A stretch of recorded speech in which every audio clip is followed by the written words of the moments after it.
Oh, Cecil! Holy shit! Hi. I don't know if you can hear me right now. There might be an ad break right now. There's an ad break right now. Okay, I'll give it a minute.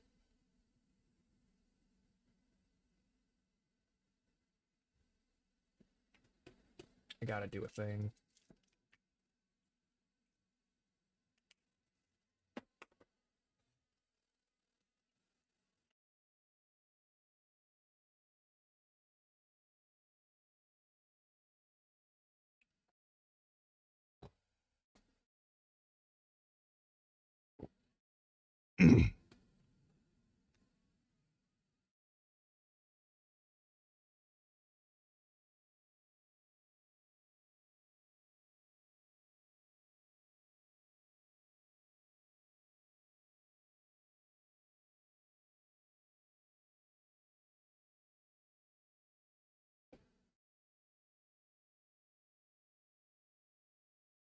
Okay.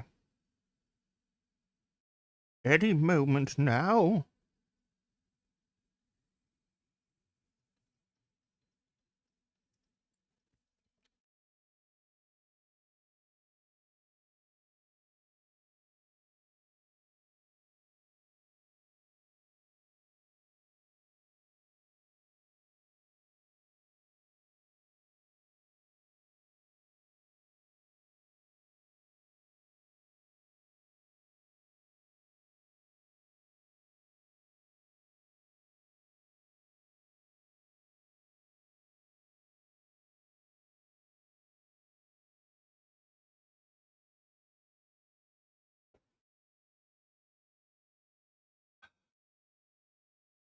All right, I gotta do that thing.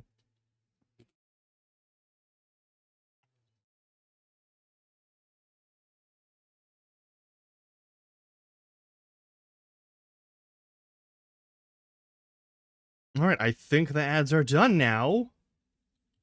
Hey, Cecil, welcome on in. It's been ages. I hope you're doing well. We're gonna finish Tunic today, and then we're gonna jump from Tunic to probably back to Disco Elysium because I uh I fucking love that game.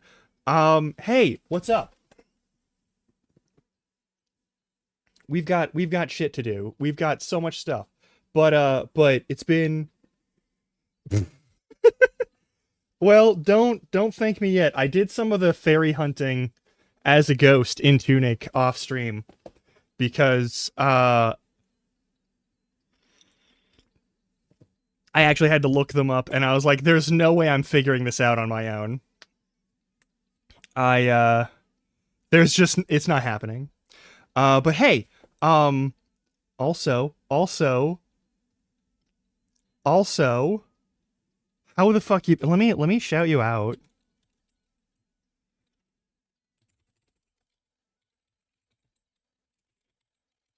No, you have to put in the underscore. You can't just use a space. Hey, Cecil Alexius made my ref sheet and is also just a fantastic artist who is for hire and you should hire her. That's really all there is to it. Um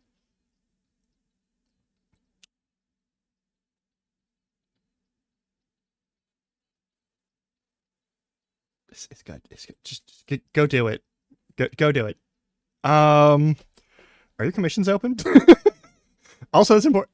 Are your commissions open? Because like,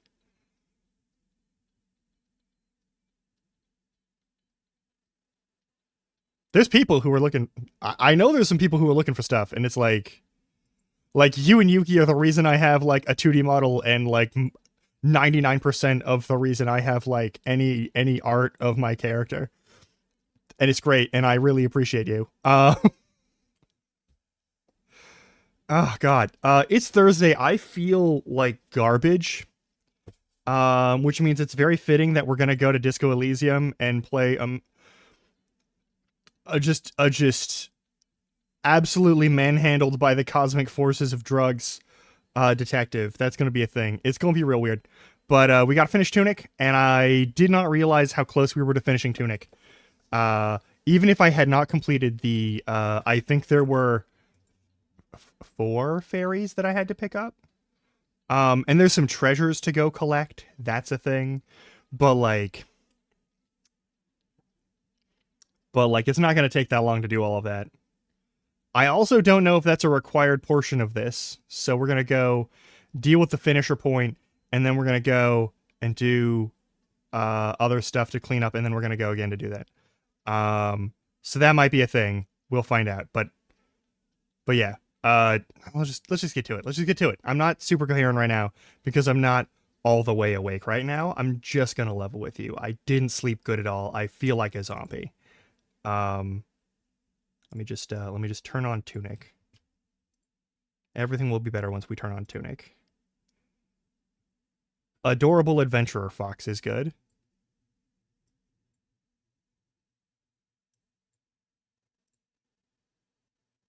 Hey! Apollo, welcome on in. It has been a very long and very tiring day.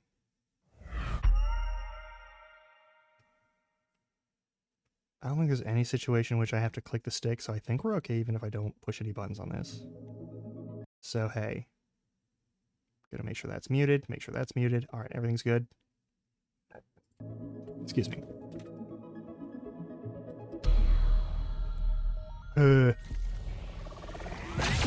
Alright. We're a ghost. We're a ghost fox.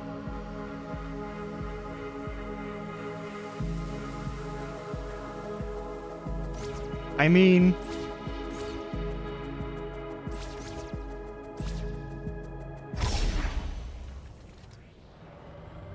that's what Another Crab's Treasure is for. Once I actually get around to doing any of the farming for that. We're just gonna walk over here and we're gonna hit this. Alright, I know...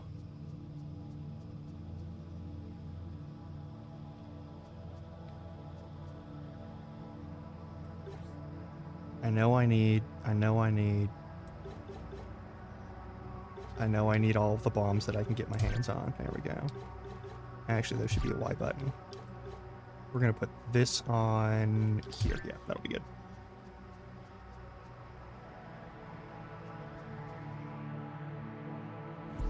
Alright, did I get the ferry down here? This is an important question. Did I get... there's an easy way to find out. No, I did not yet get this one. Okay, cool.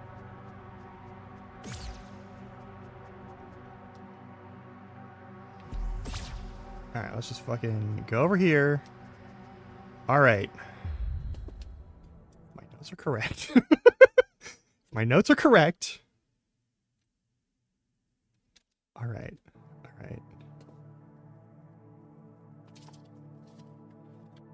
My notes are correct. Alright. Alright. Alright. Alright.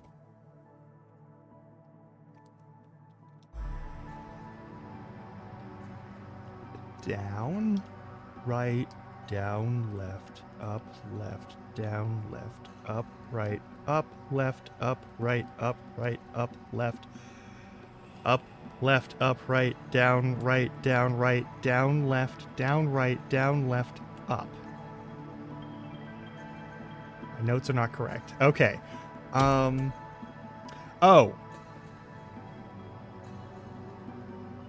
Okay, let's try this one more time. Down, right, down, left, down, left, up, right, left. We only do the up, left once. Up, right, down, left, down, left, up. That not it? Okay.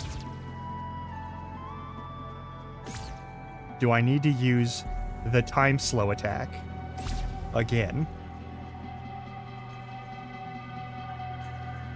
Maybe.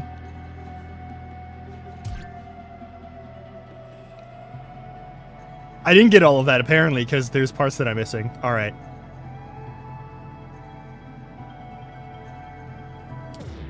Down, right, down, left, down, left, up, right, left, down, left, down, left, up.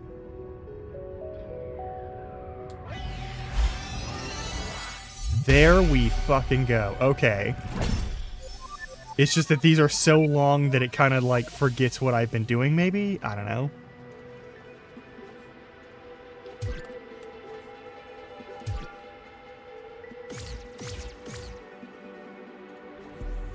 Nah. We'll stick to bombs. We don't need anything other than bombs and a shotgun. Alright.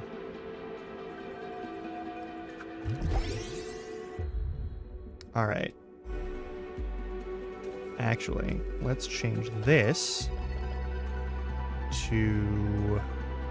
I think this boosts that. It's doing a bunch of this. Also, let me make sure that I'm not using... I turned on the no fail mode to see what it does, and apparently it just makes it so that you don't take any fucking damage.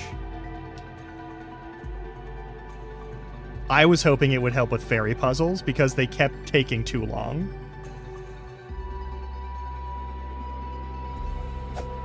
Alright. Now we can die again, which is important, actually, in my opinion.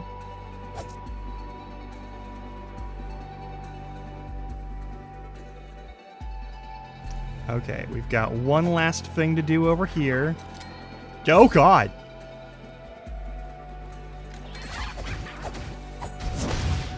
Ouchie. Oh, that's bad. Oh, that's a lot of dudes.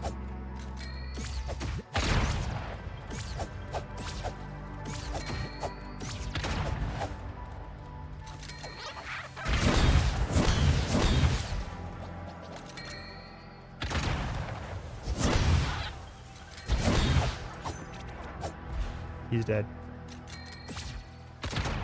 You're gonna be dead in a minute. Ouchies.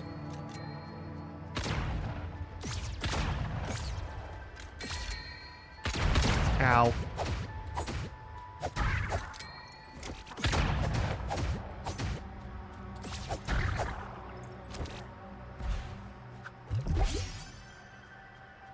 Ow. All right.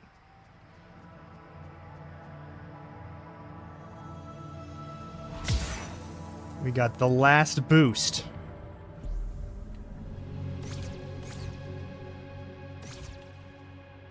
What happens when we get the last boost?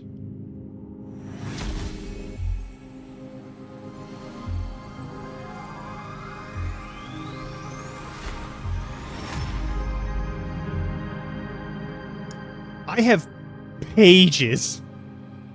I have pages of, like, reference sheet stuff, of, like, codes I've transcribed. I have the whole map set up. Do you want photos of it? I'll take photos of it. I'll totally take photos of it once we're done. When I can find all of it, because it's in my D&D notebook.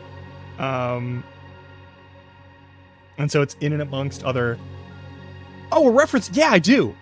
It's actually on Blue Sky, but yeah, I also have it just in general. It was made by the person I just shouted out, Cecil Alexius. She's great. I'm a people again. It's also apparently time to boost my HP one last time.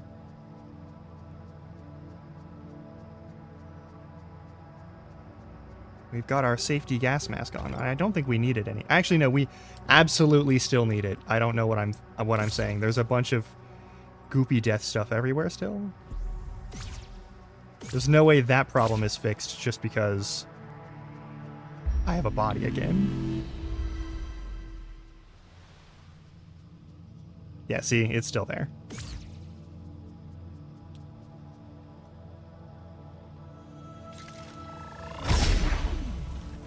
Alright, and it is vitally important.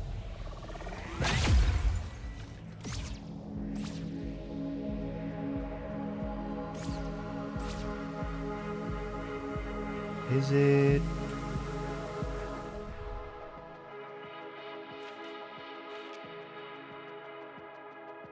Still don't have the muffling bell. I'm not too worried about it. Don't need every single item. That's the bottom one, and it takes us to the very start. Town Ruins is the middle one. Alright. This is the correct one.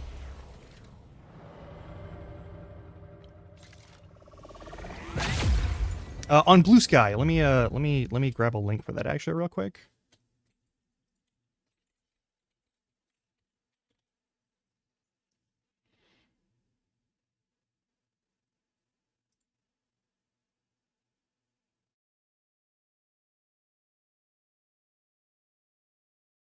Can I link just the whole thing? Just the exact... Copy a link to it. Yeah, there we go. Here. Oh, that's terrible. That's terrible. Don't... Blue Sky, why are you garbage at that? That's like something you should be good at. Okay, here. Boop. There's my link to that. I don't think that's on any of my like link stuff yet. I need to update that again. But yeah, also if I go over here and I go to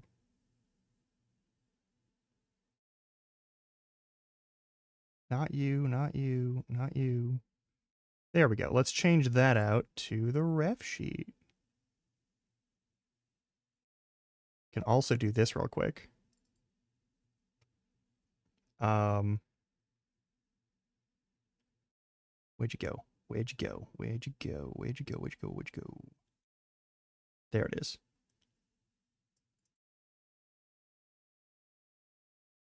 Boop. There's also this, which is the ref sheet, which is just available. Is that not in my Discord? Did I not? I'm a terrible person.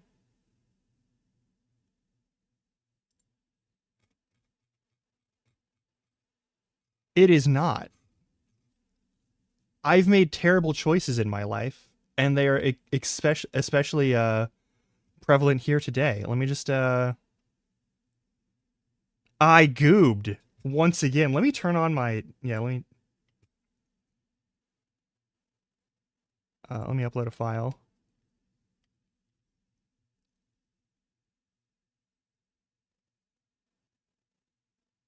Where'd it go? Where'd it go? You were just there like 2 seconds ago, even. There it is.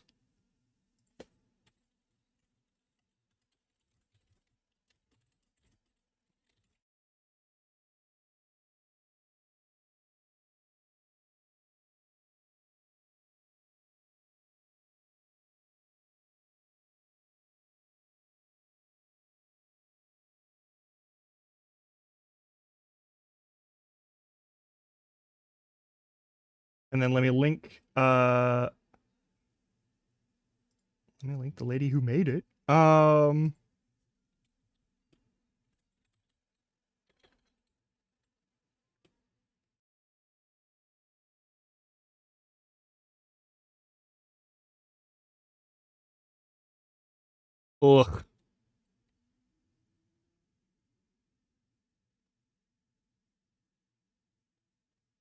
I hate Twitter now. There. It is now in it's now in Artshare. I'm gonna fucking pin it too, so it stays here forever.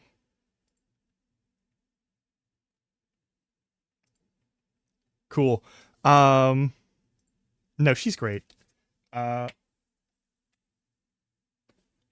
but yeah, no, that's a thing. There you go. All right, we'll mute this again.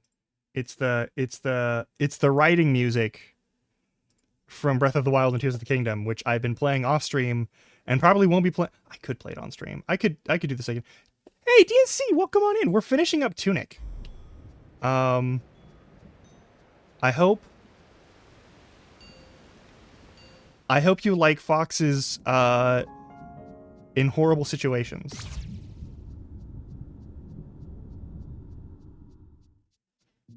All right, we have 1, 2, 3, 4, 5, 6 treasures. And there's something in the... Oh. What? Oh, what? This is the Moonlight Greatsword Arena. I didn't realize that was a thing. But hey, DNC, what's my name?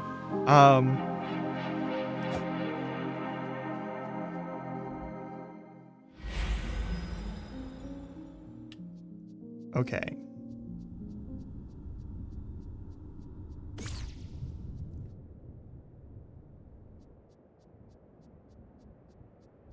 I don't need to be over here. I don't need to do anything like that. Hang on. All right, where are the secret treasures? I don't know where the secret treasures are, just so we're clear.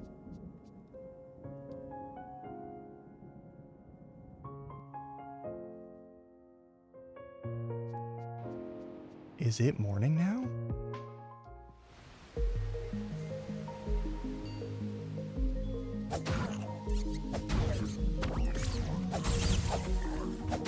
Oh, they shouldn't have given me this.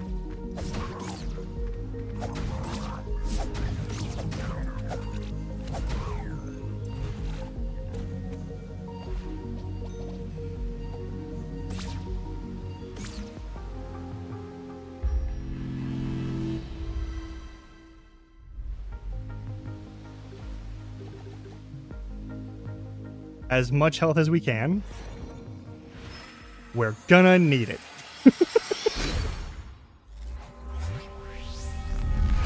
Perfect.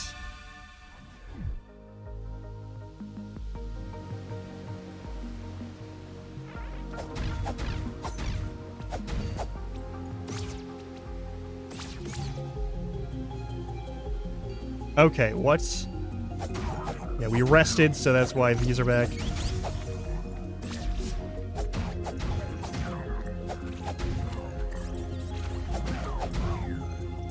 Alright, we have all of the fairies. We need to acquire treasure. I don't remember where all the treasures are. Oh, you've only seen the 3D model? Oh, well, shit. Yeah, no, this is my 3D Vroid. Let me just fix that real quick. Let me fix that real quick. Okay, yeah. If you've never seen it before, let's do a full model. Let's swap outfits on a 2D model. The 2D was made by Yuki, so fair warning, it's a different art style. From the 3D. Big surprise. I don't think I have any special tracking set up on it. So that's going to be an issue. Hopefully it remembers the settings. Otherwise, this might get real awkward really fast.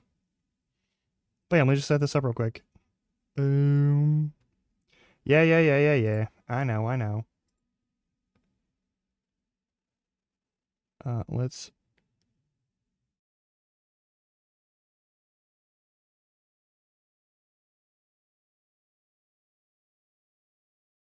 okay, whatever.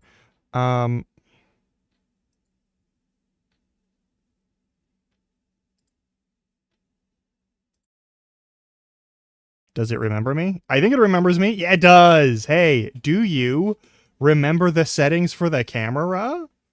Did you remember any of the settings for the camera? No, you fucking didn't. Of course not. All right. Yeah, that's the camera. There we go.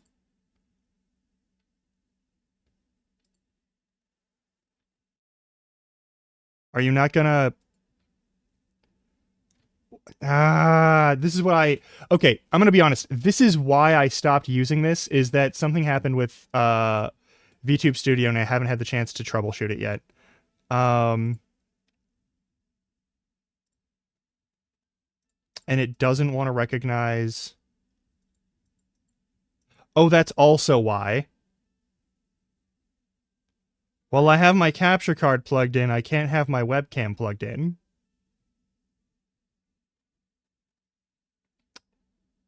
That's why I don't use this. But in case you're wondering, this is a... Here's the thing. You won't see it moving right now because I can't do anything with that. But it's got two different outfits. We've got the glowy eyes that actually works with emissive texture stuff. We've got... I can be grumpy and blushed. There's stuff that I can do with it. It's fun. But it doesn't currently work because I don't have my camera plugged in. I forgot about that.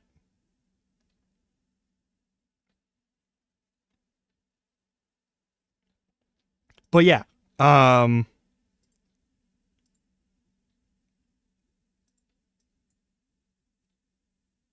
But yeah, I'm using my 3D model pretty much until such time as we're no longer using the Oh, it uses. I have an iPhone with the IR tracking stuff in it, the AR tracking stuff in it, and I use a specific. So you can use iFacial mocap or any of those things. I'm using Wydeo because it's easier. It comes with it's basically a pre-configured iFacial mocap setup that is a little more agreeable and doesn't require me to fine-tune everything both in Unity's system for the blend shapes and also doesn't require me to do a bunch of fine-tuning in the settings of the app itself. And I'm lazy. So that's what I use. So this is all off of an iPhone.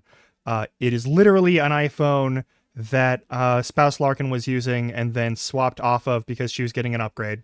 Because it has the face tracking so that I could do this, which is very kind of her. Like, it was time for her to do an upgrade for her phone anyway. I think this is one of the earliest models of iPhone that has the special face tracking stuff and like face registering stuff. But yeah, this is all an iPhone. It's the only thing this iPhone is used for. Also, this iPhone serves no other purpose. I would never use an iPhone for my own personal phone needs, and you shouldn't either. They are overpriced and terrible. I think the only reason why Spouse Larkin uses one is because a couple of things at her work require Apple stuff, and so it is just for that. I don't think she actually gives a damn. There are some accessibility features that are for it that are kind of nice. But like, you can get those on Android with a very small amount of finagling. So I don't know if there's anything... Hang on. Is there anything that describes the treasures? Also, I still don't know how to read. I don't think it's super necessary to know how to read.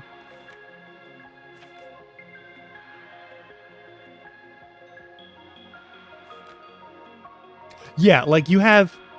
like, Direct Connect FaceTime stuff is useful. I don't think there's any place in here that describes the secret treasures, hence why they are secrets. So, I don't remember what all secret treasures I need to get. I need to figure that out. I'm very sorry. Alright, go over here. Now we have... the mayor. We have the triangle. We have the Bones Gang. We have a crown. We have an up arrow. And we have coffee and biscuits of some kind. Alright. We need to get the rest of those, probably. But at this point, I'm gonna be honest. If we can finish this without having to get all the secret treasures, I'm just gonna finish this without getting all the secret treasures. Very sorry. But it's time to fight. Are you ready? I'm not ready.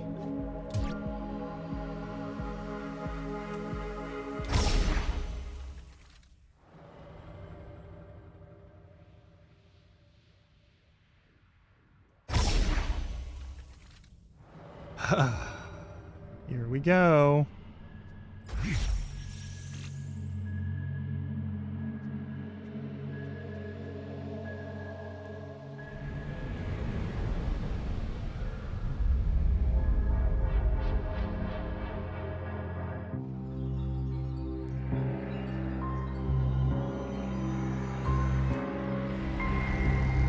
Yeah.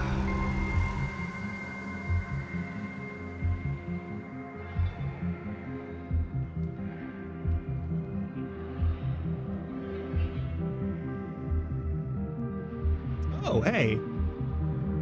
We do get to end it without fighting him.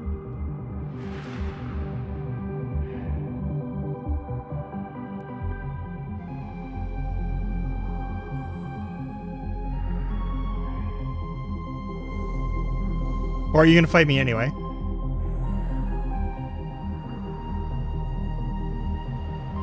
Because we finished the guidebook.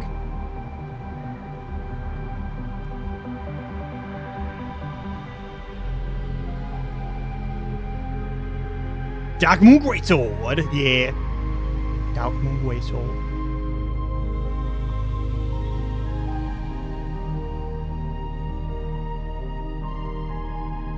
It's a taller fox.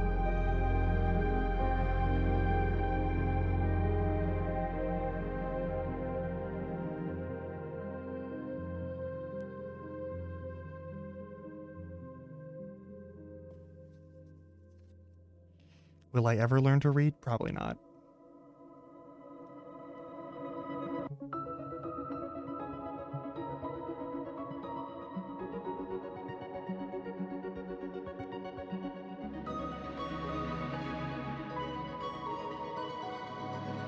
We're just hanging out in places. This is nice.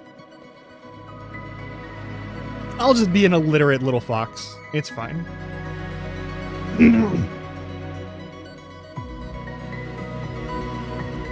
Oh my god.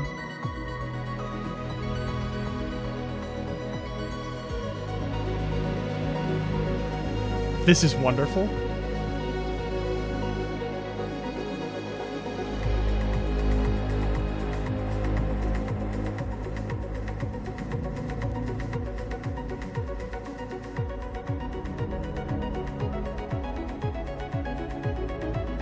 All right, so Finji's a great crew, apparently.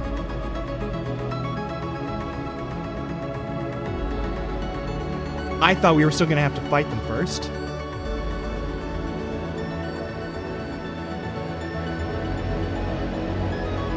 I guess we didn't need to end last stream on that. We could have just come here and finished it. Ah well.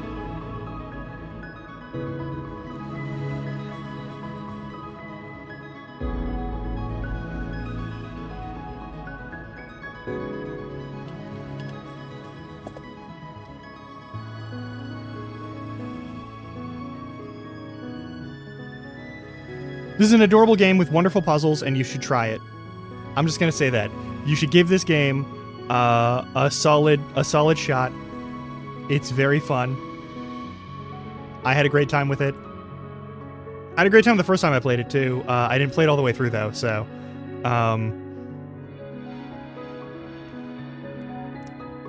we've now corrected that.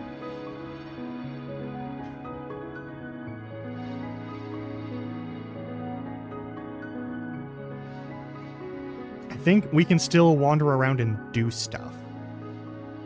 So that's also a thing. But, I'm gonna be honest. I'm okay with what we've done here today.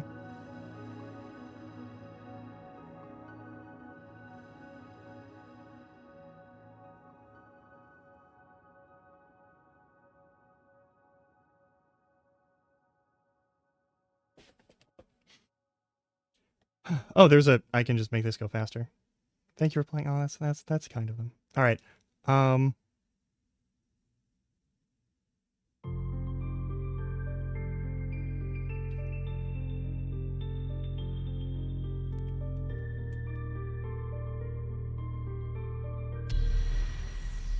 Then we copy, save, and carry most items into New Game Plus. I guess.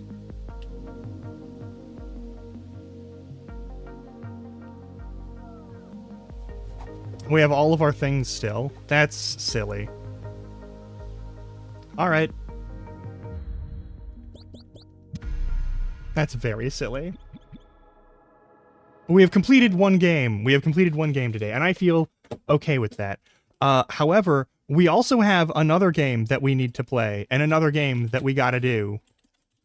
And I goofed off and checked on one thing, so we're gonna have to load not the most recent save file, but that's fine. Boom, done. That was the very last part of Tunic. We could dig through and find all of the things, but now we have to start all over again, so it's not really a big point anyway. I'm not too hung up on it. I'm not here to 100% every single game I ever play, you know? I'm not. Life is too short for that. But let's open up Disco Elysium. Well, actually, here's the question. Do you want detective time? Or Exactly. Like there's speedrunners and there's like super completionists, there's challenge runners, that sort of thing.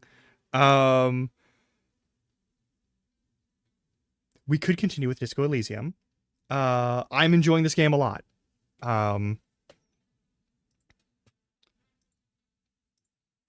There is also another Crab's Treasure. I'm not done. I haven't done any farming on it though.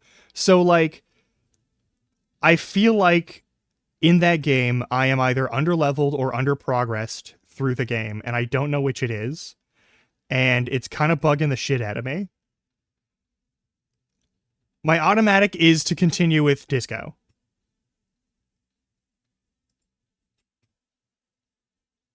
Like that's where I'm headed personally. Well, here's the thing. I have been playing a lot of Tears of the Kingdom.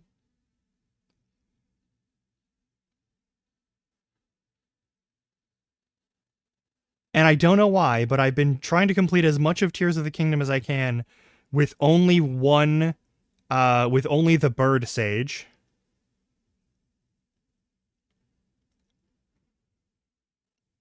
And so I've been collecting stuff and doing that sort of thing. But I don't know if that would be interesting because we already played Tears of the Kingdom. There's a newer Zelda out that other people are going to want to watch.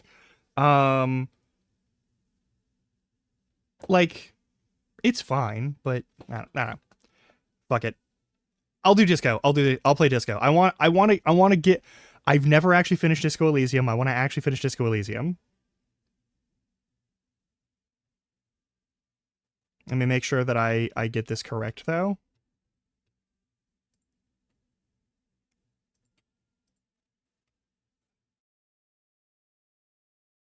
Oh, y'all followed me on Blue Sky. Thanks. I'll follow you back. Why not?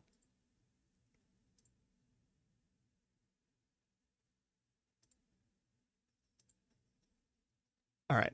I'm gonna close that because I don't really care about it. I do not care about social media most of the time. I'm bad at a lot of the things that people need to be good at to be successful as streamers in a career. It's almost like I'm not much of a professional anything. I'm some sort of fucking barbarian and have been my whole life. Anyway, let me get this. Game capture. Thank you, Secret Legend. You were very fun. All right. Load game.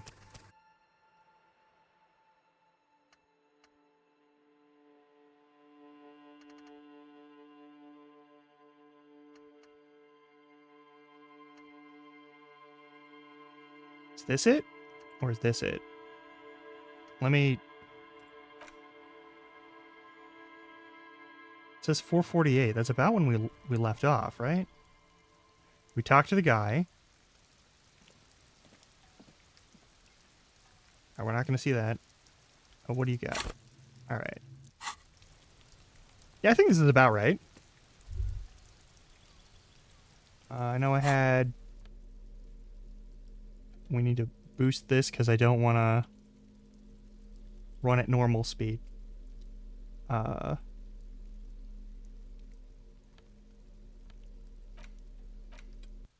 This is close to where we left off, I think.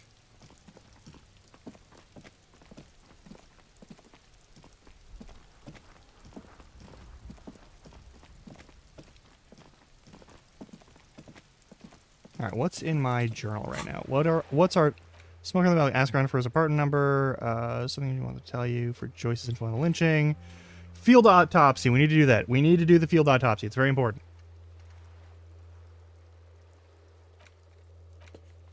Let's get that body out of that fucking... Let's get that fucking bastard's body out of the goddamn area.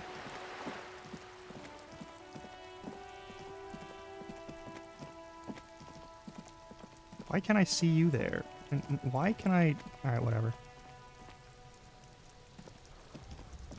You feel my autopsy? The rotting man lies on his side with his eyes looking straight through you.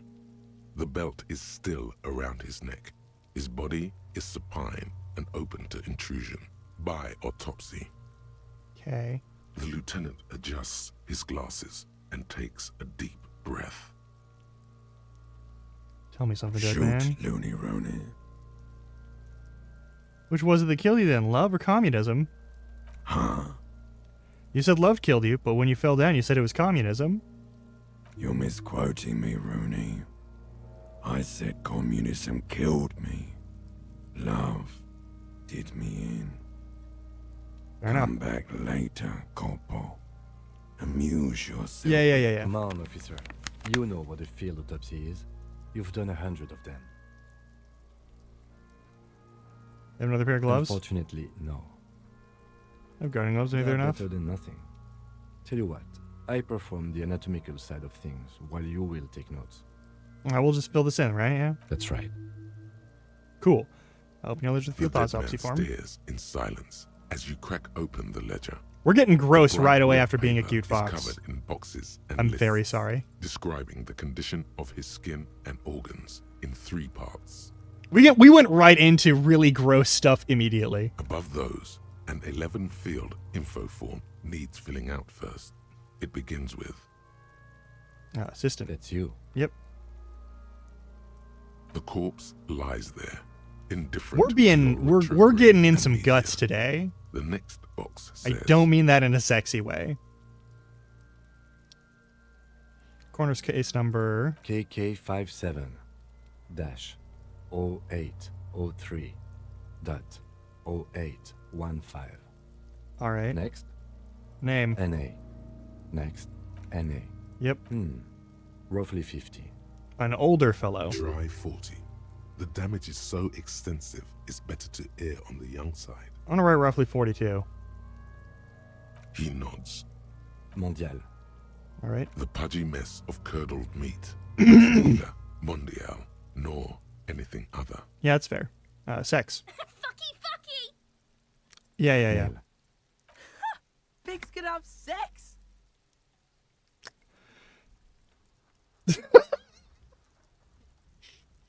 I hate that I can't quick save during dialogue. It's the worst part of this. I can't quick save during dialogue. I'm not allowed to save or quick save. To try these, Nor does he look male, with his pregnant belly and indistinguishable face. grody. We're still going with March 4th. 51. All right. What else? 9. Body identified by is non-applicable. Yeah. 10. Case number is the same as the coroner's case. Mm-hmm. KK 57 0503 0815 listens motionless, with the cargo belt still around his neck. Only one box remains. Evidence of treatment. None. At least not after the initial examination. No treatment. A Yeah. silent nod. The lieutenant places his gloved hand on the corpse's chest, as if in preparation. Gonna have to cut him open, aren't you? Your central nervous system recognizes this gesture. It's the stations of the breath. Ecclesiastic, religious in nature, a holdout from pre-DeLorean burial rites. It takes him 2 seconds to perform. Then, somewhere in Jamrock North, a small wood shed behind Rosencrantz Row, Lieutenant Nick Feuerbach puts his hand to the chest of a small corpse, no larger than a monkey. It's raining outside, light drizzle. There is darkness in the shed. Elsewhere yet, an obese female sits in a wicker chair, her silhouette bull-like against the window. Outside, Grand Coudon. The day is turning dim for Sergeant Mac Dawson. Hand extended, he approaches, to make sure she is dead more than anything else. And so, all across Jamrock, Coal City, GRIH, 42 deceased persons found today, 42 stations of breath. We should start the post-mortem. The corpse cannot feel Kim's hand on his chest. It no longer meaningfully interacts with its surroundings. A thicket of boxes and lists on red copier paper tries to answer why. External examination summary. Clothes. The deceased wears armored boots and white briefs. The make of the briefs is Babrodin, I think. Let's see. He turns the body on its side to check the underwear label. See, it's happening. Babrodin, yes. Inexpensive. Size M. Color white. The disappointment is palpable. The red-haired thing was expecting something more lurid. I'll write it The down. boots are ceramic, vitreous enamel. They are fused to his skin from blood flowing downward post-mortem. Removal of the boots is left for processing. Yeah. The boot has a serial number. It's E50.100.100. The lines between the plates are in the shape of the alphanumerical. The number is purposefully concealed by the design. Tattoos. The upper torso is covered in a single continuous tattoo, resembling a national pattern. It reaches from the right shoulder to the heart. The ink is blue and white. The assistant has a color photograph of the markings, to be added to the case files as document A1. The photo is taken on the scene, using a Trigat Mini. The deceased has a cargo lashing belt around his neck, tied with a hangman's knot. Color yellow. Length 3 meters. There is a buckle on the other end. Well-nourished, athletically built, measuring 1.8 meters. Generally consistent with age 42. Preservation is good. Ambient temperature below freezing. Body hair is light brown. Distribution is consistent with age. The deceased had male pattern baldness. Hair is combed back, short. I'm not going to touch the corpse's hair. Lividity is consistent with hanging. The head is congested. Contusions are present on the head, chest, and thighs. Consistent with stones thrown post-mortem. Low velocity. Fucking low velocity. You think Kuno doesn't know what you're talking about? Velocity was fucking max. Right, I turned that down and that's it. Okay. Talking shit about Kuno's velocity. In addition, there are bite marks on the face, scalp, and chest, consistent with predation. Ligature mark. The lieutenant produces a small folding knife with the other hand pulling on the belt. So it's cutting in the polyester. The stench is horrid. After a while, it's obvious the material cannot be cut. The steel wiring. There's too much of it. We need to remove the belt so we can get to the ligature mark. All right. You got just the right tool for that. The chain cutters. Always good to think ahead. Now, Once the rope squeezing the dead man's neck. we need to cut the belt to see the ligature mark below. Carefully, with as much precision as you can. See, my pig is gonna fuck his head off. No, he ain't. Your pig's a boring fuck.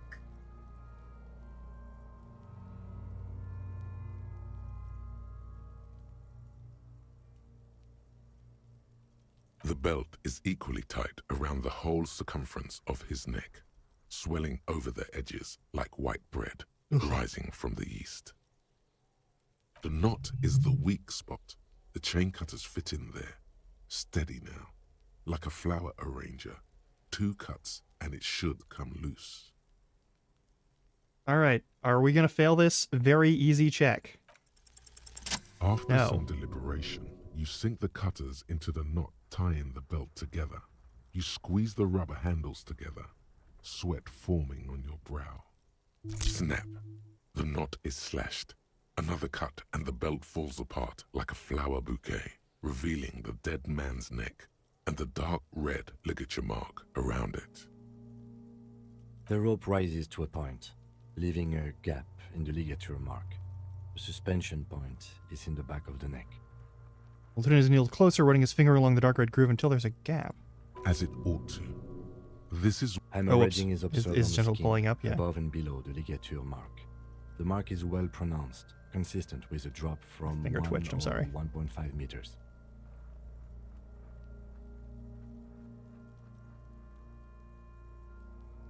Chest is intact. Normal contour. Abdomen is protuberant. Pelvis intact. Genitalia... No! Let's get out and see! I fucking knew it! Genitalia is male and unremarkable. No evidence of injury. Inspect the genitals. The dead man's penis is average-sized, congested from the downward collection of blood. The testicles are uneven in length, hanging underneath. The genitalia is greenish. Marbling is present around the crotch.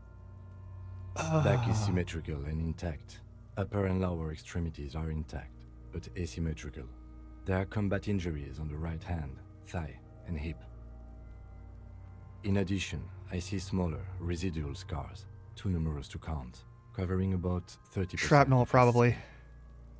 From wounds sustained over 2, maybe more decades, dispersal and accumulation indicates long and active combat duty.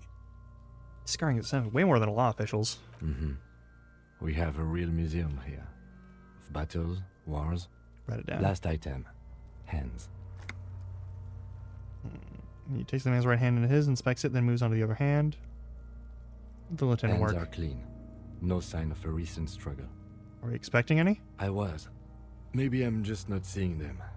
Honestly, this stench is making it hard for me to think at the moment. That's fair. Ooh. He turns to side to breathe. It's all not enough. For the external. Well done. What next? Internal examination. Central nervous system. I have nothing. Do you have anything on this man's central nervous system? Of course, there is a moral to be drawn from it. A moral to this story.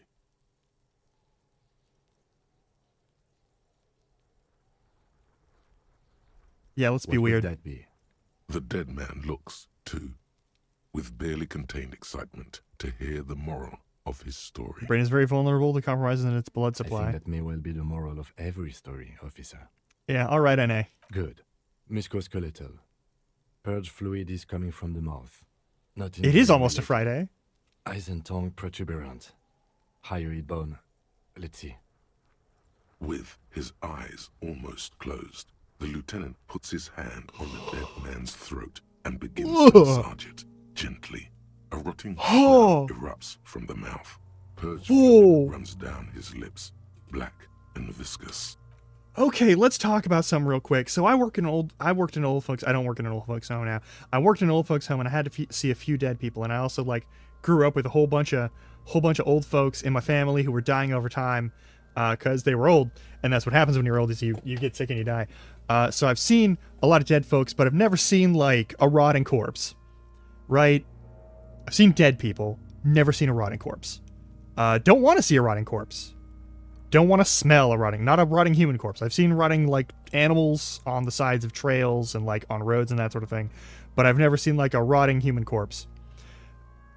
Yeah, no, I'm very pleased about my track record of not breaking bones in my body, like full on like snapping them. I probably have like a dozen microfractures in my hands because of poor taping during boxing training, but like I don't have any like full on broken bones. I've never had any full on broken bones, which is great for me.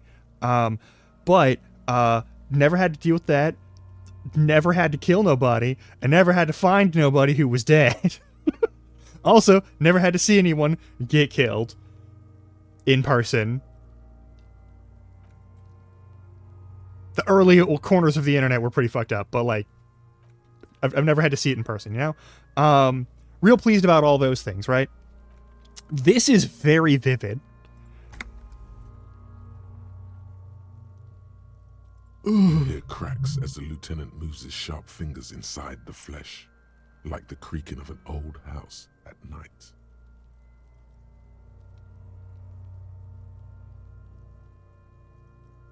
Poetry of the grotesque right here. Yeah, jack that fucker off! The hyoid bone is fractured. The rest of the musculoskeletal system is intact. Unremarkable. Respiratory system. Back hunched as if Prairie begins to pry open the dead man's jaws. He stops exerting more force. Both hands are Oral used. cavity shows no lesions. The victim has received dental implants, possibly after a combat wound. Mouth swollen. hemorrhaging present in mucosa of the lips and mouth. No scream, no sigh of relief rises from the darkness inside. It's humid there. Sickly sweet air, unlike anything living. You feel like you're about to throw up again, straight in that mouth of his. It's hard. Once more, you taste stomach acid in the back of your throat. A contraction. Your throat pumps a little something from your stomach and into your mouth. You're forced to swallow, just to keep looking. Inside, you see darkness. Just a mess of meat and darkness. I didn't realize this was that kind of game. There are ancient mysteries down there, Kobo. Ask me later. No, I don't think I will. Hemorrhaging present in mucus. Hepatobiliary, Na. Don't we have anything? Ah, are you a hepatobiliary expert? I don't think so. Neither am I. That's it? That's it. All right. Same for toxicology and serology, Na. Yeah, we don't have any way to do. Cardiovascular. Yeah. The body exhibits heavy lividity. Blood has gathered in the hands, feet, and neck. Hypostasis is visually consistent with the hanging. Gastrointestinal. Reads a sigh of approaching relief. This is the last field on the list.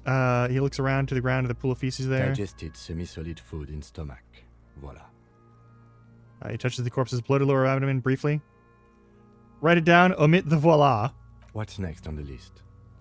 Description of injuries. Let's see. We have bite marks, contusions on the head and chest, and a ligature mark encircling the neck. You'll need 3 fields. Leave a 4th one too. Okay. Be thorough if you want maximum results. Bite marks. Head, chest, and scalp bite mark injuries. Predation by birds has caused damage to the body. Odontologist does not need to be consulted. All right. And your opinion, officer? Non-fatal postmortem. Agreed. Next injury? Contusions. So, the scalp bleeds from a post-mortem head injury, a stone. The injury does not have the rim of an early inflammatory response. The perpetrator on the scene has confessed to causing it post-mortem. At maximum velocity, fucko! I love the word fucko. I'm just gonna be honest. Has confessed to causing it at maximum velocity. Write it down. Coagulated blood sticks to his scalp and chest, where the countless stones have hit the dead man. Beneath, the description of injury. 2 boxes. Non-fatal postmortem. Right. Next, Ligature mark. a dark red abraded ligature mark encircling the neck, with a gap on the nape measuring, let's say, 7 centimeters. The hyoid bone is fractured, the cervical column intact. I see hemorrhaging on the skin, above and below the ligature mark. Depth of the mark, 1 centimeter. No signs of clawing on the neck. Below the note, 2 customary boxes wait to be ticked. The man's head jerks to the side. The ring around his neck is visible. Think for a moment. There's time. Don't rush.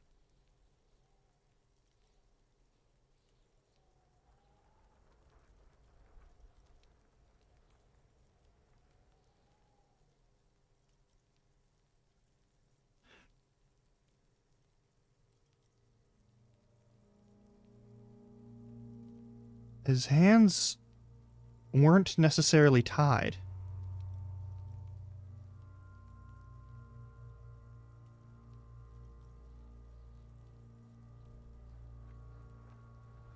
This is likely what killed him. There may have been blunt force trauma to the back of the head or something. Yeah, they weren't tied. They weren't cuffed. They weren't restrained.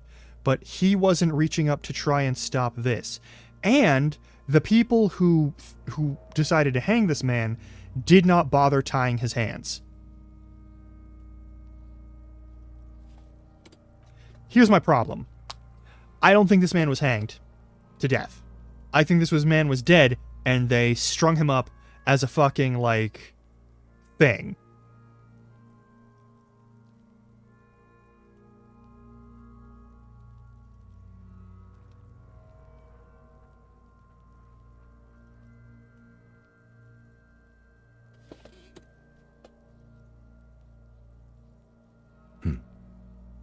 Falls silent abruptly. Why do you say that?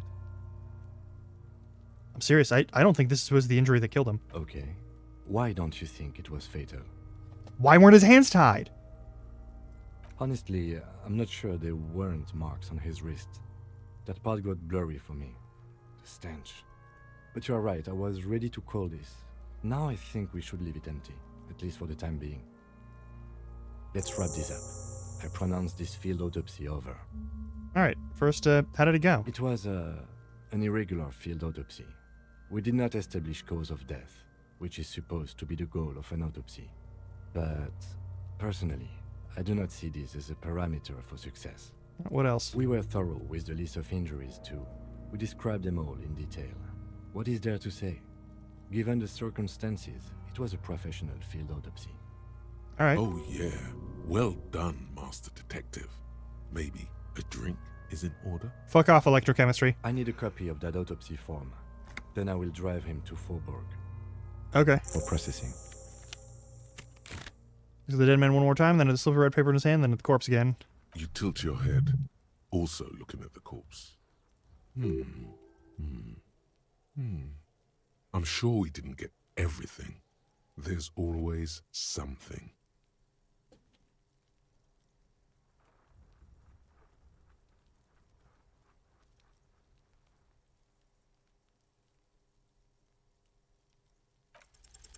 You run your hands over the victim's cold body, his limbs, his torso with its swollen organs.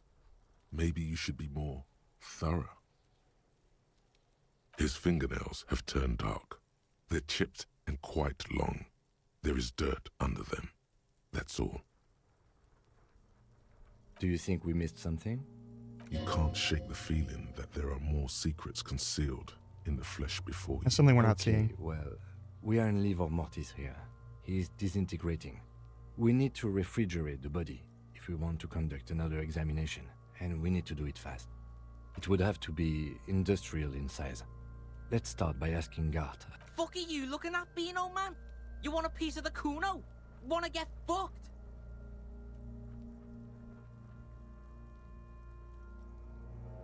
Only if all else fails. Yeah. Hurry. This is one task we cannot sideline. With every hour, whatever we are looking for will become harder to find.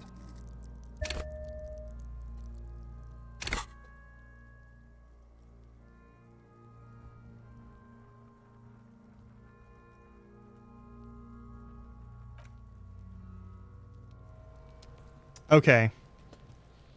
Ads are starting in a sec. We're gonna go to ad break. It's gonna be fine. Alright.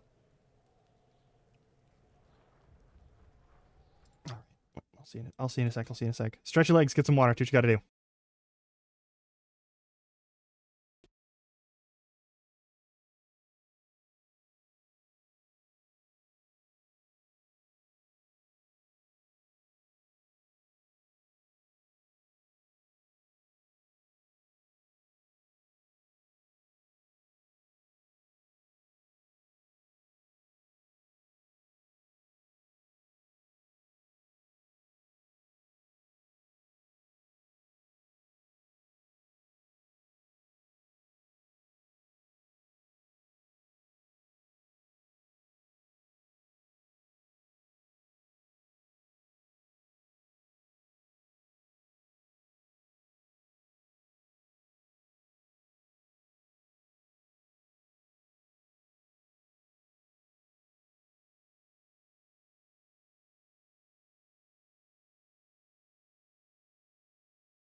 All right.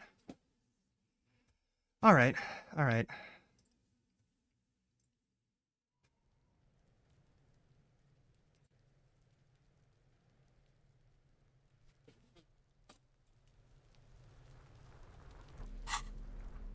Since we always keep having to do this. So here's a thing that I tested. Let's save this game. So we have normal stats and shit.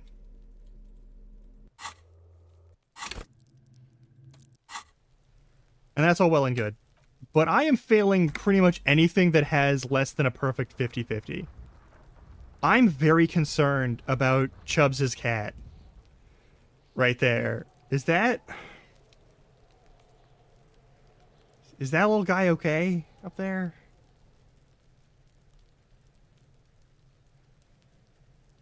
Like, yeah, how often I fail on, like, 50-50 checks, or even, like, 70% checks. We've had several of those where, like, it should be fine, but I completely fucked myself, somehow.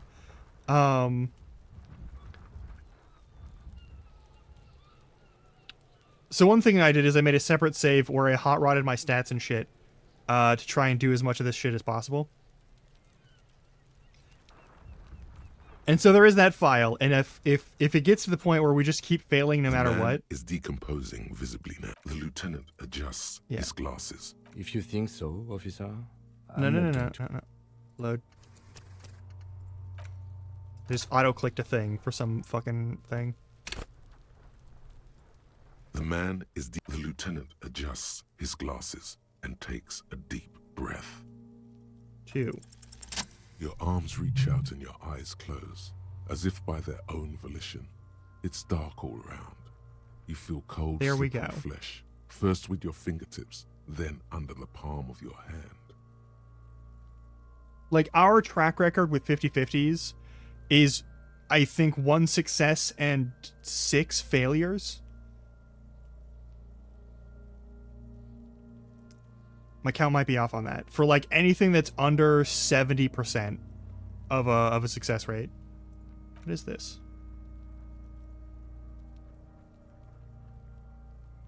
His face, his cheeks, his nose, his fat, swollen lips. Like a spider, your hand crawls over his features. Everything is silent. Crawl up his They are nostrils. swollen shut. You need to really push to get in. Only the little one fits. The flesh changes shape as you bore in, searching for something in the cartilage. The fuck is he doing? The thing you're looking for, it's not there. Crawl out, spider.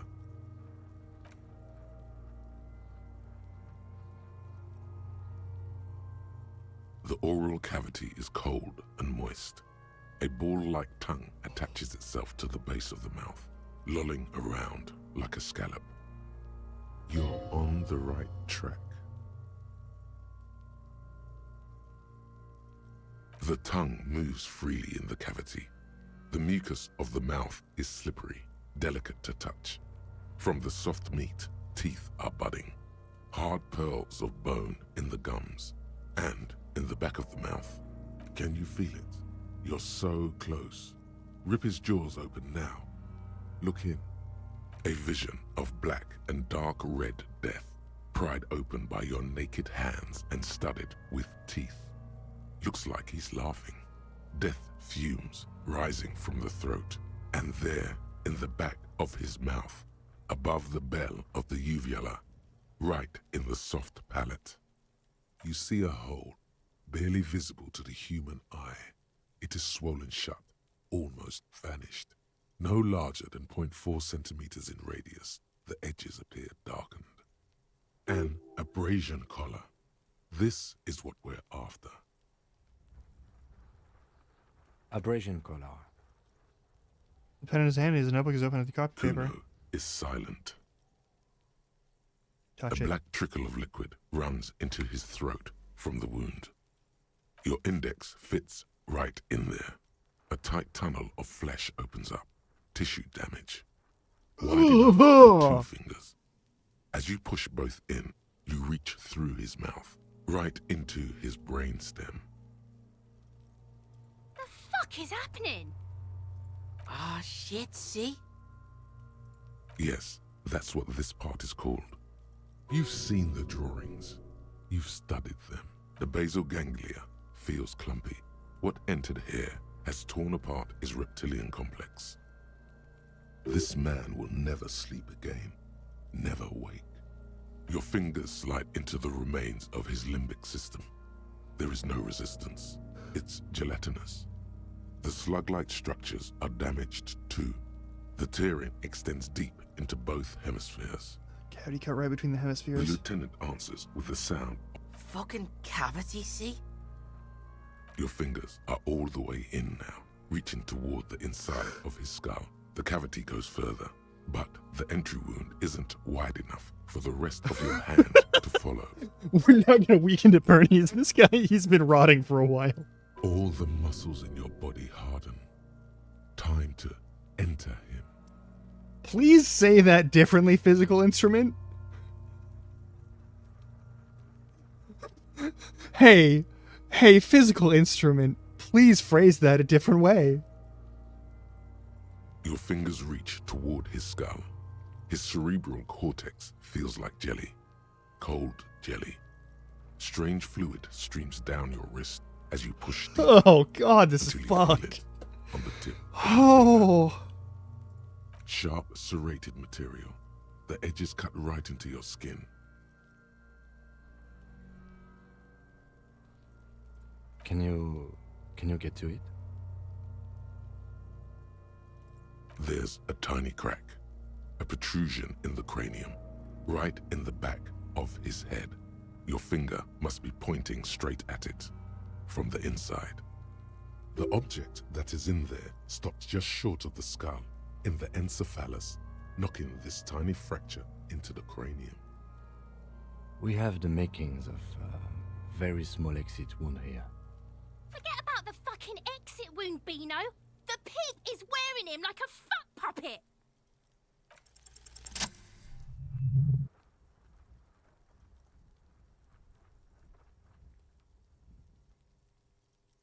You pick the object between your index and middle finger. It feels sharp, like metal. With your face twisting from pain and concentration, the inside of the head feels cold and smooth, like a glove, sweat dripping down your brow. Careful not to lose the prize between your fingers. With a plop, your hand emerges from the mouth, covered in blood up to the wrist. Between your fingers, a small flower, a blossom made of lead. Fucking beautiful. A bullet. The lieutenant puts a small bag marked evidence under it.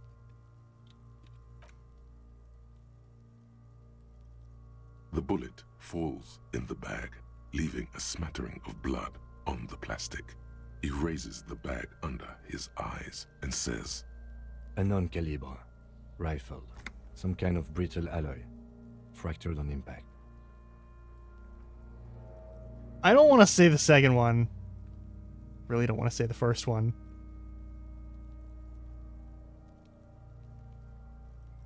Of course. You've earned it. It feels light. We need to add an item to the injury list. Injury number 4. Oval entry wound with an abrasion color. Soft palate, back of mouth. High velocity.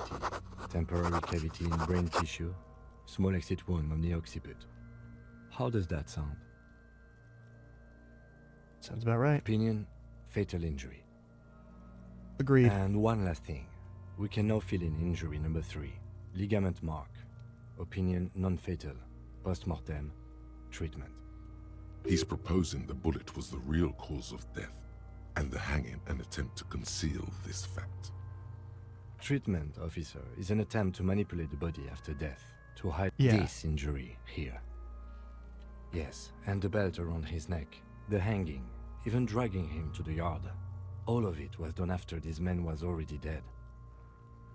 Agreed. I have had my doubts for a while now, since I saw there were no signs of struggle on his hands, and no claw marks on his neck. There have been other signs too. Small things. We were right not to assign hanging as cause of death, as the perpetrators expected we would. No such luck for them. We didn't fall for it, he thinks. There's pride in there. Mm-hmm. Who would do That's this? for us to find out. It's But true. this, it will make finding them just a little easier. To hide something. The real killer? The real motivation? What really happened here? Oh, you really do. I am glad to hear you say that. Your room in the Whirling in Rags should come with a bathroom. Be sure to make use of it in the evening. Yes, we should take a closer look at it. I am certain it has more to tell us. This little thing could reveal much about the weapon that shot it. We bag the corpse and carry him to the holding pen of my kinema. I can transport him to processing myself, but I will be gone for the rest of the day. What should I do Work on meanwhile? the case. Tend to personal matters. Try not to do anything too dangerous. An officer needs backup in a neighborhood like this. Fair enough. I'll leave that choice to you. And one more thing. Great work, detective. After you bag the corpse, Lieutenant Kitsuragi will leave the party until tomorrow morning. You can do side tasks and even the main case, but it might be more difficult. Plan his exit accordingly. Yeah, I'll go with 2. All right. That's fine by me. Takes it a shiny black body bag and starts pulling the plastic over the dead I man's will face. need a little help carrying him. You take the hands. I'll take the legs. Alright, bag the corpse and drag it to the motor carriage. Oh yeah, there's a lot of stuff to do.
You keep coming back.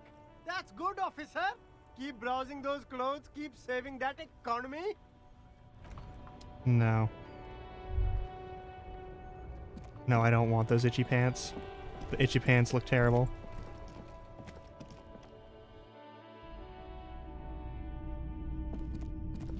Hello again.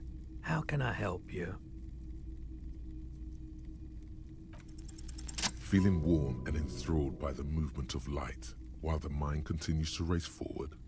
Lucky bastard. He's probably on Pyrrolidon. It's tough to come by on the street. Alright, what's that? I mean, that is true. I could drug do that. developed by the military to treat and prevent radiation sickness. It has psychedelic side effects, and it makes your eyes turn yellow. Where does a man get pyrolidin in these days? How would I know? Those triangle patches on his vest, you have a feeling they mean something, like they're similar to the halogen rectangle on your jacket. So the triangle's on your vest. I was with the Emergency Relief Brigade. You know, after the People's Pile disaster. They made an atomic pile. Had to take Pyrrolidon for radiation sickness. That's what you were hinting at just now, wasn't it? He's taken it for mental and emotional, not physical pain these days. Must have been tough radioactive cleanup. There's a reason why everyone's tried to forget any of it ever happened, and why no one has tried to repair or replace the pile. So much disappointment, and early deaths. Cancer mostly. And we knew all that was coming even as we were cleaning up as best we could. Whose fault was it the generator No failed? one's. Everyone's. So much bitterness. Yeah. A bunch of poor people built themselves a primitive nuclear reactor, hoping for the best. What do you think is going to happen? Yeah, the People's Pile, what's A that? bad idea. Some poor leftist built a particle decay generator in hopes of bringing affordable electricity to underserved communities. It malfunctioned. Radioactive waste everywhere. Probably some of it in you too. Fair enough. The emergency relief brigade you were part of. We were an all-volunteer force. Self-organized. Tried to help the fire brigades contain the spill. On the patch, gamma radiation lines crossed with a red drop of blood. I lived by the river since I was a small boy. The Esperance. Didn't have the art to let it all go to shit without trying to do something to help out. There wasn't much the volunteer force could do, however. We wasted years in the river mud. Years getting sick. The cleanup happened 15 years ago. I was young then. Later, my second aunt died. Left me this shack and all the assorted junk in it. So I came to Martinez. People told me don't go there. It's a shithole. I said, people, we just had a nuclear pile meltdown. I'm gonna get as far away from Forburg as I can. Still in the same city, but... I like the theory more than the story. Outward movement, not vortices.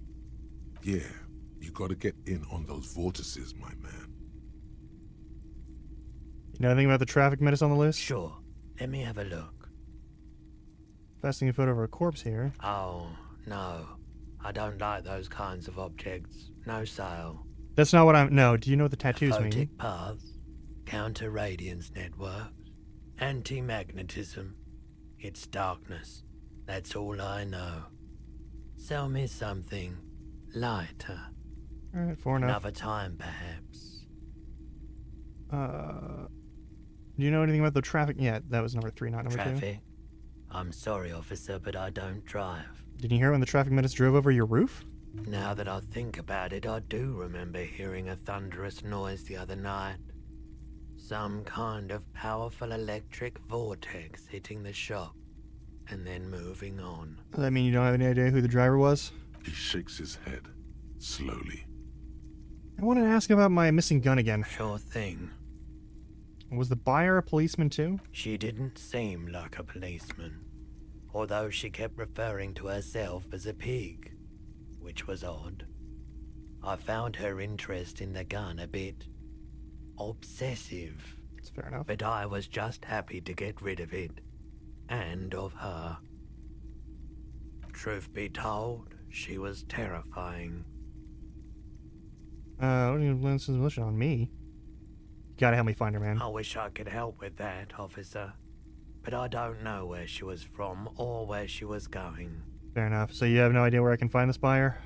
My apologies, officer, but I have no idea where she was coming from or where she went. That's fair. A needle in a haystack. There is nothing you can do about it now. You'll just have to hope you luck upon her somehow. Yeah, Sure, man. I have some other business to take care of.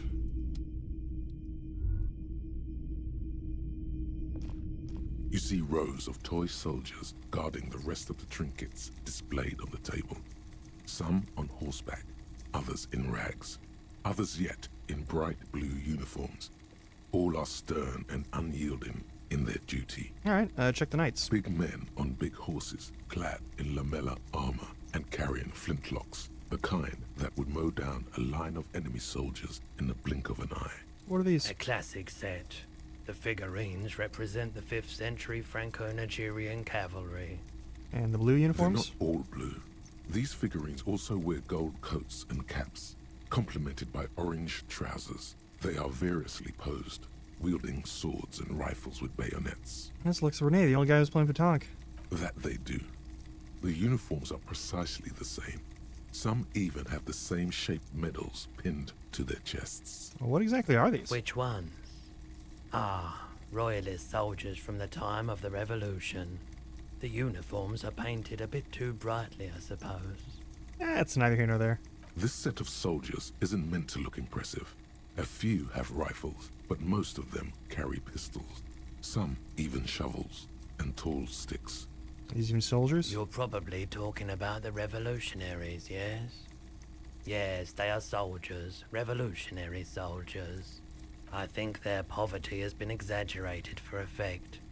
When you place them next to the royalists, it doesn't seem like they could possibly win.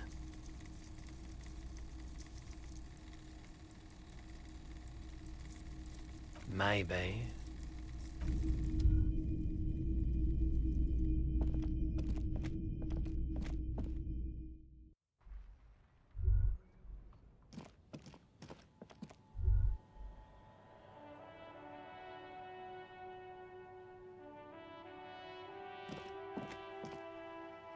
A rusting control panel with loose wires. Yeah, we have This our- panel yeah. usually pull the lever all the way. Nothing happens. Nothing happens. A cold gust of wind. The man watches you in silence. A spring brings the lever. Wasn't there a sign over there saying? Where's the guy? The guy's missing. Where's the guy? Alright, whatever.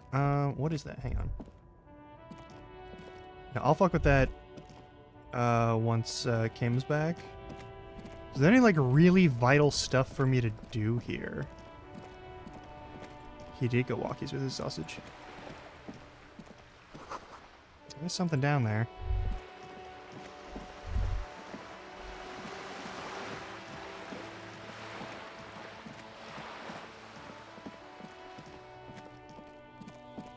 Let's go talk to this guy.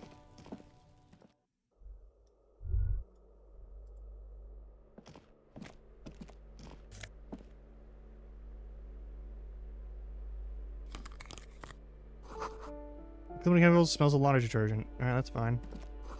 Makes you notice his missing pets are plastered on top of each other.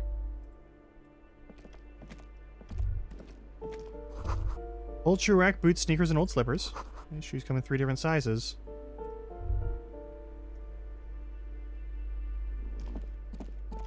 What do we got over here?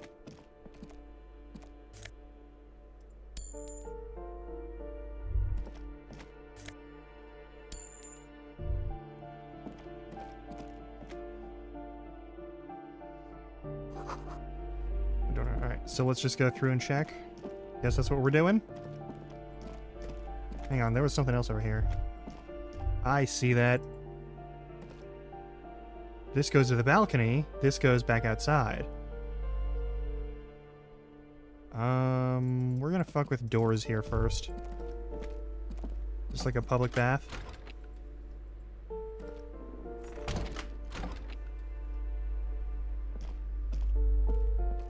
Organs are covered in some sort of slime.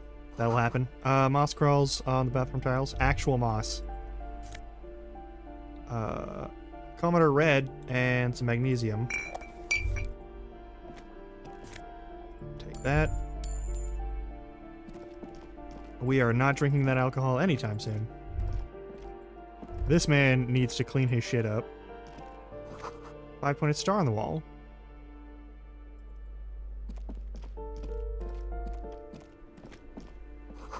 A loud rumbling snore comes from within.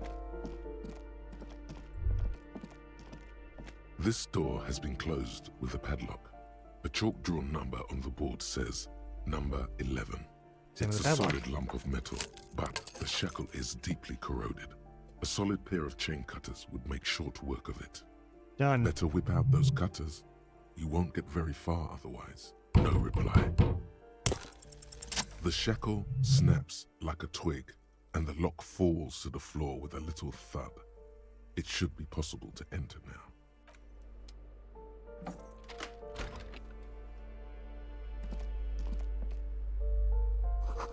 A flamboyant poster of a white star. Real lithography. Oh shit.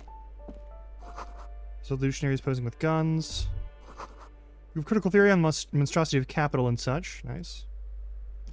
A plaster cast bust depicts a middle-aged man with impressive sideburns. The name on the plinth reads Kraz Marzov. Legally distinct Karl Marx. Honestly, he does kind of look like you after all.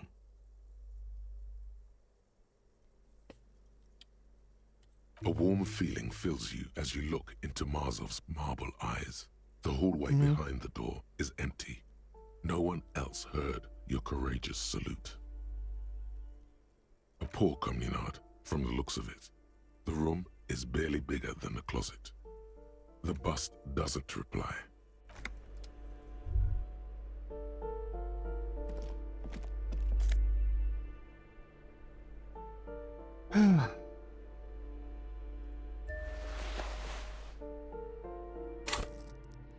I want to see my gear. What do I got for clothes? This gives me a spirit and shivers, which is nice. The bum hat gives me some reaction speed, but lowers rhetoric. This reduces my encyclopedia. This reduces my authority. Boosts endurance. Not really important right now. More physical instrument and shivers, but -2 to authority. Conceptualization. And then we got this thing, which is just not a good coat. This is Electrochem. Center facing.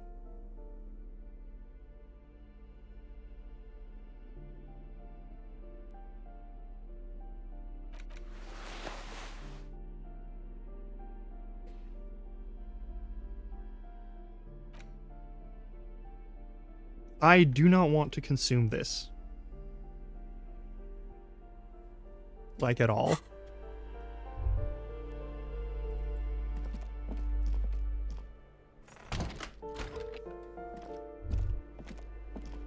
You hear someone walking around inside, rearranging the furniture. The number on the panel says 10. The walking stops abruptly, but no one comes to the door. You can feel tension on the other side. Fair enough. Sounded like a woman. A woman's shoes. I don't really care right now.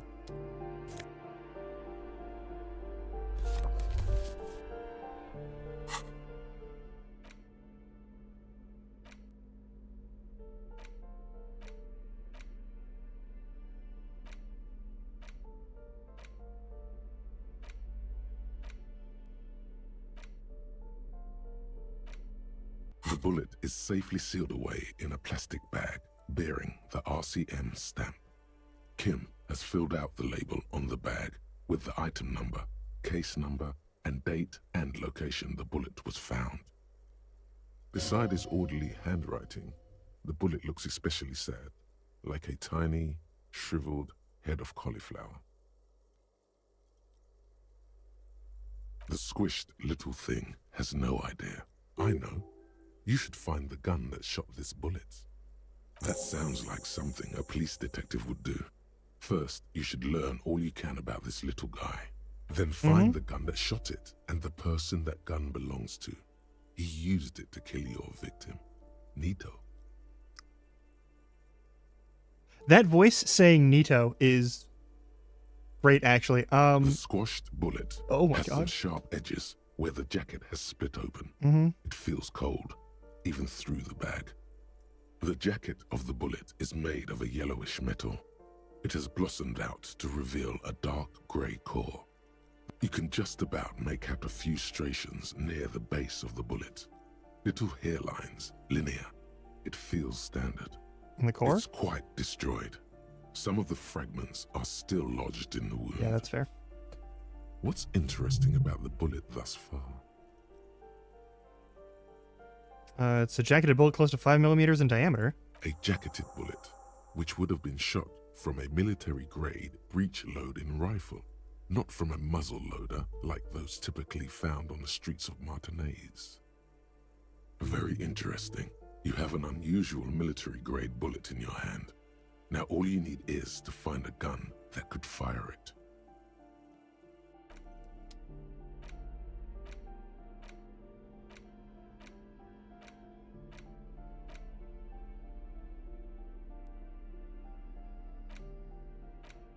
The bullet is still safely Hand-eye sealed coordination. away I need in to a boost plastic hand-eye? bag Okay. bearing the RCM stamp.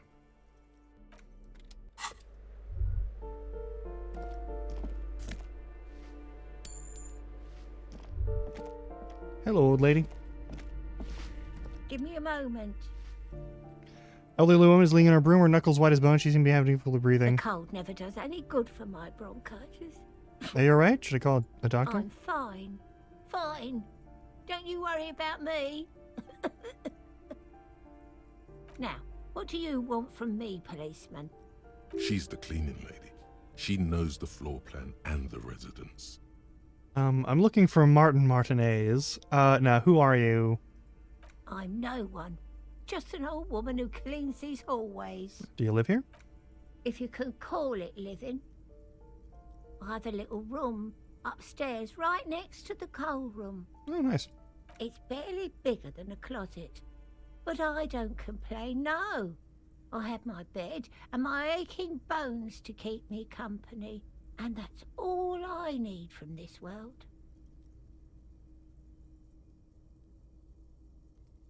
I'm having an emotion about this. Oh, you'll find plenty of Martins here. Don't you worry. Pea-brain, someone played a trick on you. Martin Martinez is a name for anyone who comes from Martinez, like Tim Jamrock or Raoul Ravachol. Oops. You really didn't get the joke there. Yeah, it's my own damn fault. Young male in his mid-20s, dark hair, skinny build, a smoker on the balcony. Know where he lives? Yes, yes, I know who you mean. The scrawny boy who's always smoking like the devil, right? Mm-hmm. Somewhere in the building, a child starts crying. You hear a radio tuned to a talk show and someone taking a shower. What's he in trouble for? Oh, no trouble. I just want to talk to him. Talk?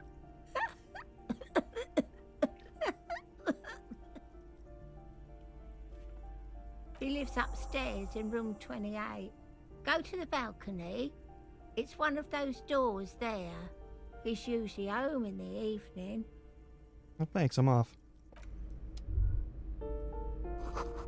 Firing squad for the rich. Who's, Parnate, their mailbox is overflowing. They haven't been here in a while. Martinez Realty Associates.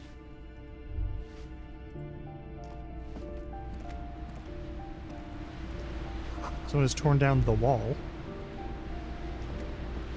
Seal oil looks cold and winter gray. There's a bed spread and not much else. 16 days of coldest April.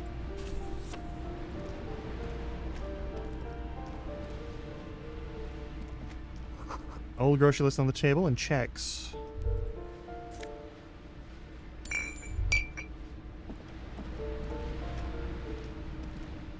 Alright, let's hit this balcony.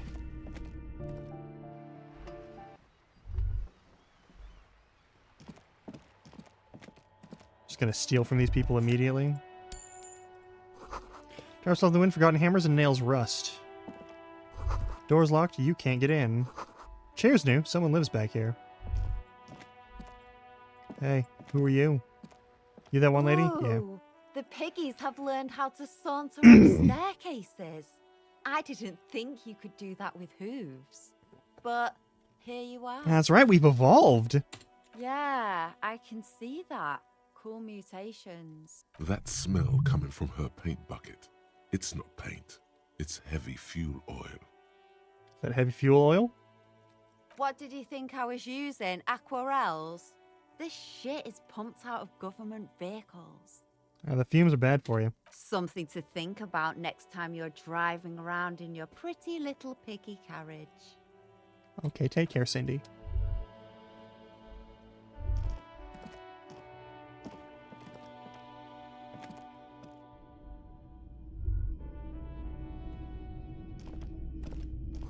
Someone's sleeping here recently. Cindy? Maybe. 120 feet screened beneath the grate. The rats of the city. Of cool last several winters. Smells of chemical. Yep, okay.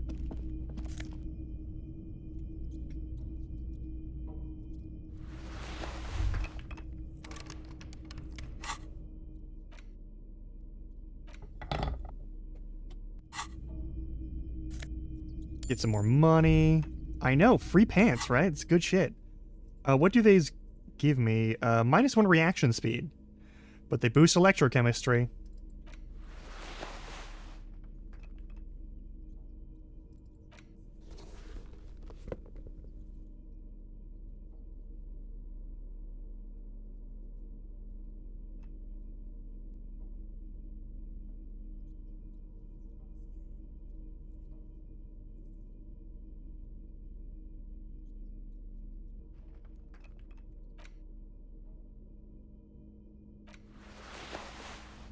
I see.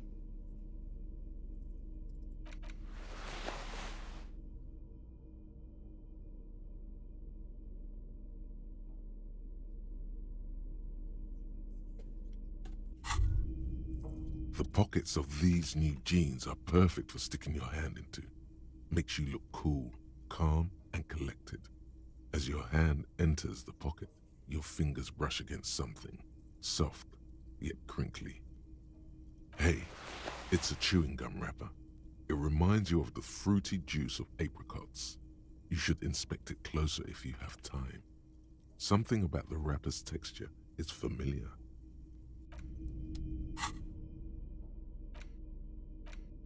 There it is again. The scent of apricots with a touch of cinnamon. Smells like the end of some distant summer. The surface of another planet, or some ancient temple. Ancient temple, Yes, you say? From the height of antiquity. A long, long time ago. Millennia ago.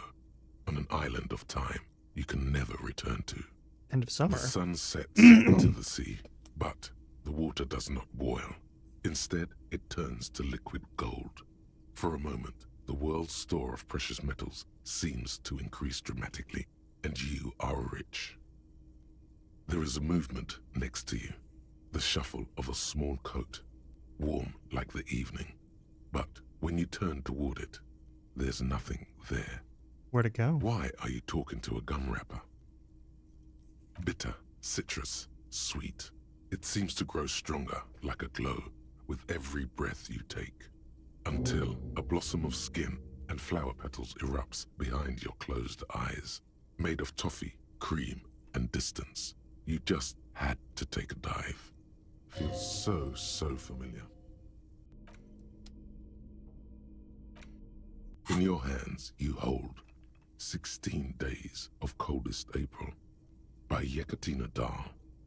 The cover image shows a row of concrete apartments above which span a black and white rainbow.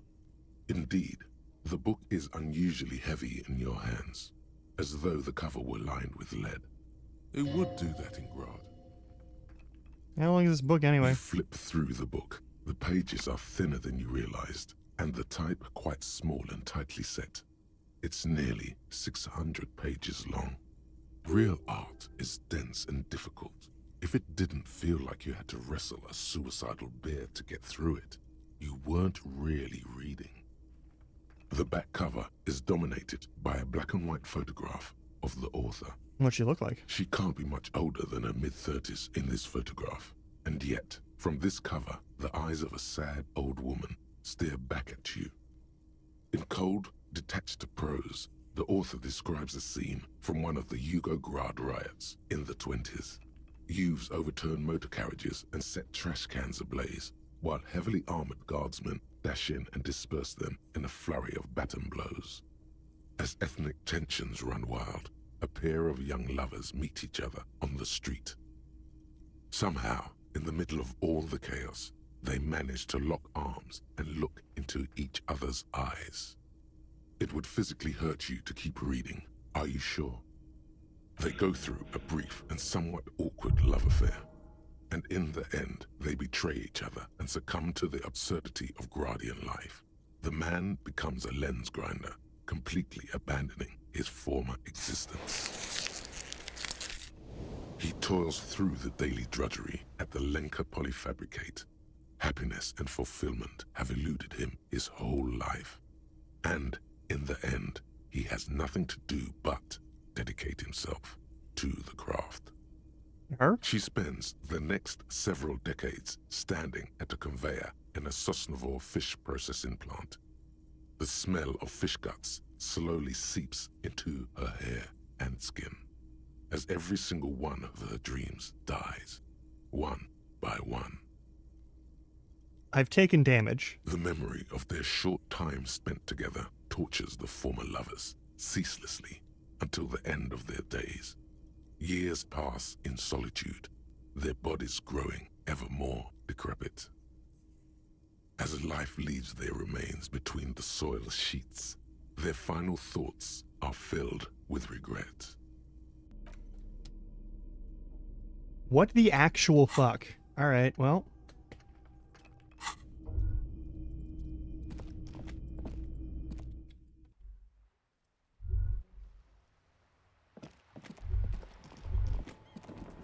Ruination has come. The broken arches betray the once grand history of this building. It towered over the harbor until it happened. What happened? A great force from the northeast fired into the city. Heavy artillery shelled the coastline. Fired from the water. A straight shot into Revachol. The tenement acted as a defensive wall against the worst of the shelling until it was destroyed, and they had a direct firing line. The wind blows through your hair. The sea breeze cuts around you, high on the balcony as you stare over the edge of the sea. The waves of the Martinez Inlet roll over the fallen remains of the building. The dark waters obscure the better part of the remains. Look into the ruins of the water. Those arches acted as support for something greater than what you see now. Hang on.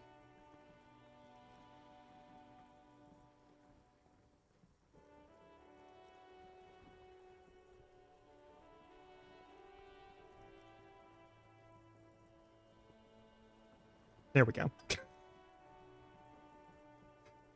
Ah, perfect. Now you can actually see the dialogue forever. Only 3 stories stand where 9 to 12 once did. Restoration has failed. What the shelling took out was never rebuilt. Who did this damage? A fleet, the combined armies of Occident and Grad, with Mesk volunteers. I can. A 5-nation army, hundreds of vessels. We just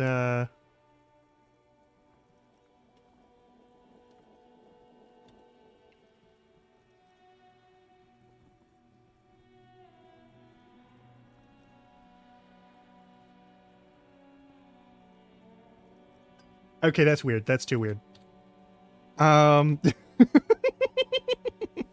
They massed airships further down in the Bay of Revachol. The artillery was so powerful. The ships not only required gyroscopic stabilization, they were anchored into the ocean floor as well. Many are still there to this day. If you squint, you can just barely see the shadow on the water, far in the northeast. Cannons still ready to placate Revachol. Look. All right. Well, I wonder what I look like up on this edge. From the eyes of a seagull, a nest of brown hair, not worth the 50-foot dive. From a pedestrian on the dock, a rugged man staring out to sea, mere feet from fatality. From a guest on the balcony of the Whirling in Rags, a silhouette imposing enough to be seen at a distance. All right, time to go.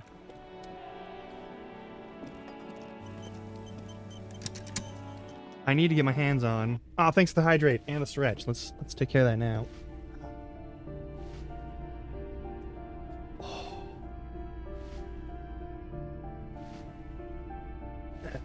Yeah, all right.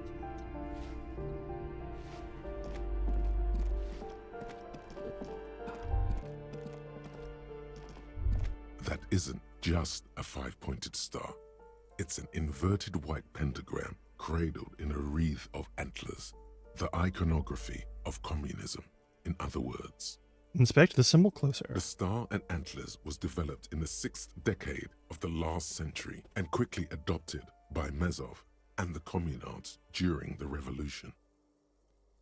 Even today, half a century after, the star and antlers retains the ability to evoke hope, disappointment, and fear in equal measure. Why is the star upside down? to symbolize the toppling of the old order. Also, some social democrats were already using it. Fair enough. What's the deal with the antlers? The wreath of antlers represents a natural crown. It was about building a society that could exist in accord with the natural world, and at the same time above it. Why is it white? Because white is the color of peace. Alright, what does this evoke in me? Gone. Gone is the glory of hope. Only the scribblings of impoverished students remain in dirty hallways.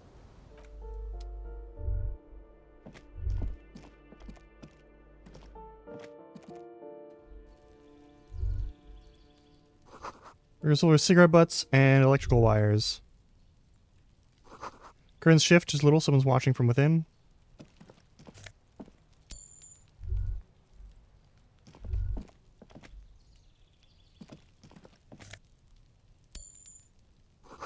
Nothing for you here right now.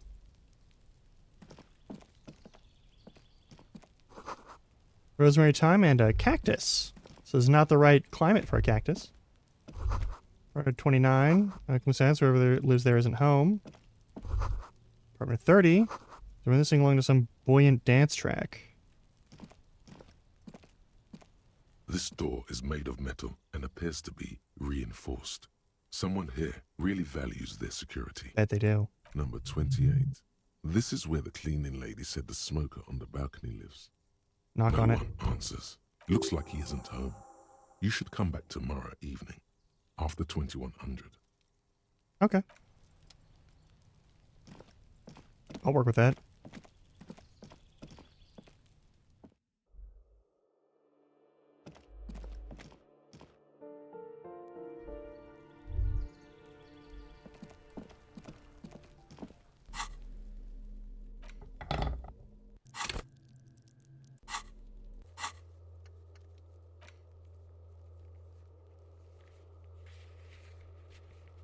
Man from Helmdall series. We can go there and try that again, I guess?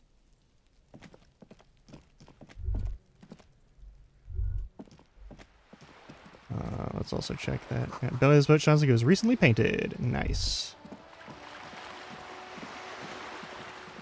Okay, what the fuck are we doing for the rest of this? Got a whole day to ourselves. Hang on.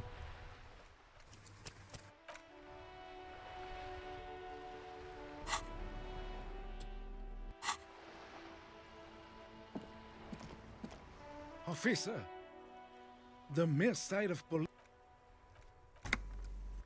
Makes me feel safer already. Alright, bye for now. I need to boost my rhetoric, apparently. We've done all we can over there. We've done all we can over there. Guess we do have to check. Hang on.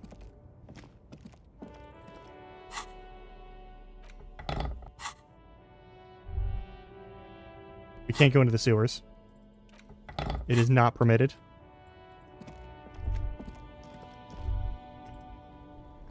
Fine, I'll buy the pants. I'll buy the itchy pants just so we get more items.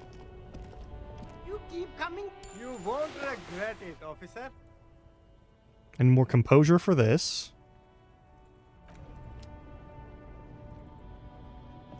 There's a pile of... You like sunglasses, officer? I've got the latest styles right here. Try the shades on. These are hideous.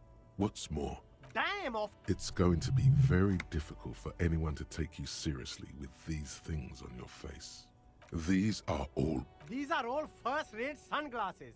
Premium design, superb material, a good starter.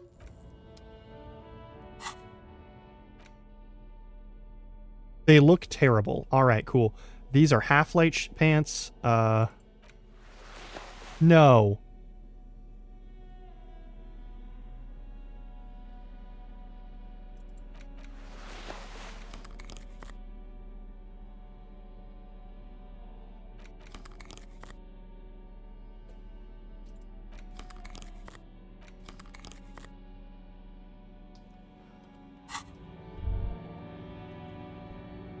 I need to boost composure.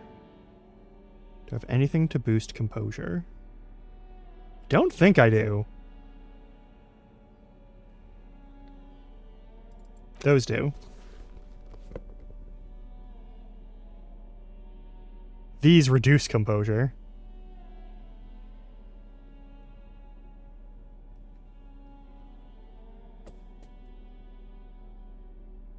The shine on these sunglasses lasts a lifetime, officer. I think I'm set to always pass checks right now. Shine on these sunglasses. Oh, very This is how. Alright, yes. But wow. And Yeah, they yeah, can yeah, be I'll buy yours them. For a mere 3 real. A man who knows his... But the most important thing that we need to do right now is boost our rhetoric. I need to do a skill increase on rhetoric.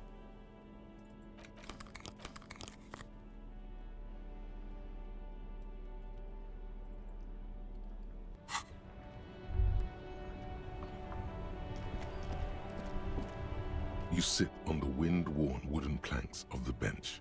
Your feet ache. We'll wait an hour and think deep thoughts.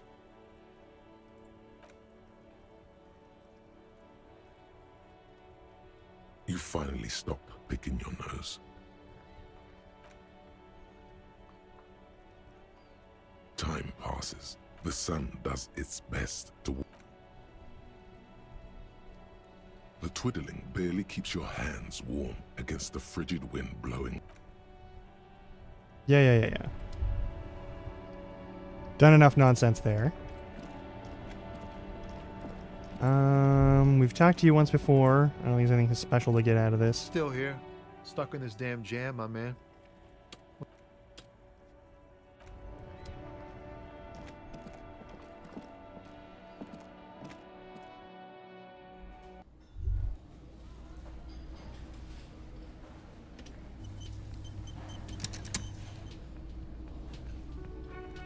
Okay. Alright. We're gonna go on ad break. I'm gonna talk to the union people and we're gonna do it alone. Which is probably a bad idea. But we're gonna do it anyway. In the meantime, enjoy some game chops. Stretch your legs.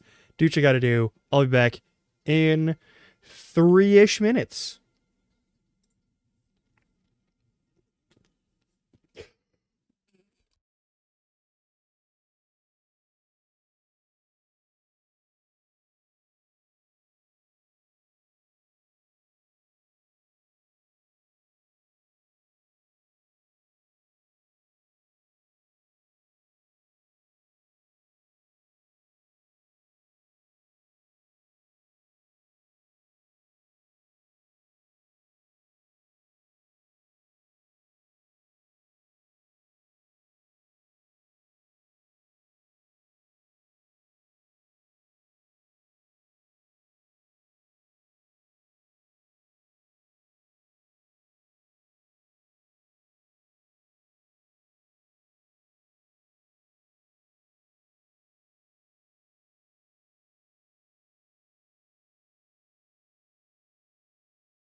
And we're back.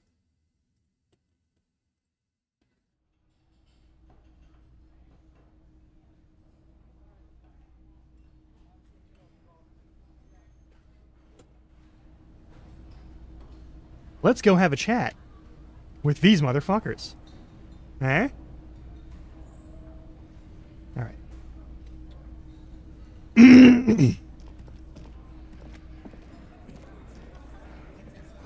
Spin a reek of tobacco in this bowl. Talk to this lady. Let me handle this.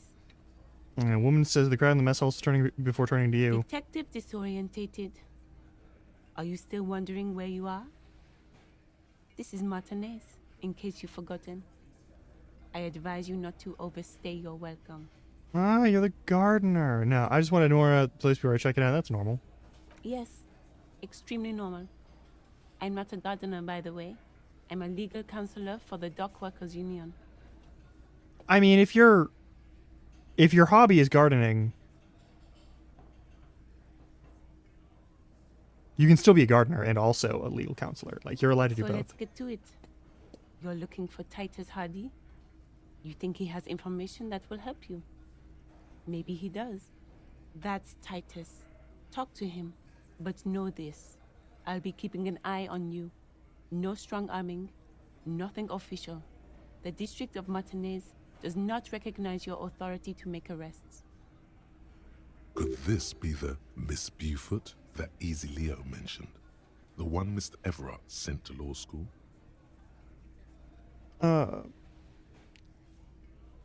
So you're Miss Buford? I suggest not wasting time on trivial pleasantries and focus. Even though she has excellent control over herself, something moved behind her eyes, in the way she stands, in her face. You caught her off guard. Push her some more.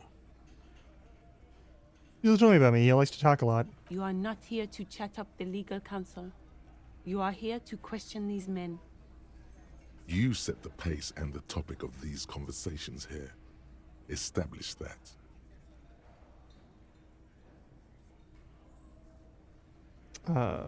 You said Mr. Art sent you to law school?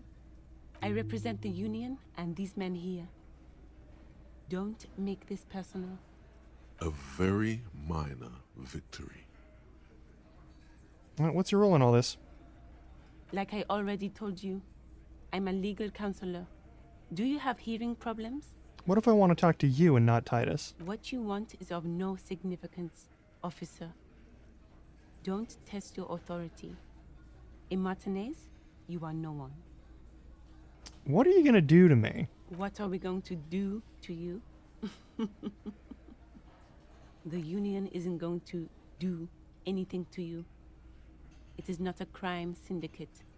It is a labor organization. I mean, those aren't mutually exclusive. Goddamn right it is. If anything, it is the RCM who do things to people. But we digress. I am being aggressive? Listen, you moral and unlucky. You are part of a mob, enforcing the unlawful privatization of Revachol. 20 fat men in the Occident are stealing it all, and you are their bodyguard. Fuck yeah. So ask what you came to ask, or get back to your commanders.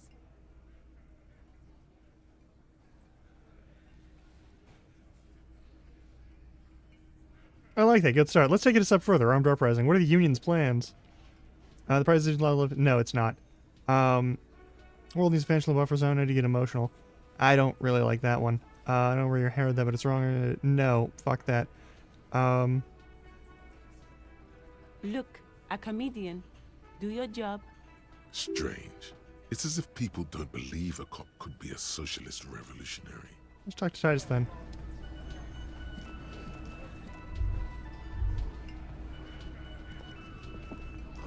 Husband and Earls, toting guns and union placards. Hawthorne bushes outside. Oh, alright, nice. This is where you say your bit. Broad-shouldered man points at you with a beer can.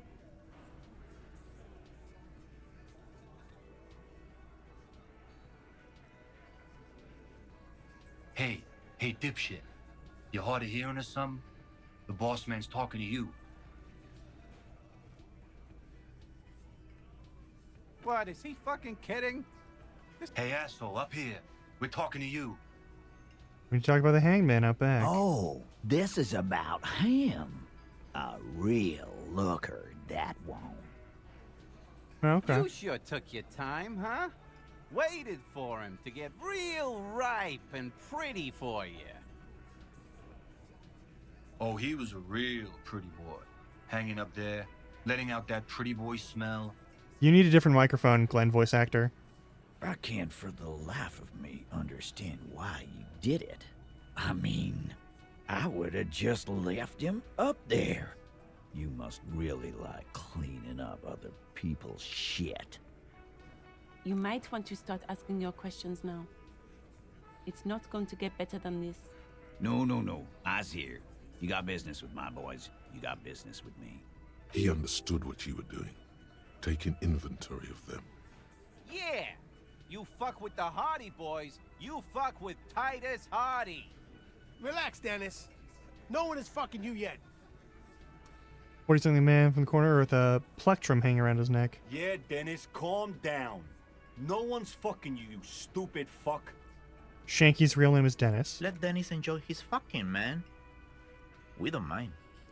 Alright, the man must be either a Mesk or Ceramrizian. Yeah. You're not even being fucked, Dennis.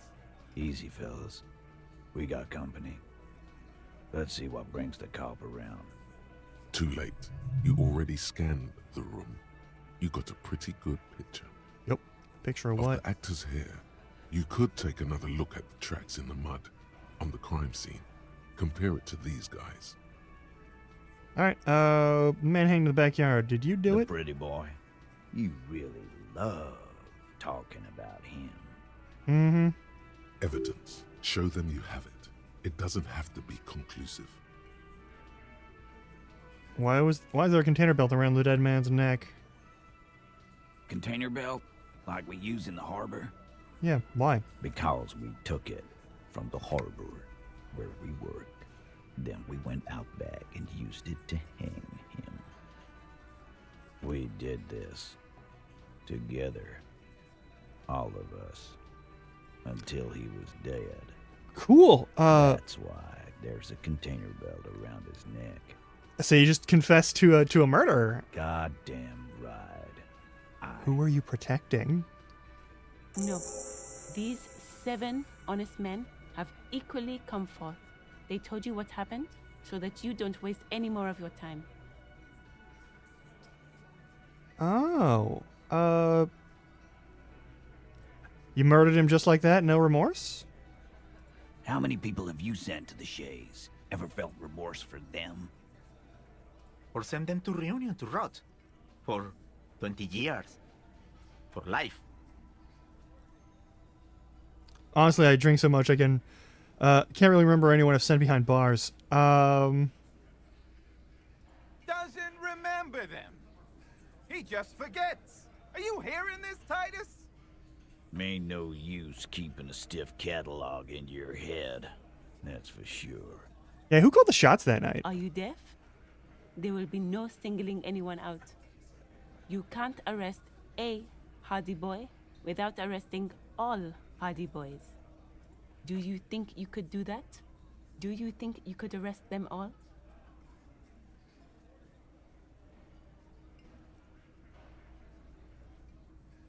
I don't have to. One of them was more complicit than the That's others. for the courts in Les Jardins to decide. Not for the officer making an arrest. Which we all know you won't be. What you can do right now is go back to your station and write a report. Yeah, sure. When did the hanging incident occur? You don't have to keep answering his questions. No, it's fine. I know, Lizzie. Relax. We killed him last Sunday night. Seemed like a good way to end the week. Cool. How long did you know him? Known him? We don't associate with scum like that, asshole. That's not what I meant. Yeah. Who do you think we are? Quiet. He came around about 3 weeks ago when that Pines cow first sailed into town. And by the Pines cow, you mean Joyce, the negotiator for Wild Pines? No. I mean the Pines cow. The stupid-ass cow they sent in to fuck us over. Yeah, they're assholes. I don't really worry about that one. Why don't you ask her about the pretty boy? I'm sure she has interesting things to say when you ask her hard enough. That's enough insinuation for today, Titus. Cool. And how do you is drawing to an how end. did you kill him? Don't waste your last questions. All right. So how does the bullet in his head factor into this?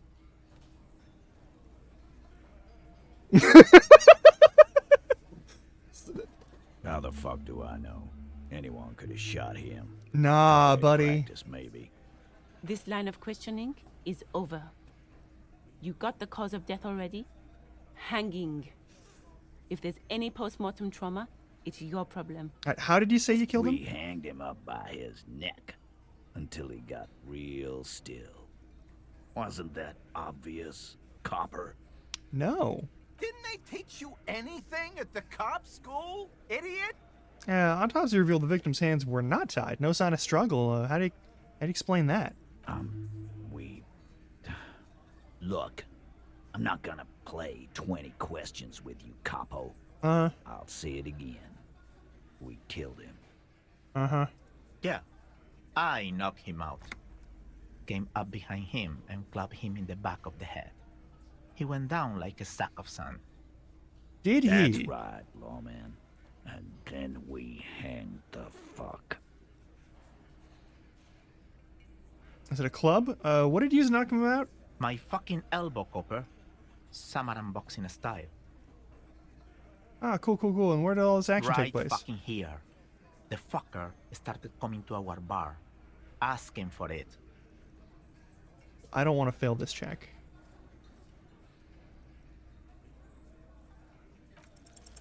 Titus is solid as a rock, and so are a few others. But Tell me you saw it. Elaine, who looks like he might be Titus's right-hand man, the least antsy of the bunch. Definitely not his first time being questioned by the police. This little rat-faced fellow is solid, too. Always fidgety, yes, but no change there. Him neither. Mostly keeps to his tomato juice, or whatever he's got there. Yeah, who's cracking under the pressure?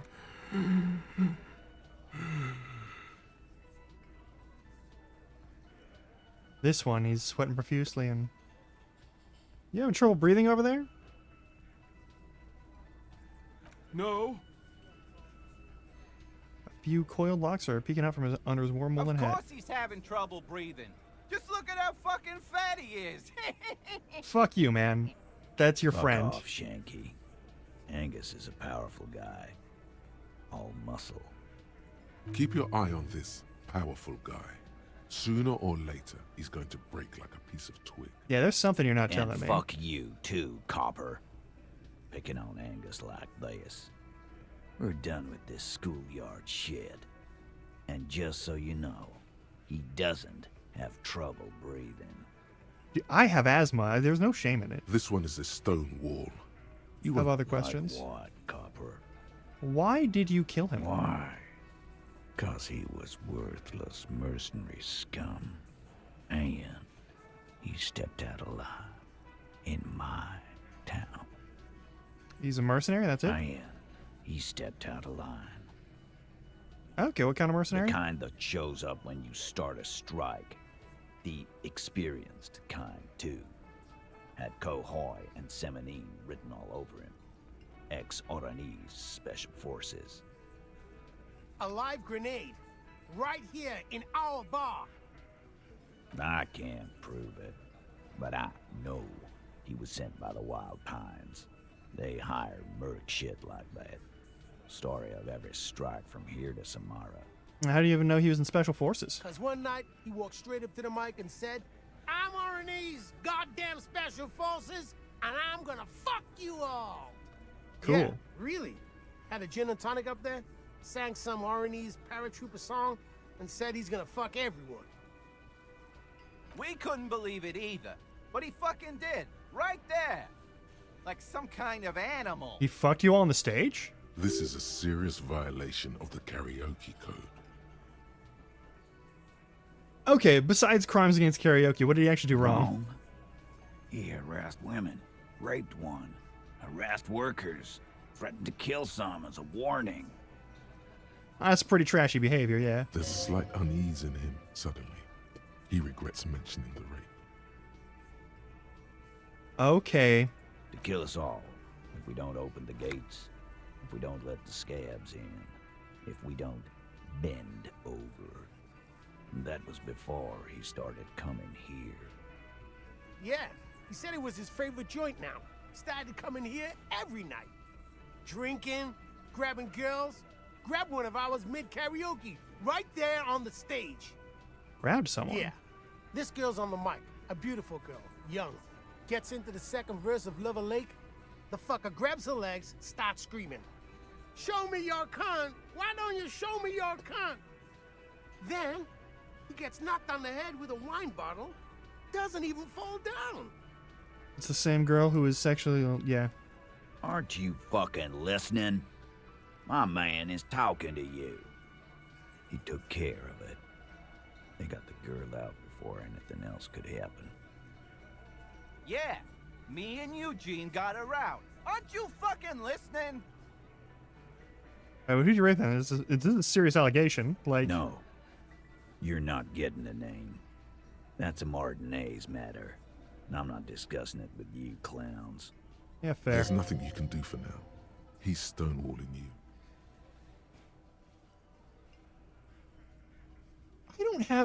I don't believe you. What are we gonna do now? Nothing. Your investigation here is done. You should go back to Jamrock, to your station, where you belong. Yes. Run home. Lonely. Rent a cop. Real law officials are done with you. You're lucky you didn't get a beating. Forget about their games. You've mapped out the characters. Reading the footprints in the yard should be easier now. Still haven't explained the bullet I found in the hangman's head. You still on about that bullet? A bullet in a hangman's head. You're right, Copper. That is mighty curious. Yeah, if you hanged him, how did it get here? Well, there are so many bullets in the world, and so many heads. I guess it's only logical. At some point, one of them bullets had to end up in one of them heads. It's bound to happen again, you know? Just statistically speaking, of course. Okay. Gonna ask you again, why was this in the victim's head? Wow! He's got it in a real evidence bag and all! Yeah. Why don't you go home and log it into evidence? These men have told you what happened. Cool. I'm gonna tell you what I think. I think the hanging was a cover-up for the shooting. You know what I think? I think he was shot in the head as a kid, and his brain grew around the bullet. It's not how that works. Also, thanks for that hydrate in this strike. Ugh.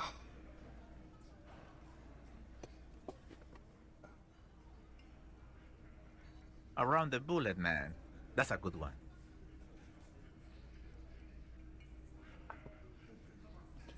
Did you guys shoot him? Shit! I probably did shoot him. I was drunk last night. You guys know me when I'm drunk. Yeah, Glenn likes to shoot his guns when he's drunk. Better hope he stays sober. I mean, before he was hanged. Before? After? During? This is getting ridiculous. They told you what happened. Stop wasting your time. I will figure this out sooner or later. Never been worried in my life, lawman. It's not like you blew it wide open, but there's a little crack in there, somewhere.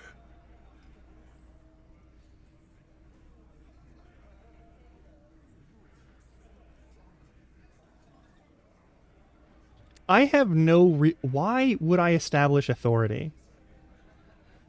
What would be the point of establishing authority here?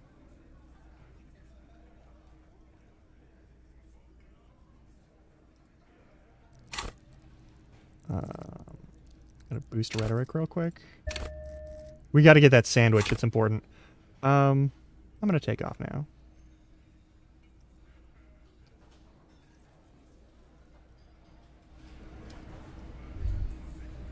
You want your gloves back? I've got nothing to say to you. Why are you wasting your time?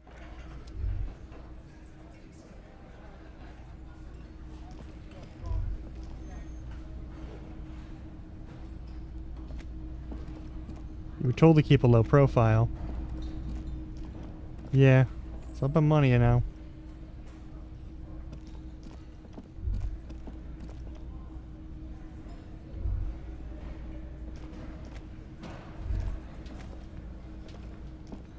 A thin man is smoking below an exhaust hood, occasionally sipping from his mug.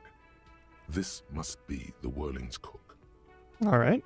As you step in, he nods toward the table and says something in a completely foreign language. The only words you can make out are Garancy and Kubek. It must be his name, Garancy. Garancy Kubek. Sounds representative. Yeah. Oh, hello, sir. Got time for a few questions? The man puts his cup down and replies something, his left hand drawing arcs in the air. Do you know what's behind that door? He looks up at you, then looks away. Shrugging is an international sign for, no, I don't know what's behind that door. All right, stay masculine as, I guess, a response. That, fine, yeah.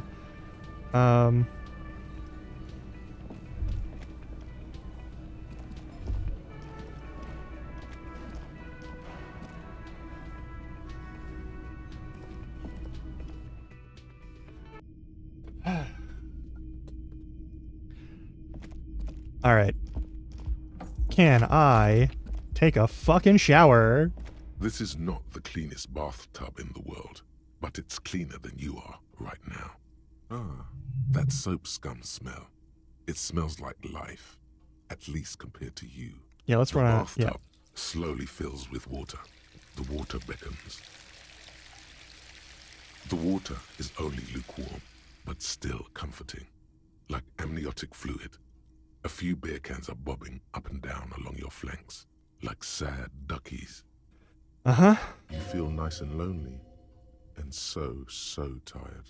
Take the beer cans out. Now you are alone with your thoughts in the tub. But it's easier than being alone with your thoughts outside the tub. Linger in the tub a Your bit. fingers grow pale and are covered with tiny whirls as the water cools. What are you doing? You're not some fat fish in a More or less, yeah. Also, Croatian Muffin, welcome on in. But yeah, it's my first ish playthrough. I think I played like 30 minutes of it a ways back. You see the corpse, but I didn't really do still anything beyond smell that. a cadaver on you. It's going to take more than one bath to get rid of that stench. Mm-hmm. Then, houses along a narrow street. A video rental. Nice. Darkness on the planet's curvature. The waterline recedes as you stand. You are cold now. Your clothes stick to your still moist skin.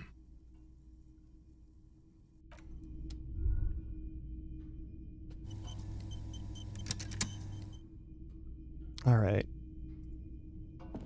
A mirror hangs on the bathroom wall.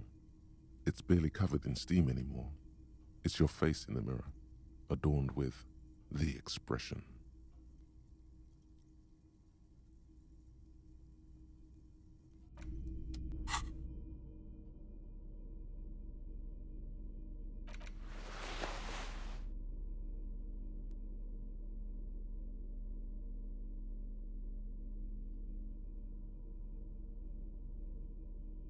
I need more clothes, I see.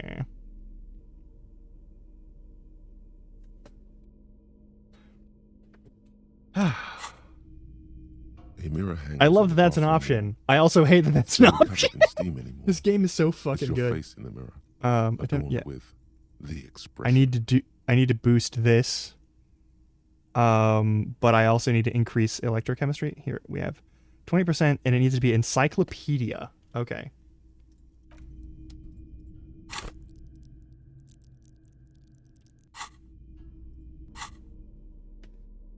I need to boost encyclopedia. I don't think I have anything that'll boost encyclopedia. That's minus encyclopedia. I need the opposite of that.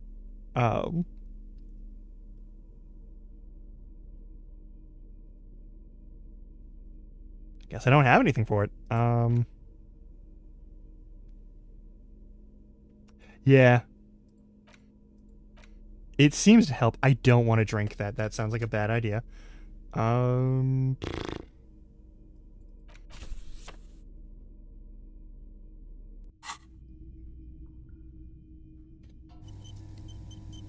mirror hangs on the bathroom wall. It's barely covered in steam anymore. It belongs in the new, the third decade of the current century. Enough time had passed from the failure of the revolution that, for a fleeting moment, free market economy seemed like the ultimate, uncontested way of life for our species. Things were good. It was smooth sailing. People made gold and champagne-tinted interiors and facades to suit the times, calling this the new style. But more importantly, disco happened. Forget about ostentatious orchestrations. For Revachol, your city, that meant only one thing. Guillaume Lamillion. Out of the dazzling swirl of disco music, in an open-air boîte de nuit, somewhere in Revachol West, Guillaume's blonde mane appeared on the screen. He sang some bullshit. Then he made The Expression. I have gone to the bookstore, yes.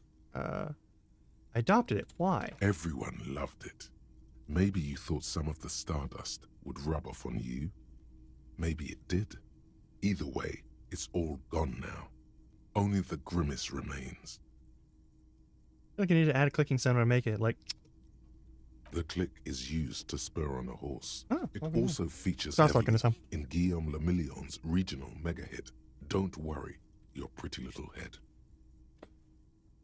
Sometimes you like to add finger pistols to the mix, because, unlike Guillaume Lamillion, you are a police officer. It's your nifty little way to say, I'm armed and dangerous. That's not how finger guns work. Alright, so how long was the new? There is a vast ocean of time between right now and The Expression. Looking good on you, or anyone. 2 decades, if the calendar is to be trusted. Humanity has run aground in that time. It's a different world now. The Expression is a relic. Anything else? Like, who am I? Why did I become a cop? Why did I drink myself into oblivion? Like, anything like that? You have some understanding of the near history of disco, plus the trivia you've picked up along the way. Episodic memory, however, remains in the dark. It may never return. You should prepare yourself for that. Does it have anything to do with ostentatious orchestrations? Not really. OO must have just stirred your mind. They're more like a disco rock band anyway. Fair enough. Let's It doesn't have to be. You can swoon over Guillaume and his champagne-corked smile whenever you want to. Maybe some of the stardust will return. I need to boost electrochemistry next time. No,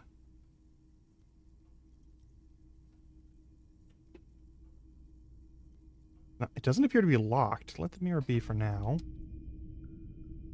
Alright. Let's upgrade our electrochemistry in every possible way.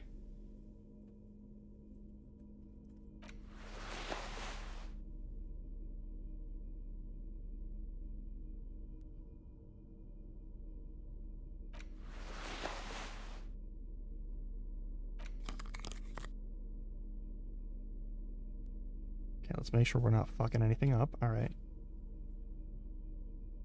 I kinda do. It worries me, and also there's no way that's not a thing that we can, like...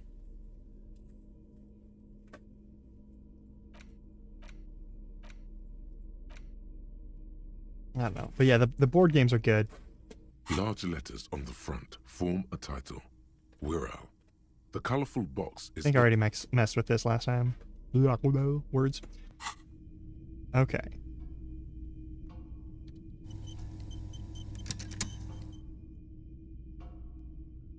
No, wait. Alright, well, I'm just silly. Are we set on anything? Yeah, we're not gonna do anything with that. A mirror hangs on the bathroom wall. It's barely covered in steam anymore. It's your face in the mirror, adorned with the expression. I literally have to get a perfect hit on that for it to work, so we cannot do that now.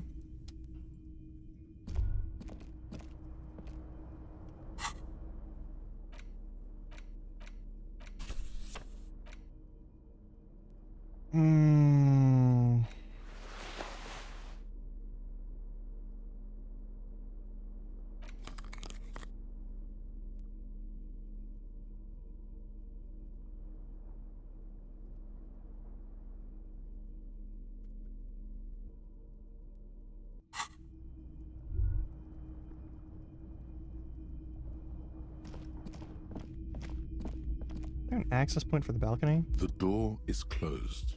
This door can only be opened with a key or from... Cool. What about this? Nope. Okay, cool. Is there... Because I know there's another balcony over here. Is the thing. Because I saw this balcony. How do we get to that balcony? This is my question.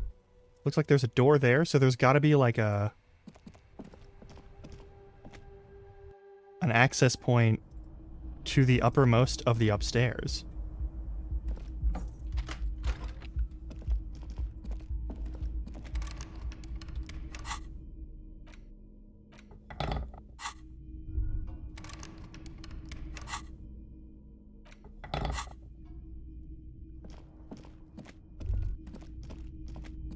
Alright, it's now 6 p.m. Maybe Yurt does have a key. Does he need glue? Can I help you?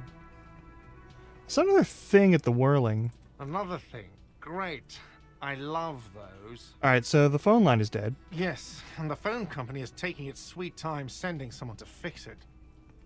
Losers. That's pretty strange. It's not strange, it's inconvenient. Sure that there was foul play? Who told you that?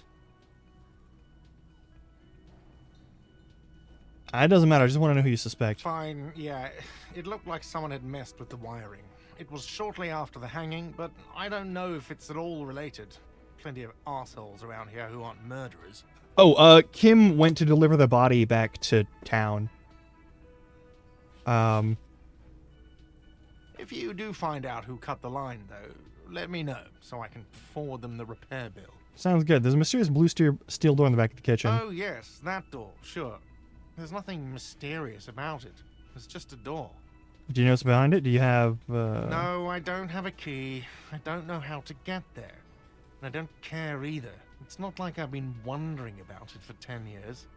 It's just a frit warehouse, probably.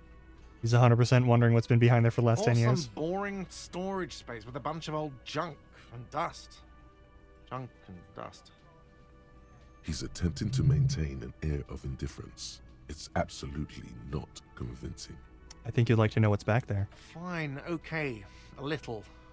But my job doesn't leave me time for wondering about one locked door in one of the cafeterias I manage. Mm-hmm. So, I haven't opened it. I have cleaned the whole place 100 times over, though, after the animals. And I haven't found a key, so good luck with that. All right. Yes? Oh, hello, dear. There you are again. I'd like to hear about more cryptids. Dear. Is there a particular cryptid that you're We're gonna ask her about all the cryptids now that Kim's gone. I thought we'd agreed on just one cryptid, sweetie. Just one or two more, please. Can't say no to that. Well, the biggest cryptid is the Giant of Kokonur. Right. The Giant lives in the most arid parts of the vast Kokonur Desert in South Samara, casting a strange light across the barren wastes. What do you mean, strange light? Mirage or psychogenous luminance. And how big is it? No one knows for sure. It is like an awful mountain appearing from below the horizon and expanding to cover almost a third of your field of vision. Is it dangerous? The towering luminosity of Kokonur is a bad omen in local folklore. Some say it's a Fata Morgana, others, fate unimaginable. That's what makes it so peculiar. A species surviving at the very limits of scientific law. The giant of Kokonur must be the largest animal the planet can support. There are limits, you see, to how large a metabolism an ecosystem can beget. Some say a gravity anomaly below the Kokonur desert might allow the creature to grow to these gargantuan sizes. Great. This is great shit. You need more. Gravity anomaly? Digging it. Digging this parascientific stuff right here. What's the tiniest cryptid? Cryobacter catlensis. Cryobacter? Yes, a unicellular bacterium that was discovered in one of the northernmost points of Kotla on the Boreal Plateau by renowned geologist Caitlin Mijanou some 70 years ago. What's so special about it? Bacterial colony Mijanou found had remained alive while frozen in ice for longer than anyone could reliably estimate. Oh, that's not too special. There's a lot of like before recorded history. extremophiles and that sort of thing. Yeah, that's fair. Mijanou disappeared shortly after injecting herself with the bacteria she had brought back to study. No doubt in hopes of prolonging her own life.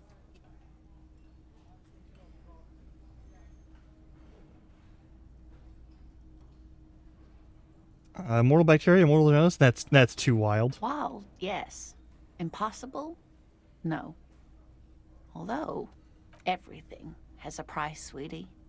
After Mijanou treated herself with the bacteria, she stopped aging, but also became increasingly eccentric and irascible, so that even her oldest friends were forced to pull away. We can assume that she has been living somewhere in the wilderness for decades now, all alone except for the Cryobacter catlensis coursing through her bloodstream. That's fucked. Are there any invisible cryptids? What an interesting question. And the answer is yes, there are. Oh, what's that? The Koldamamadakwa, or thin whisper of sound. And that's precisely what it seems to be. Self-replicating sound waves, invisible and intangible. It's very afraid of us, which makes it incredibly difficult to track. Oh, why is the Mamadakwa so afraid of us? That is a sad story. A group of university students assisting with the field work in their enthusiasm for the project, and no doubt because they were preoccupied with impressing their professors, nearly drove it to extinction. Extinction, you say? That sounds terrible. They tried to communicate with it and had no other means but sound. So they started sending out sound waves at frequencies they thought might match the Mamadakwas. And what happens when a sound wave meets another sound wave of the same frequency, dear? I don't know. Well, dear, they cancel each other out.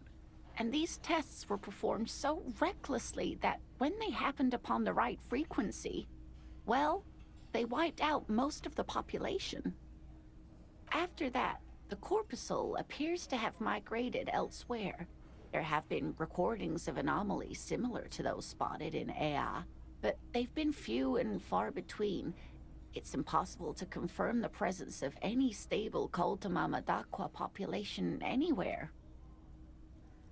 What does it sound like? Like nothing. It's such a high-pitched sound that us humans can't hear it, nor can other animals. It could be ringing right outside your window and you wouldn't even know it. Could be anywhere. Everywhere, even. Okay, but how can an animal be a sound? Many scientists have asked the same question. Some have claimed that it isn't itself a sound, but a tiny corpuscle that emits sound waves, but there's no evidence to support this theory. Fair enough. All right, well. What about what? Now, we need to discuss something else. Of course, dear. You don't notice this about me, but I've lost all memory of the world and myself, and I have no idea what I'm doing. I'm gonna tell her. Surely things can't be that bad? You sense that she won't judge you, no matter what you say. Things aren't bad. They're catastrophic. You know where we are, right? We're in Revachol. That's right. In a hostel called the Whirling in Rags, to be precise. Huh? Yep.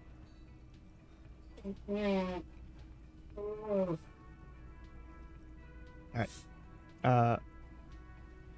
Okay. Yes. And Revachol? Alright. All I know is that Revachol used to be really cool in the 30s. It's kind of the disgraced capital of the world, something like that. I'm gonna say 2. Because we talked to, Arnaud. Yes. Great, see? We're getting somewhere. What the new? Disco dancing? It seems like a lifetime ago. Much has changed, but it is still the most beautiful city in the world. A rare jewel set in the sand between the pines. Everyone says so, even foreigners. Speaking of history, you know what year it is, yes? It's the spring of 51. That's right, dear. How splendid. Here, take this pen.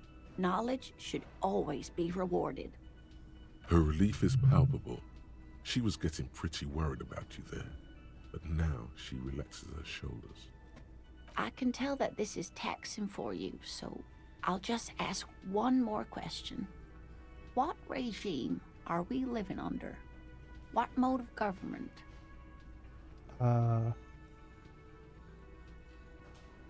I'd like to think it's a dictatorship of the proletariat, but something tells me it's not.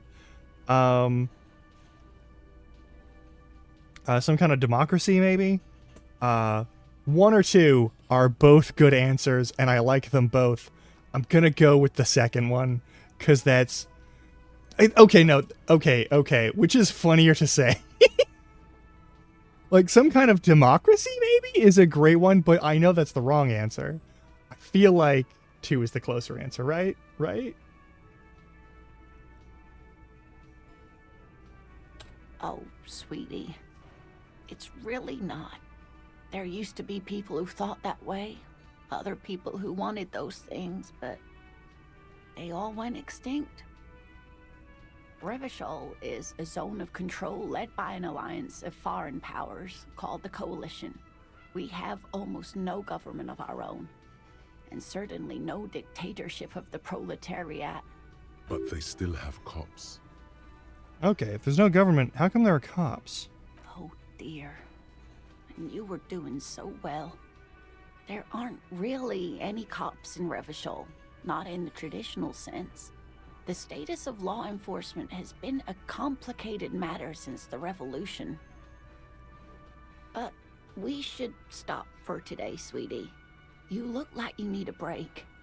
Besides, I'm not the best person to explain the big things to anyone. Fair enough. She's scared now. She's realized you really are brain damaged. Alright, so how did I do? You were doing quite well up until the end there. It does look like you're having trouble remembering things. History and places. Mm-hmm. Remembering reality, in a word. It's very odd. Oh, what is the revolution you mentioned? A defeat, I'm afraid. The people of this archipelago tried to build something new. Something different. The rest of the world didn't like it, so they came and ended it. This was 42 years ago. Alright, what does that have to do with there not being any cops? It has something to do with everything. I really don't know how to explain it better. Alright, well, who could tell me more? Someone more educated in these things than me? Someone rich, maybe. Wealthy people are educated. Though I don't know where you would find Sometimes. a wealthy person in Martinez. And that doesn't make them intelligent. But thank you, sweetie. You did make me forget about my worries for a while. That's fine. That's all for now, man. Alright, what do we got? You gave me a pen. A pen with a green ape head on one end. The ape has closed his eyes, a kind expression adorning his face. It seems to be meditating. Perfect. No new interacts. I don't want that booze. Like this. Can I sell it?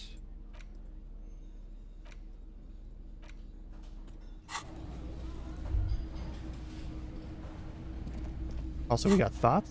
What do we got? We got that going on. Guillaume de Million.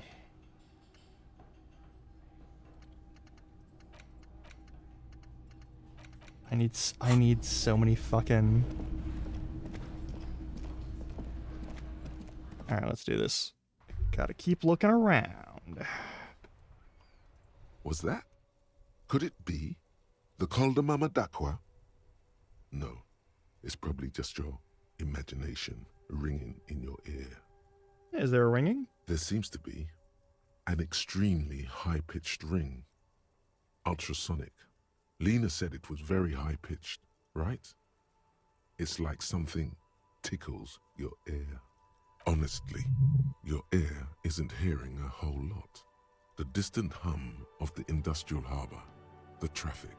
But, admittedly, there is a high-pitched noise somewhere there too. But then, isn't there always? There it is again. You're about to rediscover a long-lost species. No, the fuck we aren't. It must be very close. Maybe, just maybe, it will come toward you. Keep still. It might perch on your shoulder. What are you doing? You're a police officer, not a pansy ornithologist. The only birds you should be looking for are healthy women of childbearing age. Physical instrument, what is wrong with you?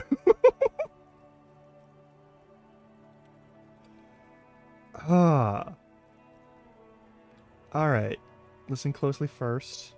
Very seldom if the bird comes to perch on your shoulder, move your head toward the sound. Oh no. The sound. No. Too late. It's gone. Keep your ears peeled then. Cool, what's that? Okay.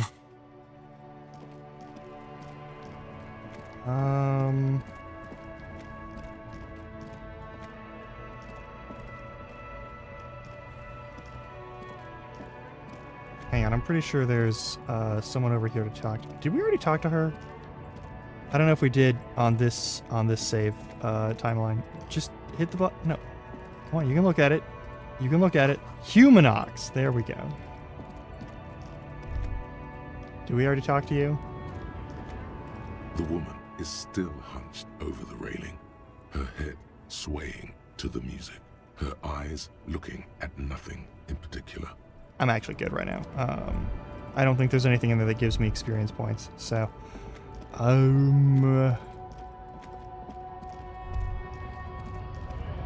There's that piece of shit.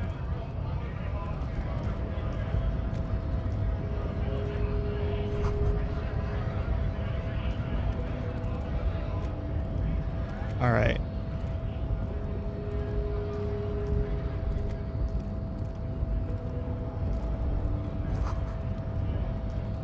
Is that idiomatic? Yeah, alright. Alright, we did the thing with the unlocking of the door, so let's go talk to Claire.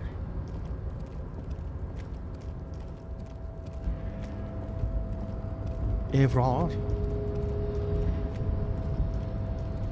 Alright, ready to talk to Beams of Light Rich Guy.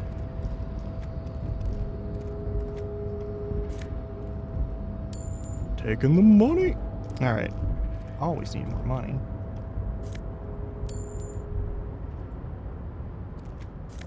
Perfect.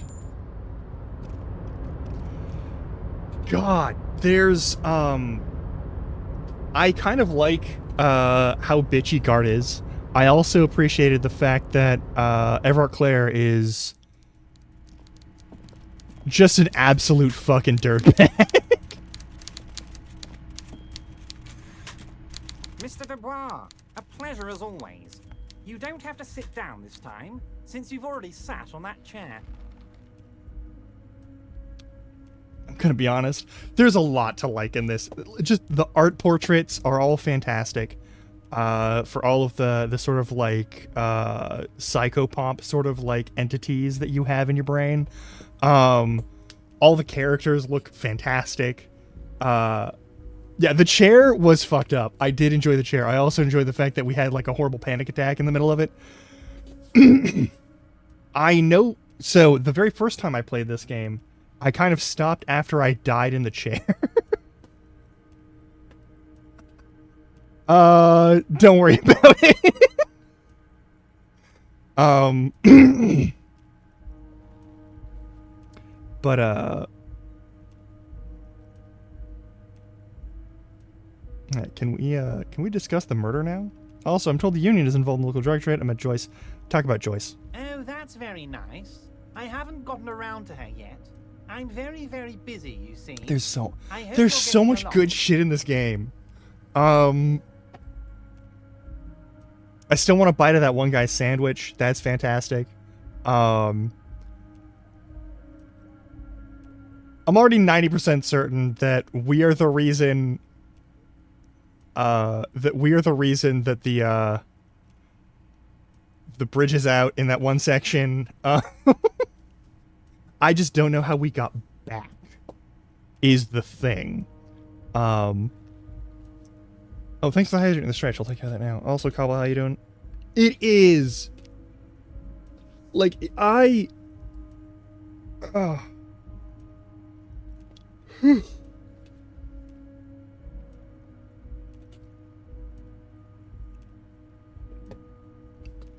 narrator is fantastic.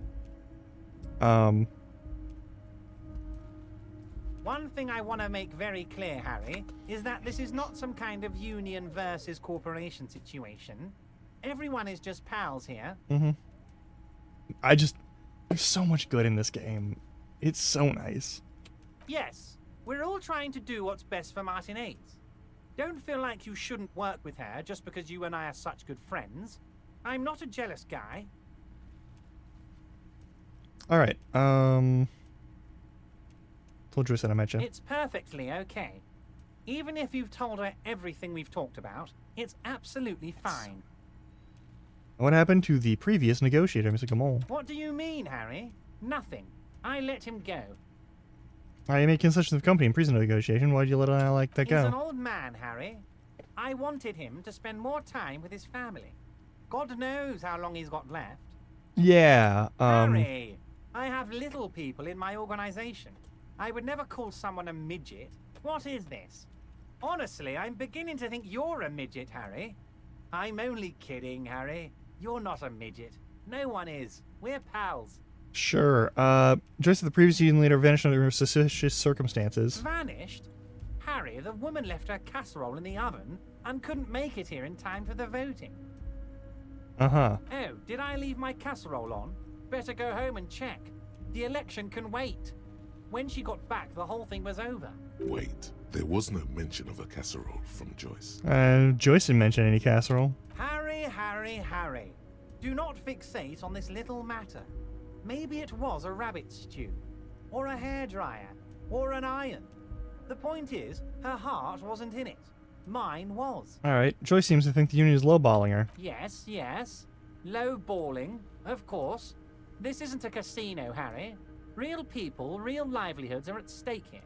But everything's a casino for those rich types. His expression makes it clear. This is childish and irresponsible behavior. Yeah, why haven't you let her in to see him? If she actually wants to see me, she will find a way. Any good negotiator would.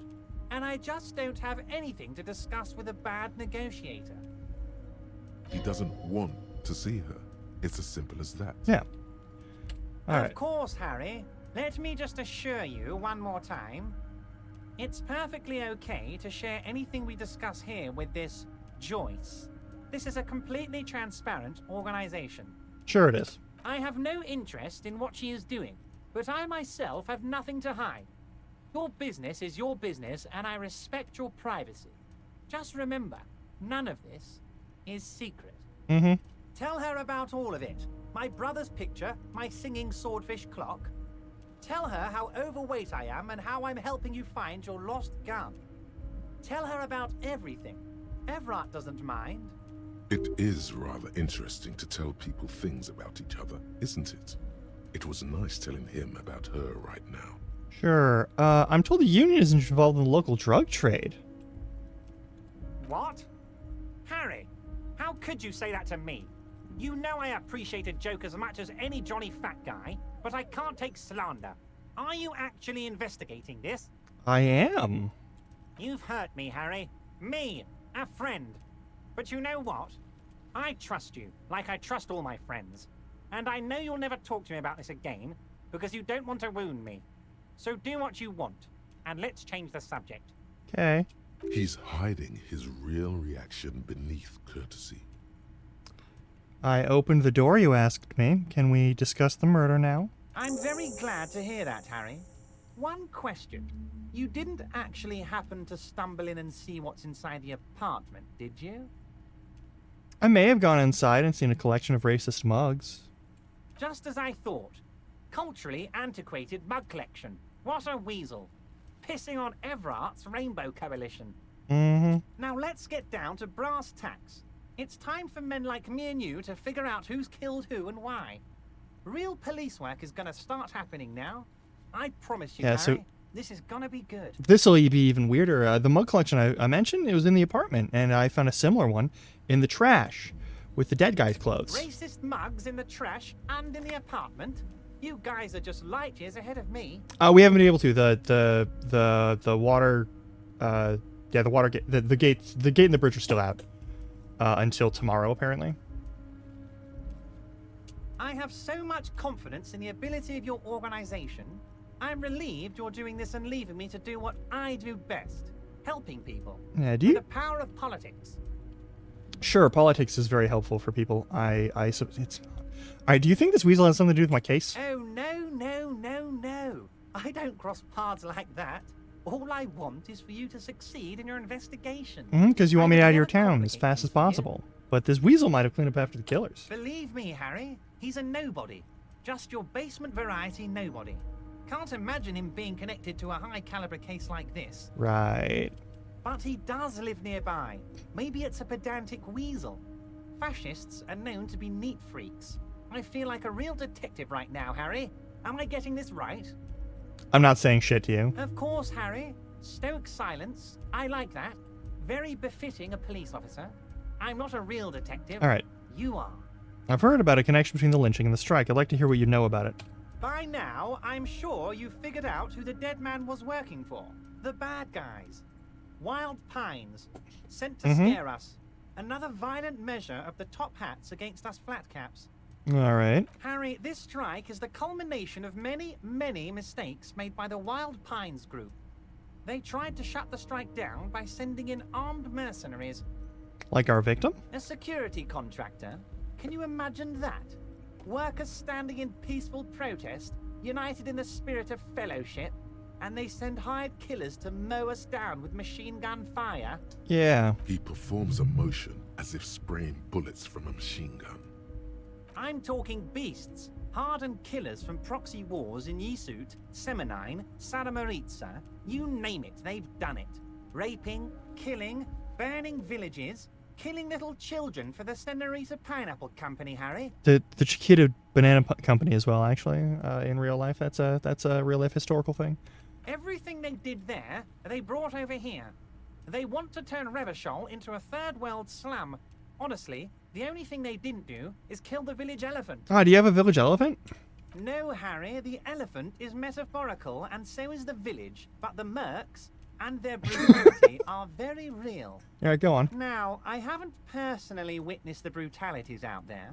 I have the luxury of staying in my container, you see. If I need to go somewhere, they just move my container. Weird, they move the containers? Yes, I'm an old man, Harry. My legs aren't what they used to be. They lift my office with that big crane. It's actually very fun. You should try it. I will not. But enough about me and my fun container. The killers the company hired, I think there were 3 of them, all hardened commando types. One of them got downright suicidal, getting drunk, violent, a little rapey. Even their own negotiator couldn't control him. That's your boy, the one who likes hanging out and trees.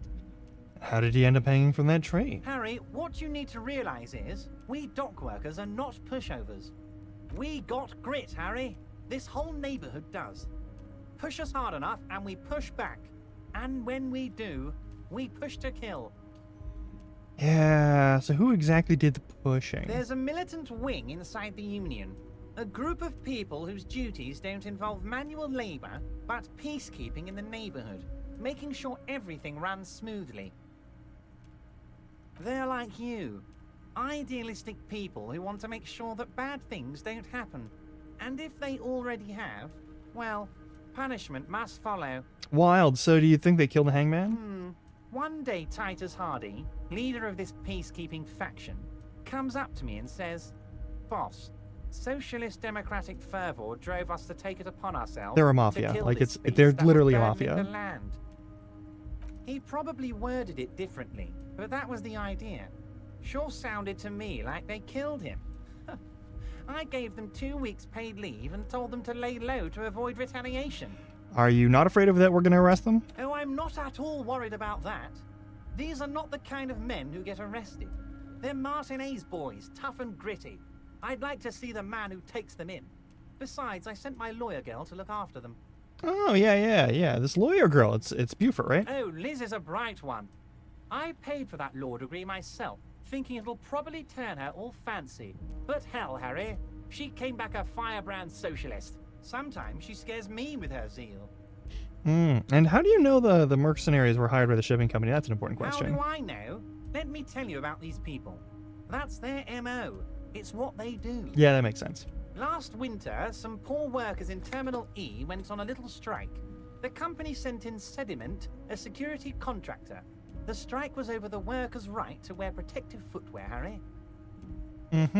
These guys turn up and start beating people. Tell you what, Harry, I wouldn't be surprised if we got the same mercenary company after a little rebranding. And I'm sure as hell not surprised to see an army of scabs under my gates. So you think security contractor organized the scab? You said it, Harry. Hell, one of those guys looks big enough to take down that proverbial elephant. Boys like that don't just happen to show up during strikes. That does sound quite unlikely, yes. The big guy leading the scabs at the gate is colossal. That's fair.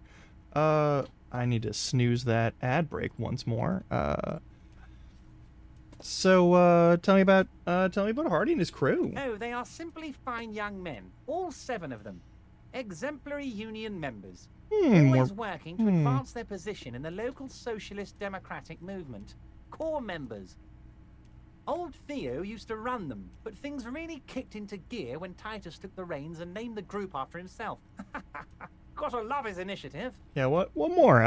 Who's second in command? Who's the most violent? Harry, they're almost all of them great guys, born leaders. Whatever happened, I'm sure they only had the best interests of Revachol in mind. Okay, cool. Work with them. Hell, interview them. But don't fight them. They really are just like you. Men who like beer, women, and some order on the streets. Oh, that's enough bullet. There was a bullet in the hangman's head. I just want to let you know about they that. Shot him. Well, someone shot him in the head before they hanged him. How odd. I don't know what to say, Harry. They told me they hanged him. A hanged man is what I saw when I took a look into that yard. What I do know is the case is in safe hands. If anyone can get to the bottom of this shot and hanged man, it's my favorite policeman, Harry. Oh, well, I met the Hardys. Can you ask him to cooperate with me? Of course. It's the least I can do for my good friend Harry. I'll do it right after we've concluded this talk. That is one hell of an elephant. You can now go and tell Titus about this. See what he has to say. Also, Harry, here's 5 real. Why are you giving it to me? I'm not giving you anything.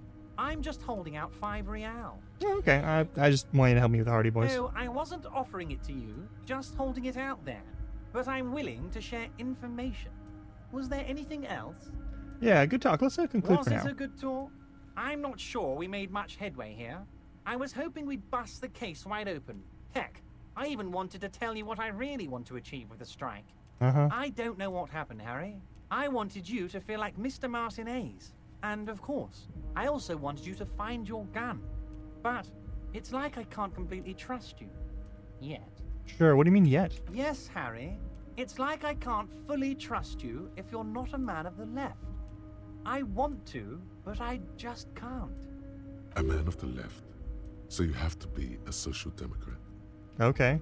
He's been hurt too much in the past by men who aren't social democrats. We'll pretend 3 is a good answer, but it's not. Another corrupt scheme is another one. Yeah, no. Not a patriot of Evershall. No. We're not a money engineer.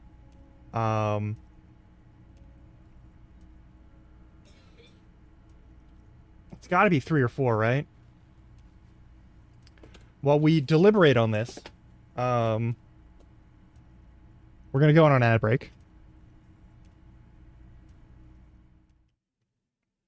Stretch your legs. Get some food or, you know, water, any other beverage that you might prefer. And I'll see you in like 3 minutes. All right.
Sorry about that. I needed to grab food.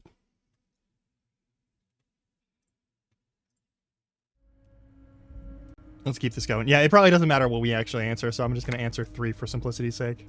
You're saying it, but I don't believe you. You know how it is. Company snitches, agent provocateurs everywhere. I'm barricaded in this fortress of mine, and I need to get a message out. Will you... Once again, I require nothing unethical or illegal of you. You just need to get 2 little signatures on this piece of paper, and then mail it to my accountant in La Delta. I'm glad you asked, Harry. The Union is going to build a modern youth centre in Martinez. It will be righteous. We're gonna get those teenagers off drugs and on roller skates. There's a nameless little street on the coast with some old houses around it.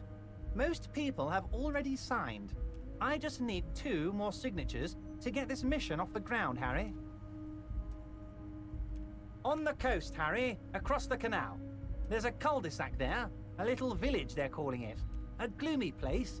You'll find it. I trust your detective skills, Harry. They are just gonna have to deal with the construction noise for 6 months, and then they'll be living like kings.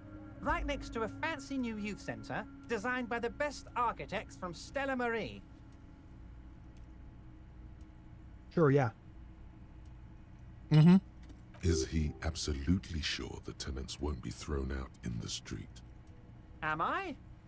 Harry, these people, Martinez is the most important thing in my life. I would never let anything bad happen to them. I half believe that. We're gonna build a youth center there. The value of their properties goes up and kids have a place to play in. I'm looking out for these people, not pulling the rug from under them, Harry. I'm looking out for all of Martinez, not just the harbor. Uh-huh.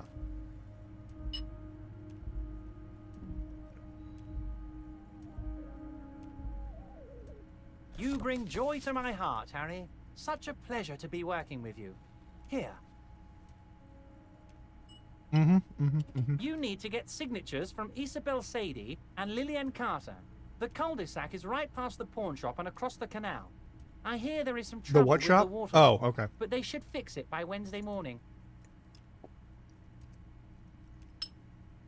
Once you have the signatures, mail this to 13022 La Rocca in La Delta. Then I'll know you're a solid socialist.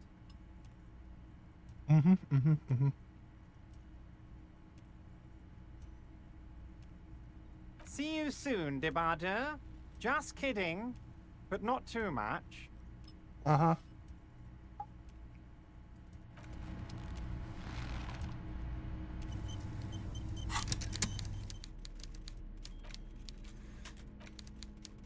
You take the legal documents out of the envelope, a 12 to 40 month construction period, and the zoning plan in the addendum.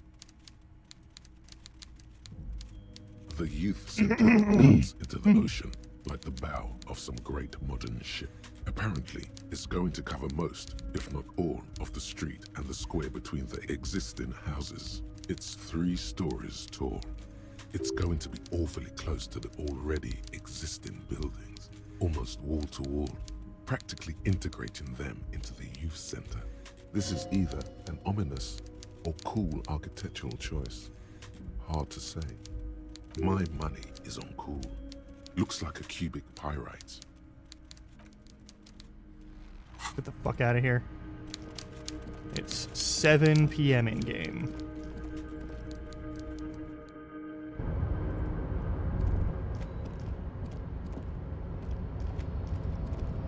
All right. So Titus and the Hardy Boys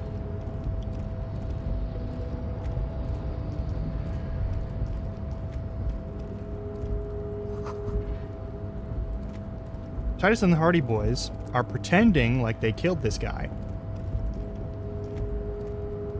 And that's an issue.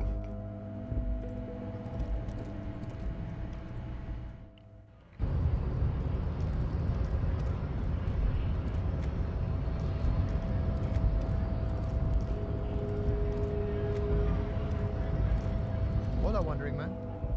How can I help you? Oh, one hell of a colonial mug collection. Yeah, The janitor who gave me the key to his apartment said the guy's a bit of an asshole.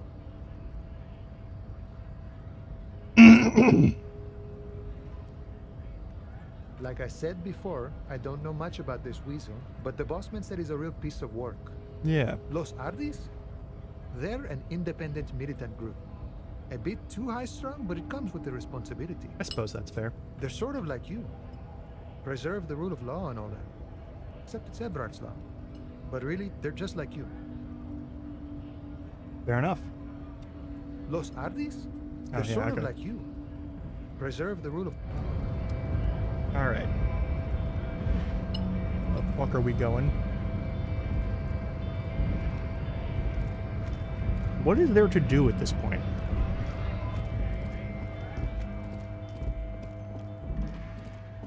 Ah, there is one thing to do. Hang on.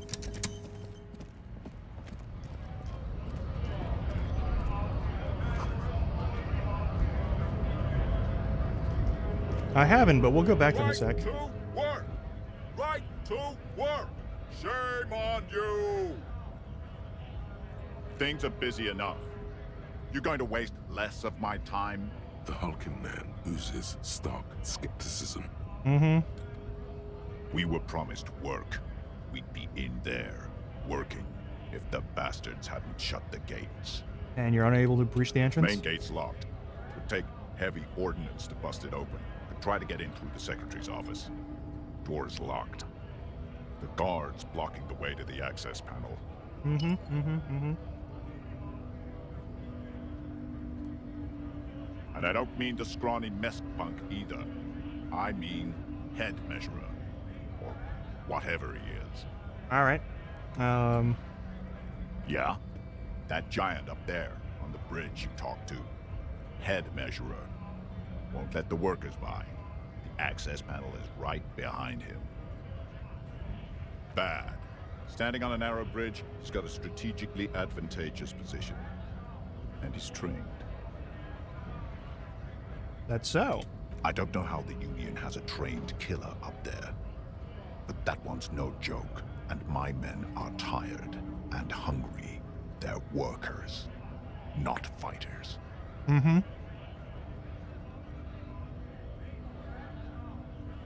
Why don't you go arrest them instead? I'm sure they've done plenty of criminal shit. Oh, shut the fuck up. They might go home eventually, or get drunk. Unexpected situation, but we hold the pressure on until someone makes a mistake. Then it's our time. We strike. Okay.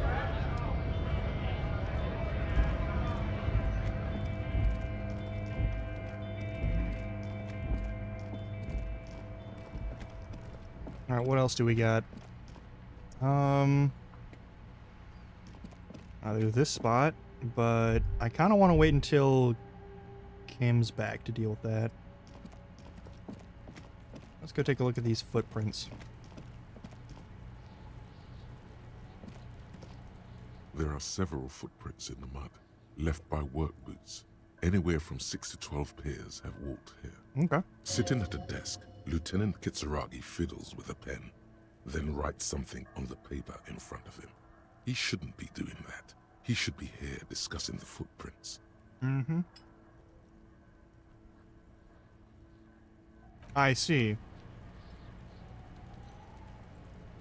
So we're not allowed to do that. Alright, let's go back to the bookstore.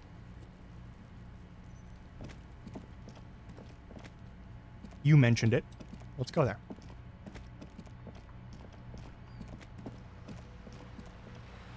There's that lady.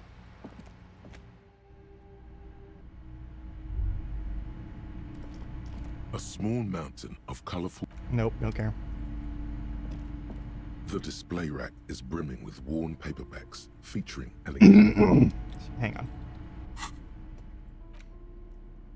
It's pain threshold, right?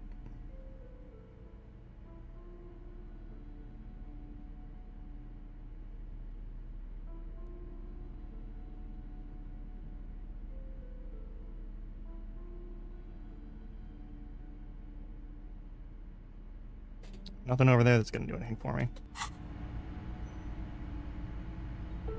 The display rack is brimming with worn paperback. It's a medium challenge. I'll need to get at least an 8. Unless I boost pain threshold. Yeah, fuck it. Actually, no, hang on.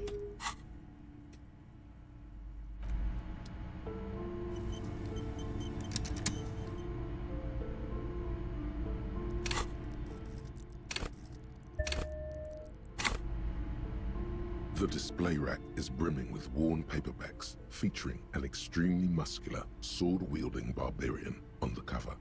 Nearly all the titles contain the word Heimdall somewhere. A twinge at the back of your head makes you flinch. Your eye starts twitching. Ah, what is it? Your hand reaches toward a book with glossy cover art of the very muscular man from Heimdall in chains, kneeling in front of a staircase leading to a throne. A woman sits on the throne, leering at the man. She's laughing at him, belittling him. Okay. Between the throne and the Heimdall man lies a bonfire, casting shadows on the wall. The shadow of the woman's headdress looks like a pair of devil horns. The title reads, Man from Heimdall and the Devil Woman. Interesting. The display rack before you is burdened under piles of Man from Heimdall novels. I want to buy Man from Heimdall and the Devil Woman. It is a bestseller for a reason. All right.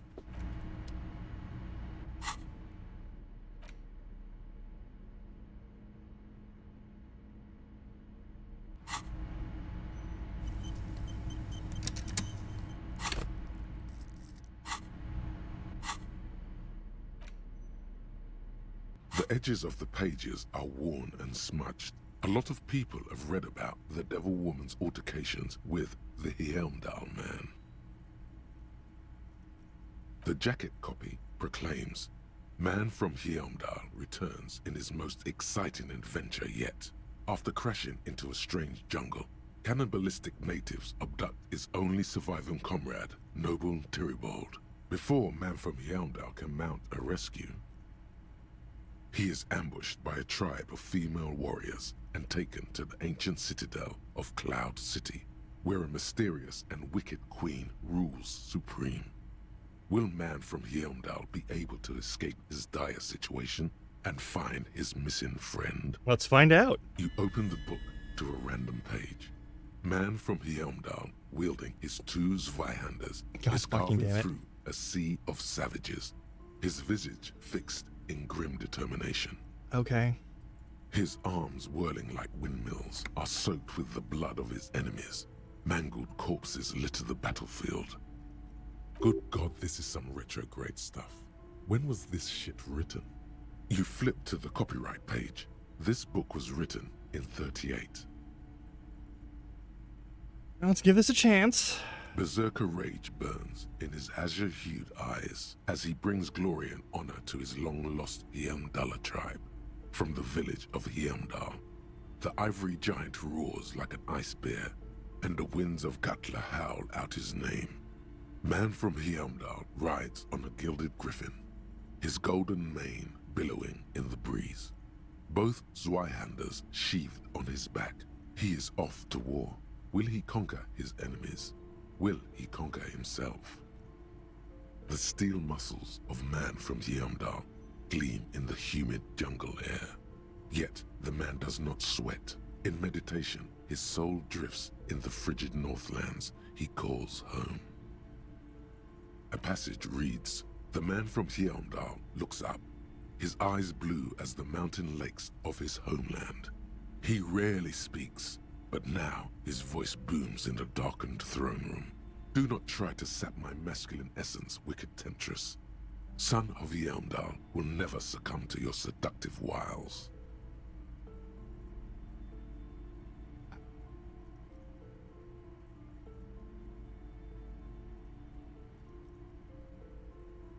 Don't try to suck me. All right, okay, fine, whatever. Thine spells are no match for purity and strength of will. Brothers of Heimdall, stand above the vices of flesh, for it is weak and corruptible, yet mine is forged in gore and strife. Queen Lydiana just laughs, a sultry and salacious sound, then says, I have grand plans for you, man from Heimdall. She gestures her diabolical hand toward an array of potions and unguents. First, you shall please me. Then lead my armies against the vicious cannibals. Not a muscle moves in the face of the man from Heimdall. Yet inside, there is turmoil. What do you even know about literature? Have you ever read a book in your life? This is not just another book. It's Man from Heimdall, and it's done with you. The jacket, he is ambushed, but you open his arm. Good God, you flip to the copyright. Berserker Rage, Man from the Steel Muscles, a passage. Thines, I have grand plan. In the final pages, Man from Heimdall mounts Galavarin, his mighty griffin, and turn to find out what happens next. You'll have to pick up Man from Heimdall and the Three-Eyed Skull, available in fine bookstores everywhere. Spring 39. It's 12 years ago in this game. All right. All right, we've got some. Hang on. All right. The 15th Indo tribe. Because there was. The 15th Indo tribe was comprised of 8 kids from Forberg and North Jamrock, running from wild dogs in the valley, hiding scents under rocks, and stealing clothes off clotheslines, and sometimes even the copper wiring of phone lines. You may have been one of them. This must be a childhood memory. The 15th Indo tribe was your Indo tribe, set to rule in Celinda. The rest of the kids are dead now. Car accidents and drug overdoses. Only you remain. Okay.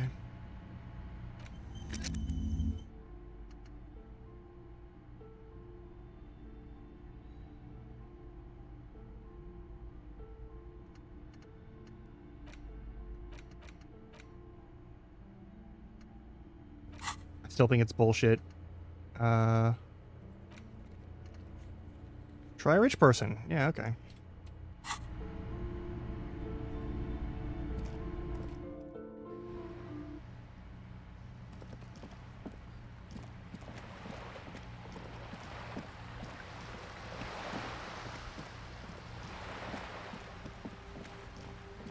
Oh dear.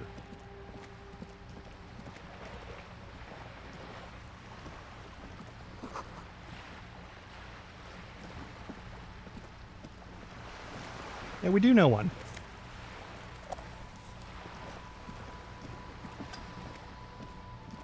You're back. Good. What can I help you with? Not an umbrella, I hope. I don't need one myself, you see. If you go like that, the rain is freezing. Sadly, I need this one myself. It's hydrophobic, repels water, almost magically. The company makes them for offshore platform personnel. Very sturdy. What I can do for you is answer some questions. Nothing like talking to pass a rainy day. Alright, sure. Tell me about this alleged drug trafficking. It's quite straightforward. Someone is using Terminal B to smuggle raw ingredients from the Samar and Isola into Revachol with the Union's blessing. Wild Pines has suspected it for years. Cool, what kind of ingredients? Meth and dextroamphetamine, GBL, and various synthetic psychedelics. Honestly, it might be quicker to say what you can't make from the stuff. Alright. Yes. After they clear the terminal, we lose track. The actual production is taking place at various sites in and around Jamrock Quarter. Alright, and you want us to investigate. Yes, Yeah. but you won't get anything out of Evrat and the Dock Workers Union. Still, every chain has its weak link. Yeah, am I gonna need bolt cutters for this? Unlikely, officer. I'm talking about the lorries. Once the ingredients reach Jamrock, they're distributed to a network of local manufacturers. You want me to search the Well trucks? beyond our grasp. Alright, cool. But in transit, they may be vulnerable. How convenient that they're stranded like beached whales at that roundabout. Perhaps you've noticed that a number of lorries are tangled in a traffic jam at the roundabout just now. Interview the drivers who are still hanging about. One of them might be waiting for a crucial shipment. Okay. Her irises are light green, like the river Esperance in bright daylight, upstream where it's clearer. I'll be explicit. If you find this driver, I will share company secrets with you. Well, here's your chance. We did. On more than one occasion. Apparently, there's some sort of well, no. We asked East Motor Track to raise the drawbridge. The road company is a partner of one of our subsidiaries. However, this is a limited time opportunity. Once the complaint has been processed by the Trade Committee, they'll have no choice but to lower the drawbridge, and the operation will continue. Thousands of liters of raw ingredients will pour onto the streets of Revachol. Not the east across the river, but the west. The vulnerable, the weary.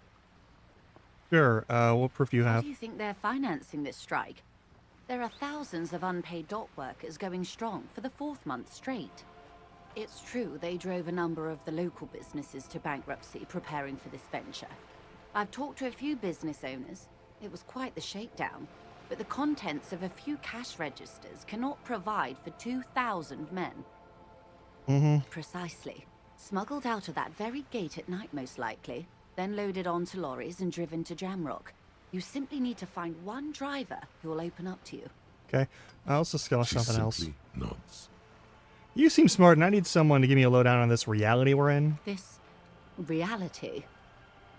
Whether related to the medical upset, I'm trying to remember even the most basic terms of reality. Ah, yes. The episode. Sounds like an acute case of encephalopathy, now that I think of it. But then I'm no doctor. Ask away, officer. I'll help however I can. All right, we're in.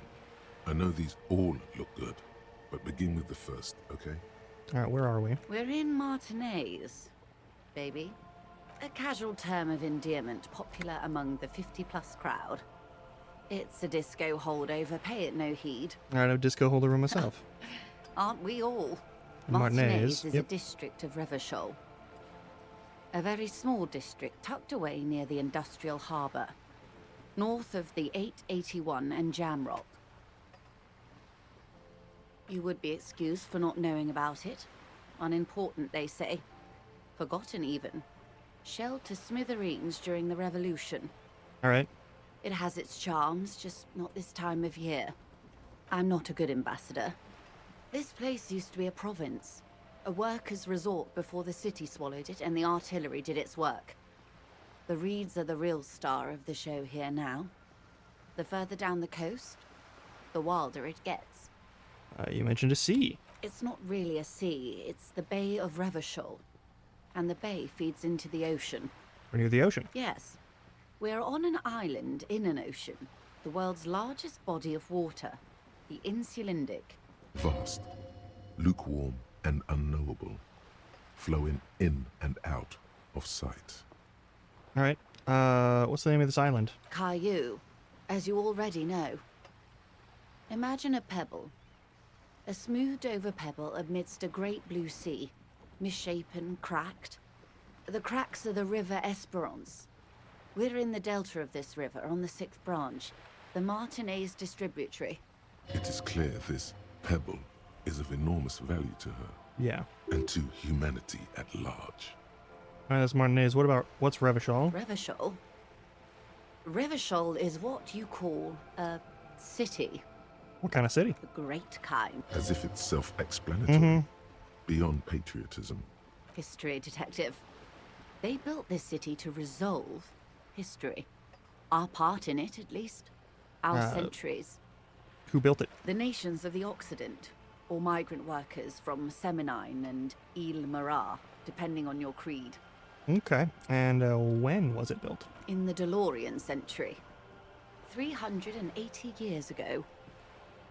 And why will it resolve history? They say it's where the terrible questions of our time will be answered.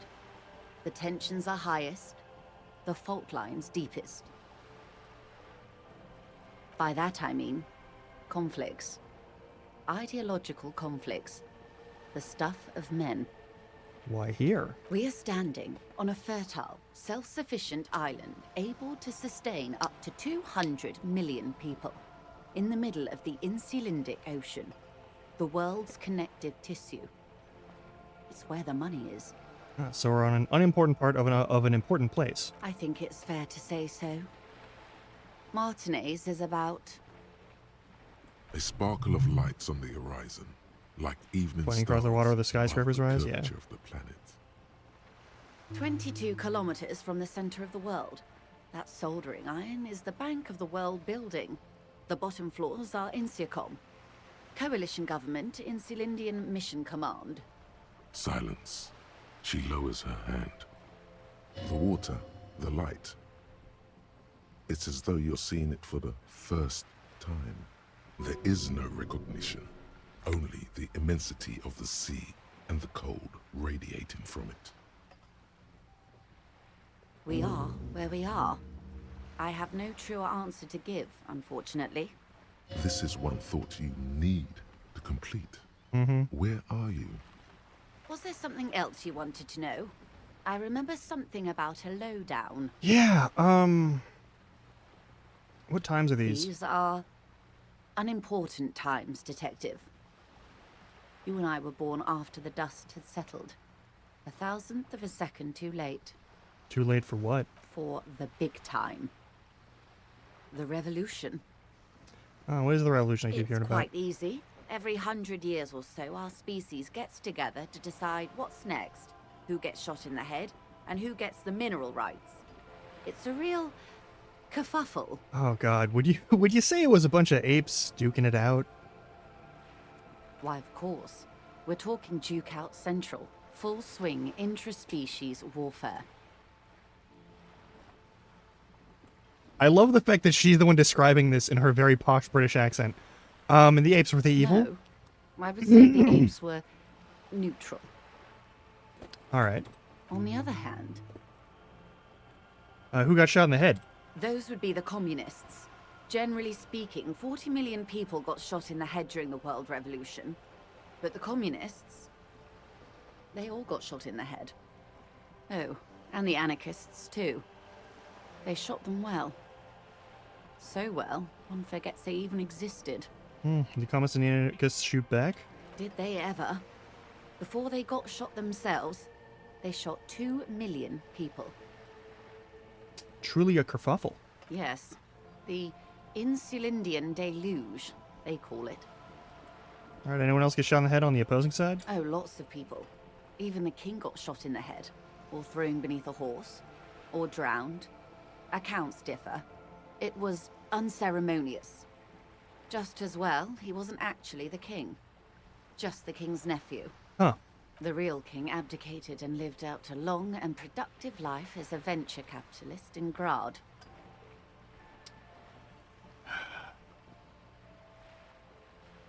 Cowardly I king? prefer the term risk-averse. King Guillaume was nobody's fool. He could smell a PR disaster brewing, so he got out alive, and his nephew Fricelle got shot in his place. Him and tens of thousands of his wonderfully fascist kingsmen. It was a wild time. Who got the mineral rights? The liberals got the mineral rights. And by mineral rights, I mean everything. And by liberals, you mean... Liberals are usually middle-class people, Detective. Or the remaining gentry. The beneficiaries of the pre-revolutionary arrangement. Some were rich enough to stay with the Constitution, with monarchy.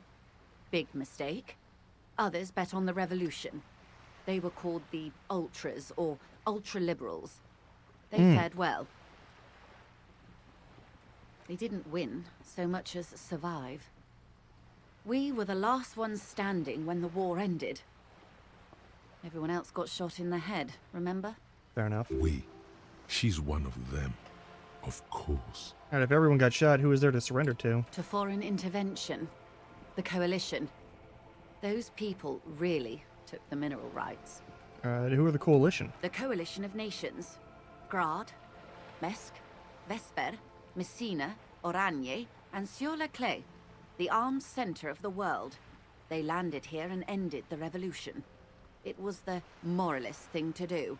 Moralist? The moralists believe in keeping everything exactly the way it is. They believe in mineral rights, and not shooting people in the head. well, At least not in the same manner and volume as the others do. They are the long-standing provisional rulers of Revachol now, the coalition government. The rulers of Revachol, and also the world. These guys are strong. This is their zone of control. They embolden the RCM with crumbs of the same law they took. Technically speaking, you are a moralist. I don't think I'm a moralist, ma'am. Of course. Not easy to be moderate about head shooting in your line of work.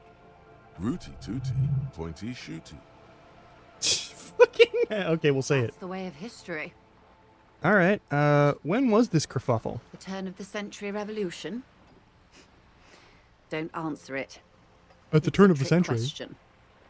The revolution began in 02 on the Isla of Grad, though by the end, nearly the whole world had gotten involved. Who started it? It wasn't a who, but a what. A pandemic of Zarat, a particularly virulent prion disease, which the authorities in Grad proved unable to contain. Then Mazov came along and overthrew the government. What did Zarat do? It made people overthrow their governments. Really? Of course not. It was a highly infectious microorganism that destroyed brain tissue. The actual causes of the revolution were material. The pandemic only provided the spark. Where did it spread from there? From Revachol and Grad? Not far. The world managed to cauterize itself.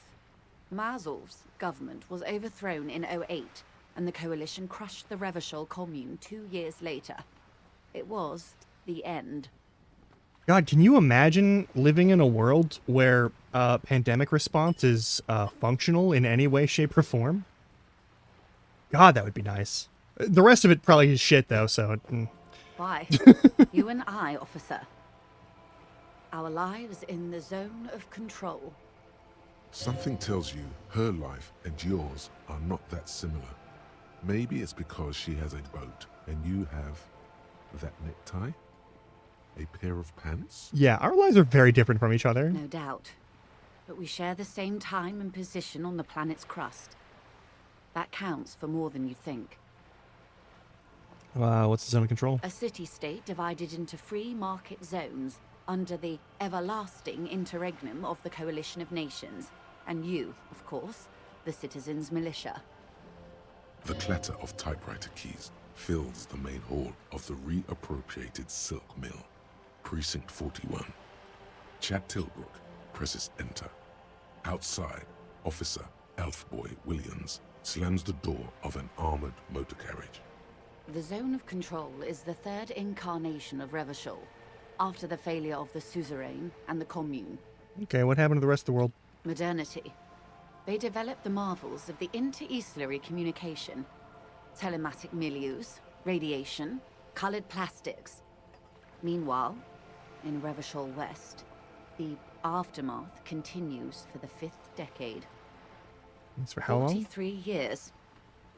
Hard to fathom, I know. How long? What have you been doing all that The time? 20s saw a decade of urban war, west of the river leveled, offshore platforms in flames. Still, it's regarded as an improvement on what came before. 08 to 19 was simply hell. After that? The 30s?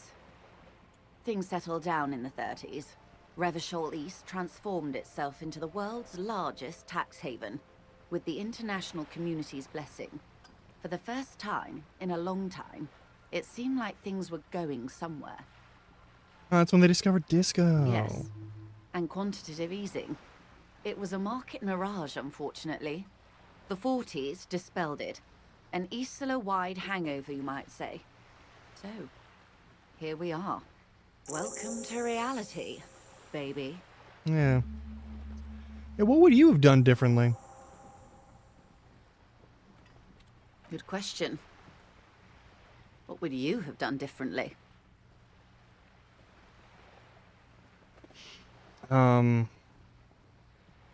Sada Medical Center Sarat drove those people mad. So a quarter of humanity simply lost their minds. And how would you stop a prion, a complex folding protein, unlife, with the technology 50 years ago.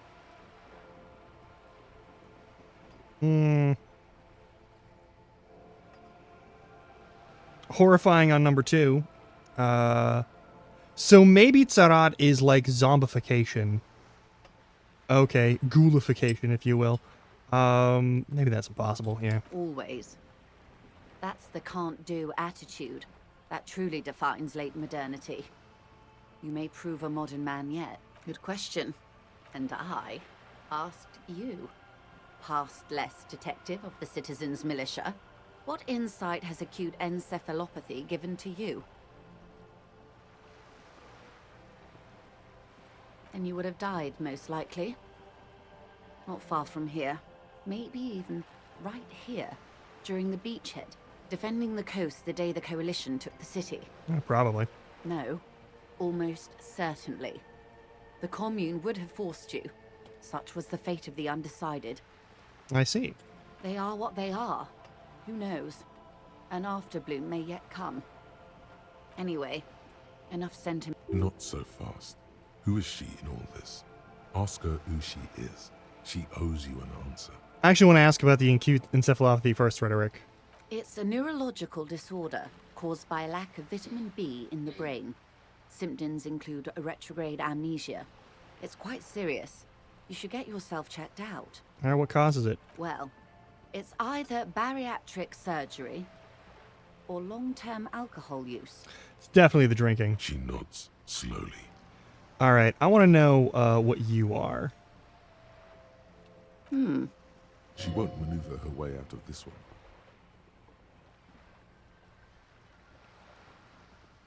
I am the vilest of the vile. A traitor. A devourer of nations and infants. I don't buy that for a second. I am an ultra. Okay. She raises the corner of her mouth, smirking, revealing a canine. Dios mío, a liberal! I'm answering with that one. That's too funny. Yes. I am the nether creature of the Forbidden Swamp. I pushed the king under a shit wagon and betrayed the revolution. My kind surrendered the nation to financial colonists. I can see you thought we'd gone extinct.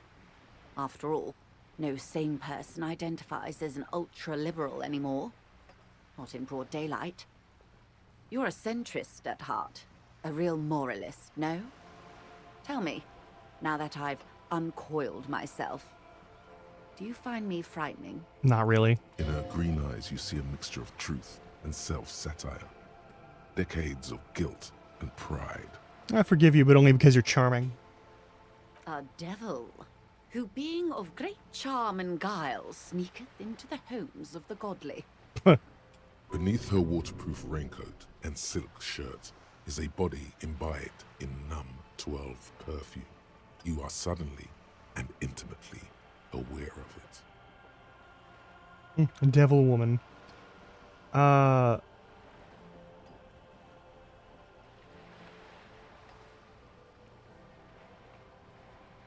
What is going on with number 3?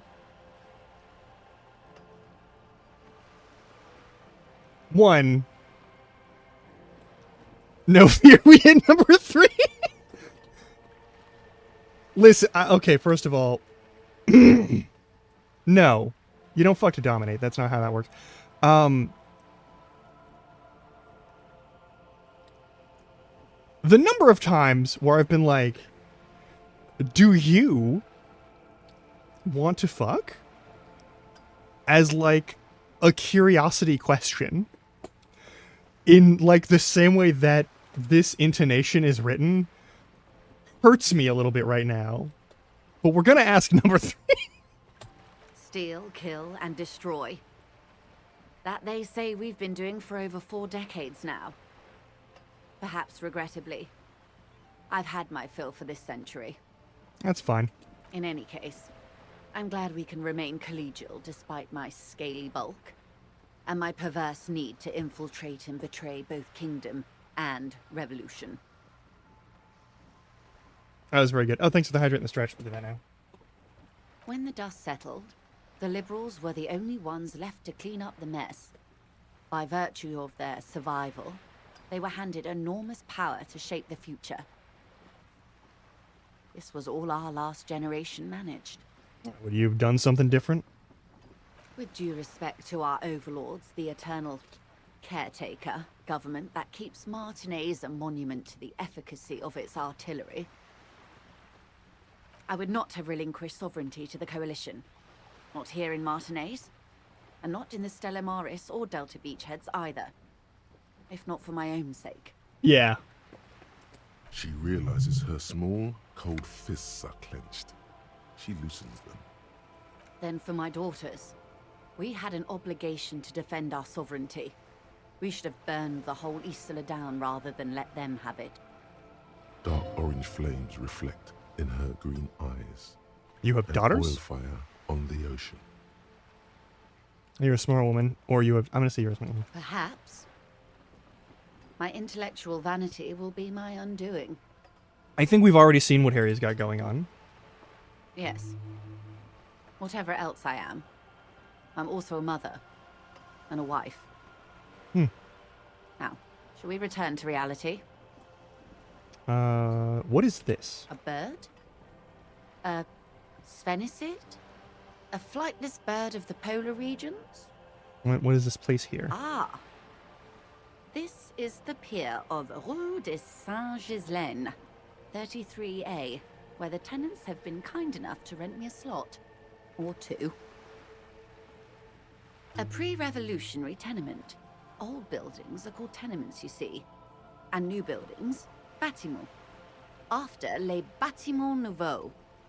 But 33A and 33B are not nouveaux. They're old. Okay. This one used to be 8 to 10 stories tall. A real high-rise by the standards of the last century. Built to mirror the skyscrapers across the bay in the Delta. That was before the war, of course. Who lived in them? Mostly the urban middle class, I believe.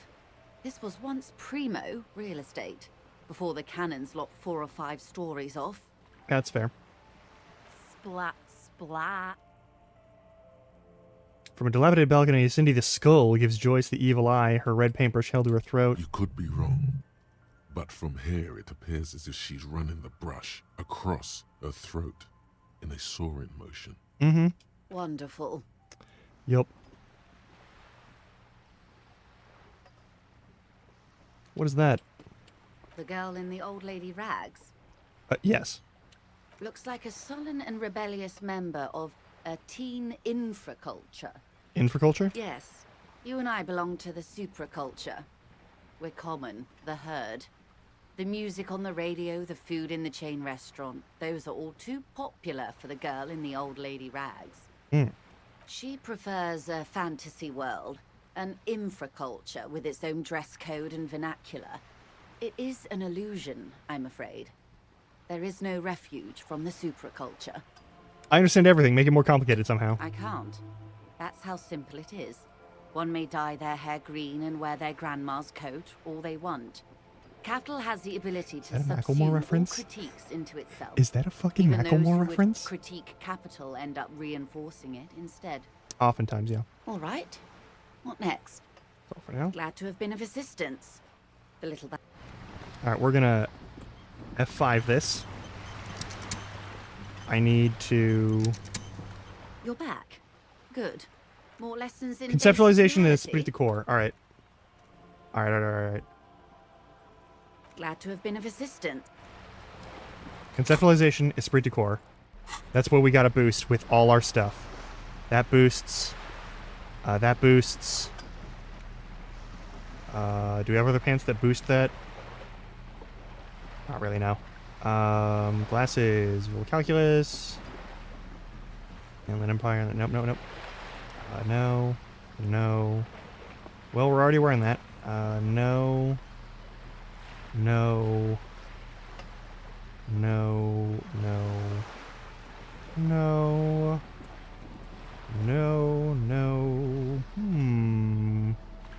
We're already getting boost Esprit. Anything else that we have that will boost Esprit that isn't also just a fucking coat? Don't think so. Alright. You're back. Good. More lessons in basic reality? My favorite part of the day. Go ahead, ask me anything. It remains Damn a it. mystery what you mean by this something close. This Glad to have been a... Alright.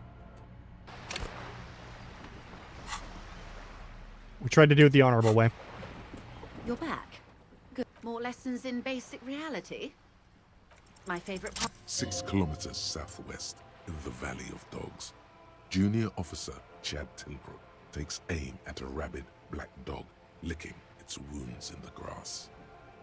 To his left, his partner, Emil Mullins, whispers, "You heard what happened to Tequila Sunset in Martinez?" "Yes, he lost his mind," Tilbrook answers, fingers on the trigger. "Don't worry, Emil." He pulls it out slowly. Slowly now. He'll find it again. We always do. What am I? You? You're an officer of the RCM. The Revachol Citizens Militia? Preciso Mundo. And what is the Revachol Citizens Militia? Nothing more nor less than the de facto law enforcement body of post-revolutionary Revachol, Detective. You said de facto. Yes, that means not de jure. The RCM acts in what is poetically called the twilight of international law, both at the behest of the coalition government and to its chagrin. So, by the act of enforcement and not by the writ of law is what that means. The difference between de facto and de jure. Anyway, what do you mean? The RCM's responsibilities are defined by the Emergency, Wayfarer and Aliments Acts, 3 pieces of legislation keeping the city in a, let's be honest, laissez-faire stasis to the benefit of foreign capital. So I'm basically a lackey of capital. There's nothing basic about your role, Detective. It's true that the RCM keeps everything the way our seemingly permanent provisional rulers like it. Yet, on the other hand, I know these people. I deal with them daily. Let me tell you, dear, they are not fans of you. Yeah. The post-revolutionary decade was a disaster for the coalition government. Revachol in the 20s was hell, especially on the west side of the river. Gang warfare, a botched privatization scheme, a nuclear pile meltdown. Yep. They called it the international zone because no nation wanted to claim responsibility. The RCM restored peace where the coalition failed. A true blue citizens' initiative. They will never forgive you. For proving that people working together can do some good. I see. Permit me to conclude with this. Who you are to me is the police. The only legitimate law enforcement authority in I Revachol. don't know that that's necessarily how that works. Alright. And if those authorities drink so hard they need help recalling the basic terms of reality, well, I'm here to help. Alright. Reach for something fundamental on 8. I'm gonna hit this button, we're gonna find out where it goes. What is all of this? What The world scent, the sound, is this? the air. What world? The only one, I suppose. The world of matter. And its pale antipode. The camera of her mind glides over the surface of the water. What do you see? Great bodies of water. Forest-covered surfaces. Clusters of light where the cities lie. You've seen the montage. We all have. This world is enough. There is a term of endearment they coined for it. In the DeLorean century. When humanity was high on this world. Discovering more and more of it. These archipelagos included. Yeah? Elysium.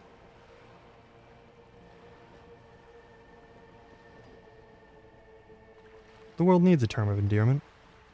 Wait, is this the one with the evil apes? Not in this case, no. That sounds more like something the Mesk petrofascists might say. Fair enough. It isn't enough to call us animals. Even animals aren't animals. Well, what are animals then? They're like you and I suppose. Living organisms don't identify with abstractions. Elysium is for particular beings. It does. There are those who would call it hell. What is hell? A term of hatred that originates, like many such things, with the Mesk petro-fascists. Alright, I don't think I have the whole picture yet. Oh, you want a picture of the world? There is no complete set yet, dear. They're having some trouble reaching orbit. How come? Great things are difficult to achieve. For now, we're viewing the world from the inside, sideways. Inside sideways? What shape is this world then? We used to think it was a sphere, but that is beginning to look less and less likely by the day. You wouldn't know it from the tabloids, but the ORG nations have been launching weather balloons into the lower ionosphere since the 30s. ORG, Occident Revershol-Grad. There's a steadily increasing trickle of images. Between the big three scientific contributors, they're piecing together a dark grey corona. Yes. Pale covers 72% of the surface. There are grey flares and prominences, even arcs above entire isolas. The images are blurry, but if there was a sphere in there, it certainly looks like it fractured a long time ago. A cold fear seeps into you. The hell are you telling me? You seem to be spooked. Please don't be. They say there is a rarefied envelope of matter surrounding the darkened disk of our planet. That is, if we are still living on a planet. Or, to speak more plainly, imagine vast swathes of land disrupted by nothingness. I am sorry, dear. It must sound quite terrifying through the acute encephalopathy. Even scientific positivism isn't entirely convinced about what we're dealing with here. Are we living on a disc world? But this is one of the greatest questions of our time.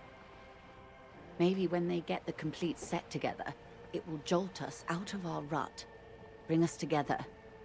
However naive it may sound. Is this universe a disc world universe? You have misimagined it. I don't have the power to convey to you the effect. It's like the crowning of the world. It's insane. Very disco. You'd love it. Well, if you say it's disco. See?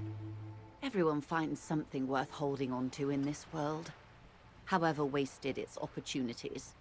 Suddenly, you're conscious of yourself standing there, on whatever this all is. Your arms hang down by your sides. What is pale? The pale is not, technically speaking, part of reality. It is the opposite of reality. Okay, what is it, like, Okay. specifically? The pale is the most dominant geological feature of the world, Detective. The separative tissue between the islas. It is the inter-islary mass. Okay, what is an isola? Isola is a Messinian word for a continent of matter, enveloped on all sides by the pale.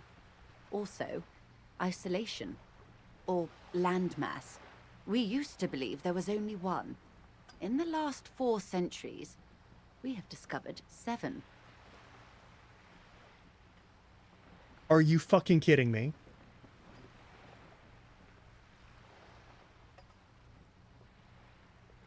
Okay, sure. Mundi, Seol, Samara, Ilmara, Grad, Katla, and this, Insulinde. An oceanic isola. It comprises mostly of water.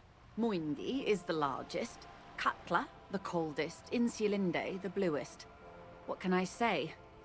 Each is perishing and dear. Achromatic, odorless, featureless. The pale is the enemy of matter and life. It is not like any other, or anything in the world. It is the transition state of being into nothingness. It's the purple stuff from Tunic.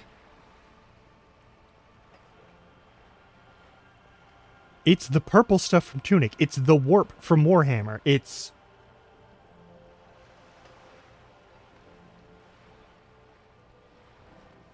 like a layer of chocolate mousse through the flan that is this planet. Oh no. Oh fuck. No, Detective. We're safe. It begins there, 6,000 kilometers to the north, and even more to the southeast. As your gaze instinctively turns north, A small black pit opens up in your stomach. Yes. That is enough. Many cities are built much closer.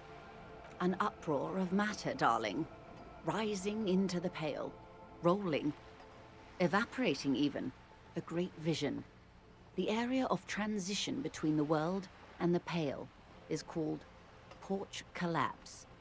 Imagine a grey coronal mist, cold vapor marked by spores of an opportunistic microorganism, a mold that's adapted to grow at the edge of the unrest. It's the most disco thing you will ever see.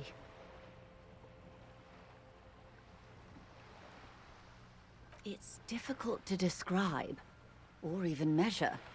Something whose fundamental property is the Physics suspension of properties. don't necessarily Physical, follow the same rules as here on epistemological, Earth. linguistic. Okay, that's helpful information. The further into Pale you travel, the steeper the degree of suspension, right down to the mathematical. Numbers stop working. No one has yet passed the number barrier. It may be impossible. Oh, it is so difficult for us. A squall of birds. Hardware operating in the harbor.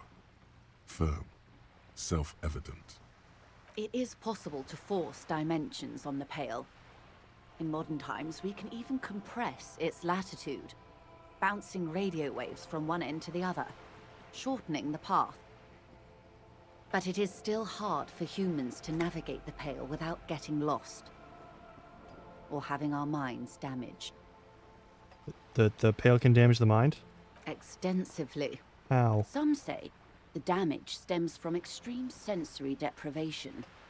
Others argue that Pale somehow consists of past information that's degrading, that it's rarefied past, not rarefied matter. They call it the blend over of the self. The Pale does not only suspend the laws of physics, but also the laws of psychology, maybe history even. The human mind becomes over-radiated by past. We got lanced right through the noggin with this shit, Who didn't says we? And who argues? The logical positivists say, the dialectical materialists argue. It feels terrible. Absolutely terrible. International standards strictly limit civilian travelers to 6 days of Pale exposure per year. It's more for her. Way more. You're not a civilian passenger? No nameless detective of the Citizens Militia. I am a member of the Entreprenetic Business Class. I'm cleared and trained for 22 days of Pale transit annually. Horrifying. Someone else you've met may have been exposed as well. The strange grey-haired woman in her lorry. Do lorry drivers pass the pale? Yes. Carried in the hulls of airships. It's a horrific job. Automation will abolish it soon. You should ask the pale driver about this. See what she says. That poor woman must have stories to tell, like you wouldn't imagine. Are you over-irradiated? Up to my gills, officer.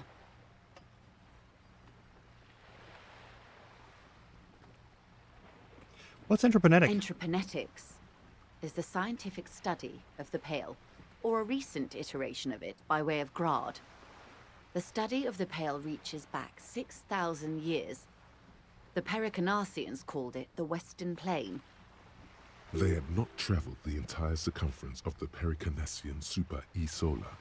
It was not merely in the west, it was everywhere, even then, surrounding them. They crossed the Western Plain? There are signs of pre-modern crossings.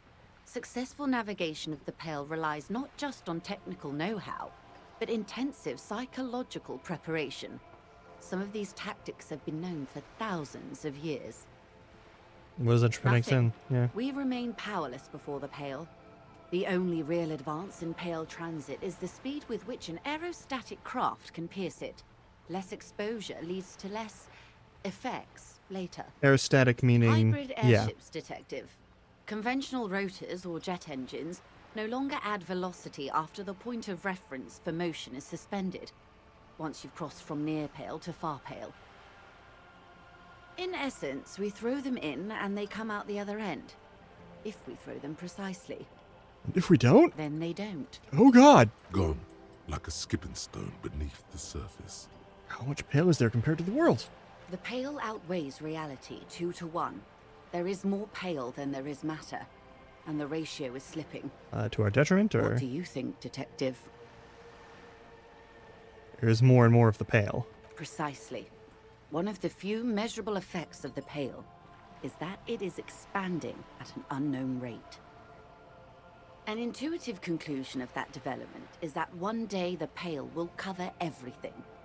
But this sort of talk is mostly left to extremists. Cool, it's definitely going to happen, Most though. people, and indeed most private and government sector organizations, entire civilizations and religions even, find handy ways to ignore or downplay that knowledge. I suggest you do the same. Off we go. You see the hanged man's mouth open. Off we go into the wild Pale yonder. One and all. They say Pale is death, but for the universe. Why should we just leave, and the world get left behind? That's a great question. Let's turn to reality here, yeah. Yes, sweet reality. But before we do, tell me, Detective, is this the first time you're hearing this? Do you really not remember anything? I am getting a sense of who I am, but no, I didn't know this. Beyond curious. Tell me, what do you think of the Pale?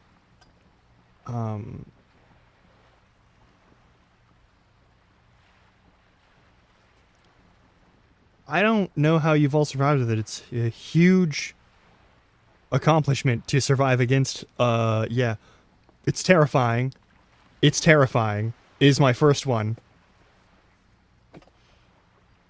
I'm gonna go with 8, though. Mm-hmm. You really didn't know. This does not spell good for the investigation, Detective. If you don't know even this, then...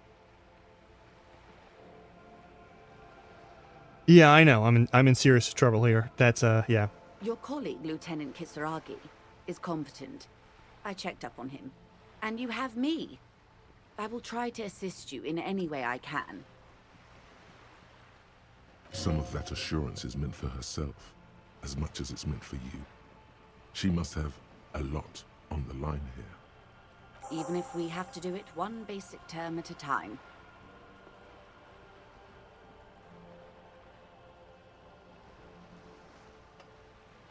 Glad to have been of assistance.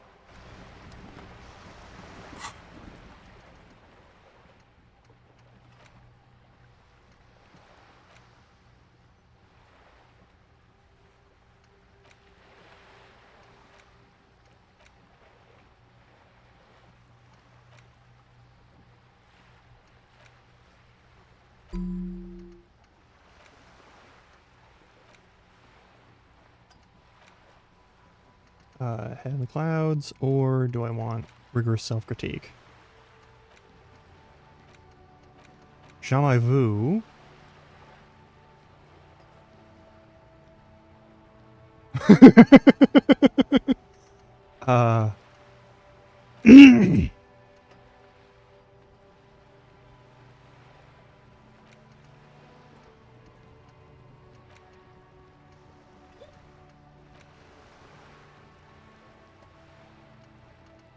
Oh, we're in so much danger.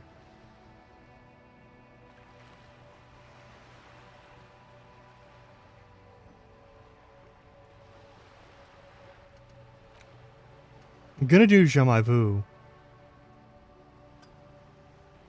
Kid likeness to the fridge. Yeah.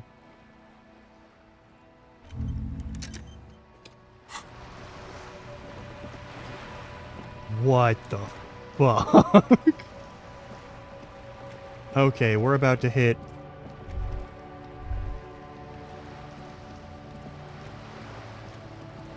we're about to hit end of the day anyway, so we're gonna head back to our place. I might have to pay guard again.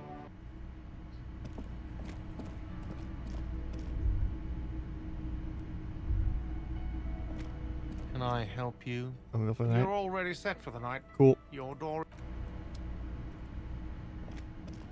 Yeah. What the fuck? What the actual fuck?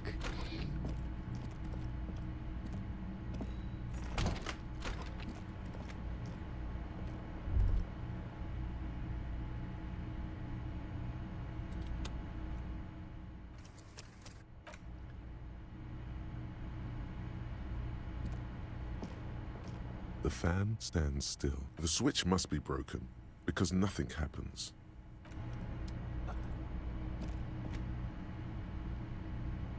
Yeah, no, like...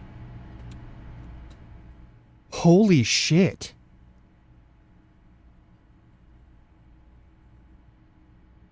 This is some amazing world building.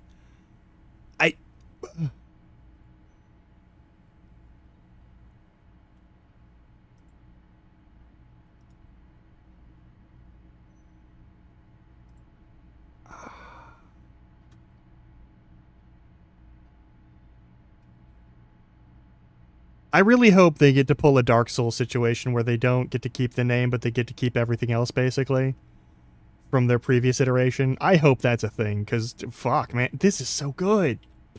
Anyway, we've got a 3-minute break. I'm going to hit that, and we're going to go... Actually, it's been 4 hours. Maybe we start the next one. Nice. I can't fucking snooze any further. All right, we'll run ads. I'll see you in a little bit. We'll do the night, and then we'll hit the morning, and then we'll call it good.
Okay.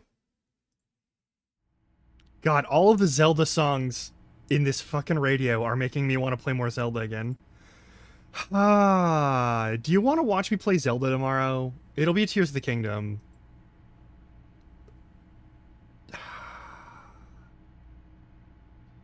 I'm having a lot of fun with it.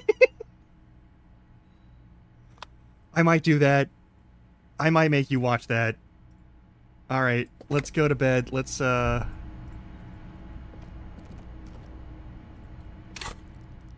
don't have any skill points. Something came in over here. No skill points. I mean, that's fair, yeah. Who made the call reporting the crime? Find smokes and smoke them. Don't want to do that. Morel, find the armor. Run the number on the victim's armor. Yeah, okay.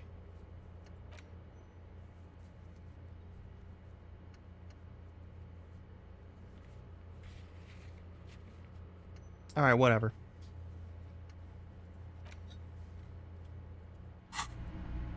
Yeah. Unless I start super early.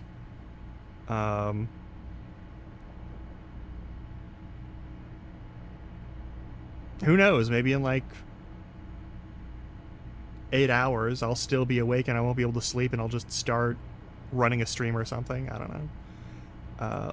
Let's go to bed, I guess. The bed is still cold from the broken window and not too inviting, but it's yours.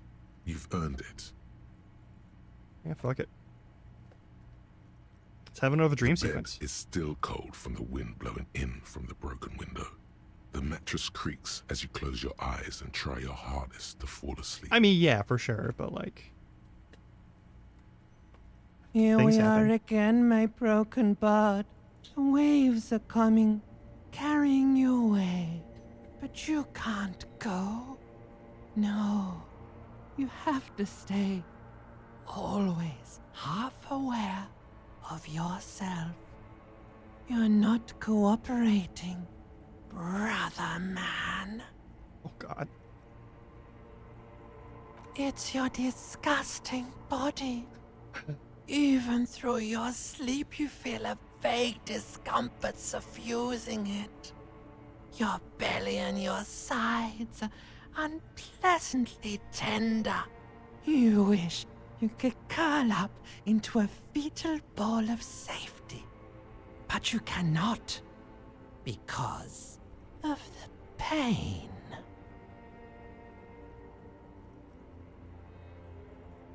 That's uncomfortably familiar. I think I need medical attention. Oh, yes. They'll check you out, give you some pills, make it all okay. The Wonder Makers. Yeah, okay. Don't be stupid, Harry. It's not happening. They don't make new kidneys and livers in hospital. All you've got to do is pray to God it passes and stare at the flickering darkness. You're just stuck here, in the half-world. Could try looking at other people. Really looking. I But will. why would you want to start doing that? I'm looking at people all the time. I like them. Sure you do. They're all so friendly, aren't they? They are absolutely not friendly. That's not the point. At least they're interesting. Each one has a process just like yours, running in the space between their ears, full of secrets. People are beautiful, statuesque, parodies and tragedies of themselves. A great democracy of creatures. What do you think you're doing right now? Coming to some greater awareness? Look at all these lights, blinking in and out of existence. Thoughts! You're just pretending that you're asleep, even to yourself, while the world goes on without you. Let it. Let it. But it never seems to let you go, does it? Time to rise and wipe that shining sweat off as best you can. Gather your bearings. Rock and roll.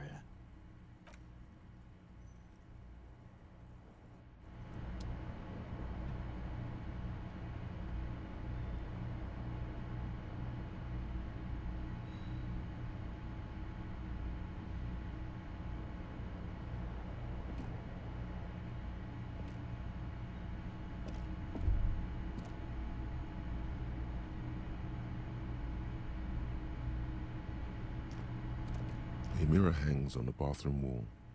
It's barely covered in steam anymore. It's your face in the mirror, adorned with the expression.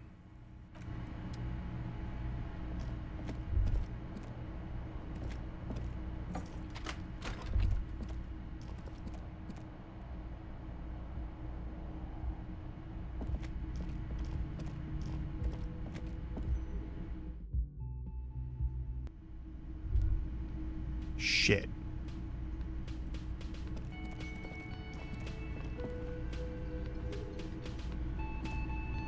Yes?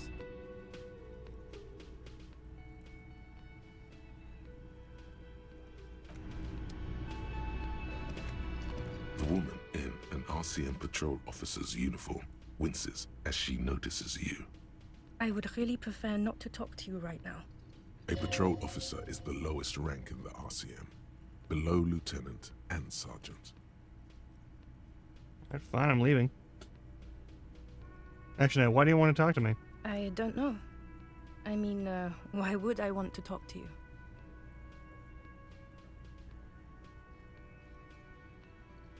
I've done that to a lot of people. No, you haven't wronged me. It's okay. Okay, fine. Let's talk. What does one talk about with a fellow officer? You look like shit. And I don't mean that as a metaphor. Yeah, the last couple of days have been rough. Oh, don't be so modest. We're looking at several months worth of damage here. Kind of a miracle you're still up and at it, to be honest. Oh, come on, Jean. It looks like it's been a rough week on him. It's not just this week. What you want? There's something about this guy that matches with a face in your head. A similar but different face. The suit, the sunglasses, the haircut. He's famous. That's how you know his face. No, it's not. You know what it is. It's like the two of you know each other.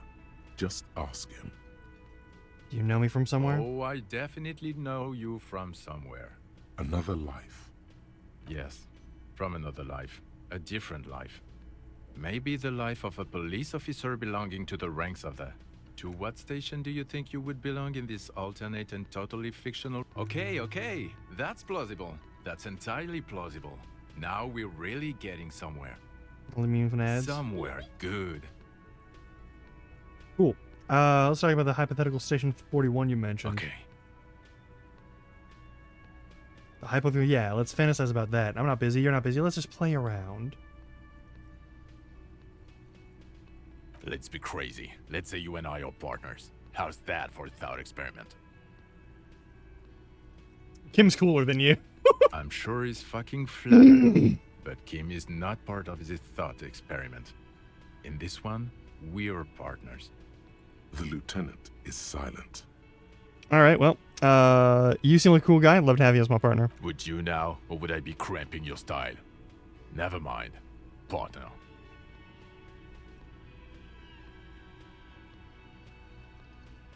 Actually, you probably would cram my style. Knowing you, yeah. Oh god, I'd hate for that to happen. You know what might help prevent that, though? Me doing my fucking job and not pestering you anymore?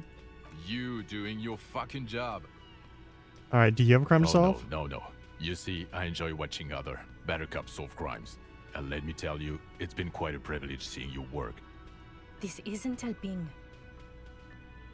Well, this is our imaginary police station. You're not going to believe this, but police officers. Yeah, okay. Yes, sir. Solving crimes, locking up bad guys, and And get this, and not getting that drink on at 2 o'clock. Just some regular boring motherfuckers in suits and uniforms. Nothing spectacularly extravagant like you, the far-out son of Lang. The far out son of Lang? Oh, it's you, you eccentric genius. I mean, with your unorthodox approach to police work, it has to be you.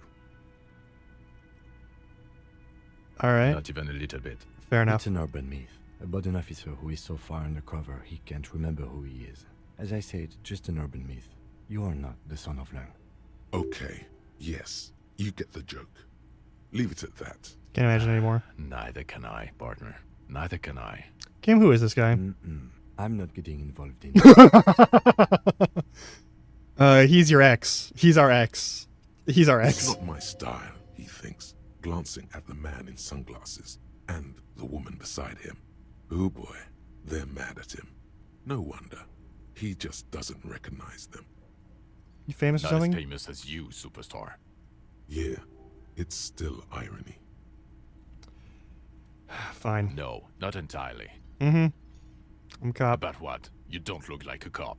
You know what you look like? Like a sack of shit? Exactly. Mm-hmm. Now, will you answer some questions for me? No. Yeah. Why not? Because it's not my job. Why don't you go and fucking do yours and solve this damn hanging? If you don't want to answer questions, maybe you want to hear me say things. Actually, I don't want to hear you say things. That's fair. Come on, Jean. Okay, say things. Hear that? He suddenly, out of nowhere, case-related things start popping up in your head. Okay, I'm doing this investigation. It turns out he was shot and hanged. You think he was hanged as a cover-up? To hide the shooting? Yes. Okay, well... He corrects his blonde wig. His hair. He corrects his hair. Why am I telling you this? I don't know. Why are you? Oh my god, there's more. You want something more? What is it? Watch out for yourself, loser. Eat shit and die. Okay, the man with the sunglasses and his hypothetical Station 41. Weird, right? Yeah, super weird. There's something missing here. Something you can't put our finger on. You know what?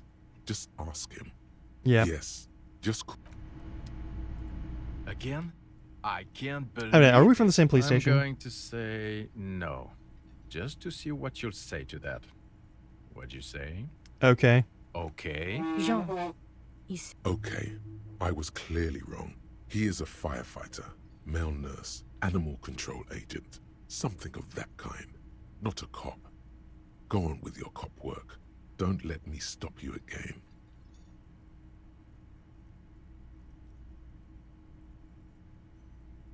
Can I see the roll, please? All right.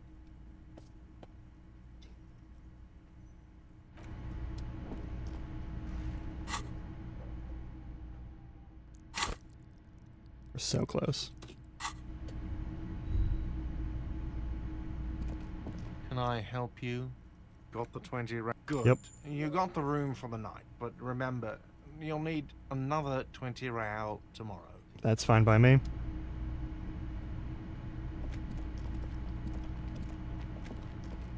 I don't give two shits about these assholes.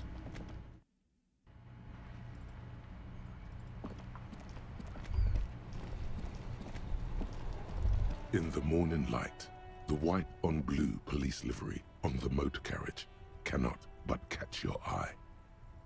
Do something important? Something murder-related? There's always something important. Doesn't mean you can't take a moment to admire this piece of machinery. Even at a standstill, the unibody Caprice Kanema looks sleek and dynamic. The cabin is tilted frontward to give it a more aggressive, hunched look. Someone has waxed it recently.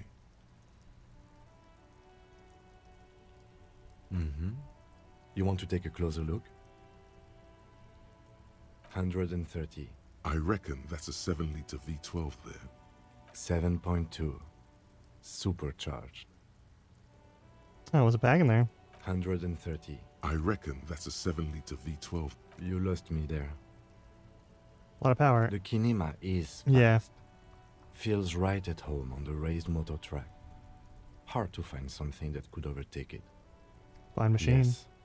An extraordinary machine. It's nice and all, but why so modest? Put some zing into it. Flare it up. Helium headlights would improve the range and quality of the visual field a lot. Actually, I have a pair at home. Just haven't gotten around to fitting them yet. I need to lay some wiring for the ballast first. If we ever get this case out, maybe we can, yeah. Yes, definitely, maybe.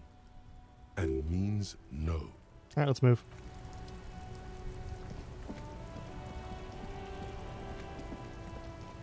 I want...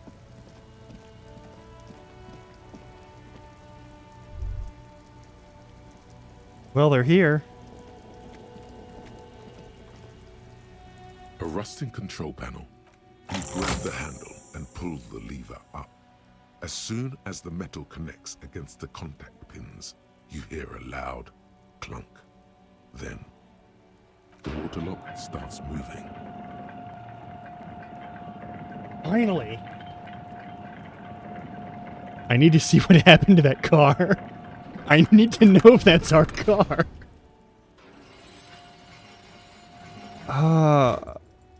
Because I'm pretty sure Okay, we're the one if who we did ever need that. to get to the coast, then this is the way. But please, contain your wanderlust for now. Focus All right. on one thing. They really hums with electricity.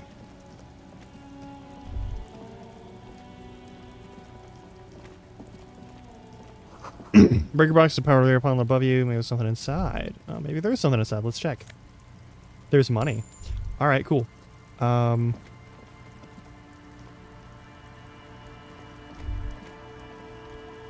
no.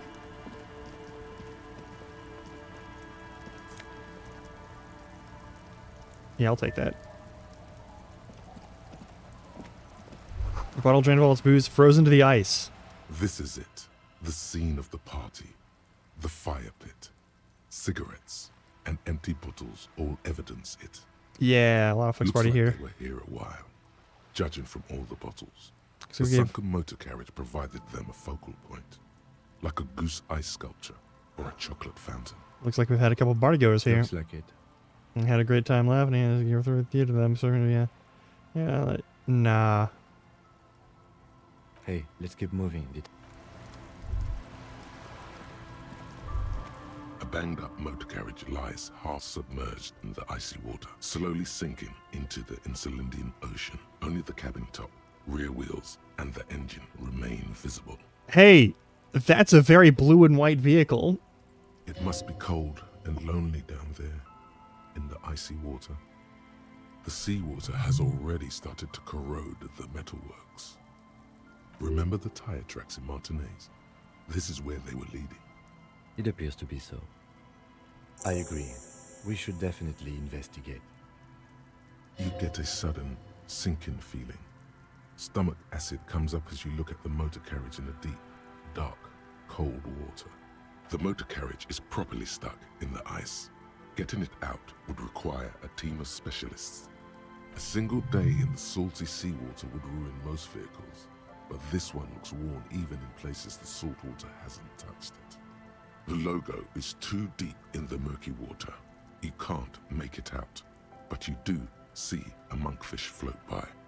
The ice hasn't closed around the vehicle yet. My guess is it's been here since last Saturday or Sunday. The estimate is correct. The incident probably occurred on Sunday evening. Your mocking tone finds no response, but the motion of the waves.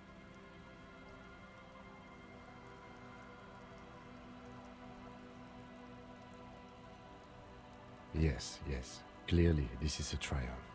I'd say the vehicle has been here since last Saturday. Let's wait for the low tide and see what's inside. I don't know. An hour or two, tops?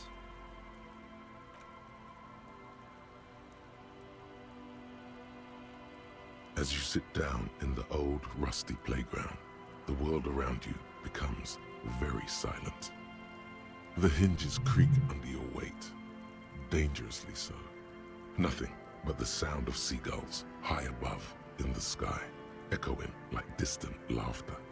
Ice cracks around the blue motor carriage in the sea. tune on your lips forms a strange yet undeniably beautiful contrast with the surrounding bleakness.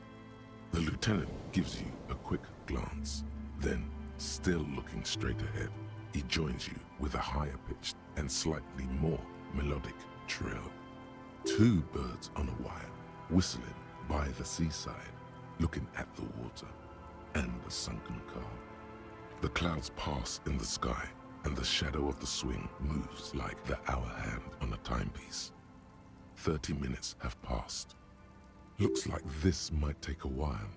Time to present a good topic for discussion. Let's be racist? Jesus. Shit. The tide sure is taking its sweet time. I believe it's following a pattern set millions of years ago by cosmic forces. But I suppose it could move quicker, yes? Clouds on the horizon grow Yes. darker, and the shadow of the swing set keeps climbing. You hear the distant rumble of the city. 30 minutes pass. If you have to side with either the strikers or the shipping company, who would you choose? Luckily, I am already a member of an independent organization, and therefore do not have to choose between a rock and a hard place. Okay, but if someone puts a gun to your head... Your voice echoes on the water, strange and out of place in the environment. 30 more minutes pass. Can you make out the mark now? Detective, I've been able to make out the mark ever since we arrived. I find it odd that you haven't. It's a Capri, Model 40. Yes. Why haven't you? It is a simple and rugged machine, favored by working men, government offices, firefighters, animal control people, you know, those kinds of people. Yes, 41. What do you think it stands for? It's as if he knows what it It is stands my for, car. but All right. wants you to say it. It's pedagogical. Oh, God, no. I'm sorry, Harry. I'm so sorry. 41. Precinct 41. A massive pit opens up in your stomach. And the... No. Just nope. Say no to this, Harry. Oh my God, I drove my car to the sea? I'm afraid so, yes. Yeah. It looks like you started in front of the whirling, jumped over the canal, and then drove your vehicle in the sea right here. But now this, yeah. The lieutenant... There is also a fourth Fourth thing? more precious than the gun, the badge, and the motor carriage combined, lost forever into the deepest of seas. You can see what's in there now. Yeah, I lost my humanity and all of my memories. It's a problem. Yes. Let's go take a look.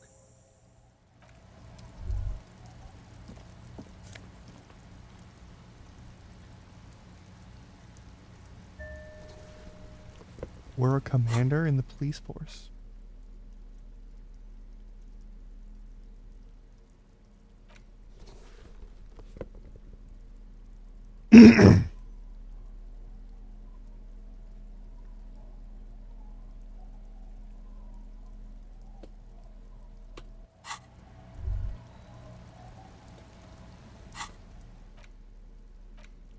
Mm-hmm.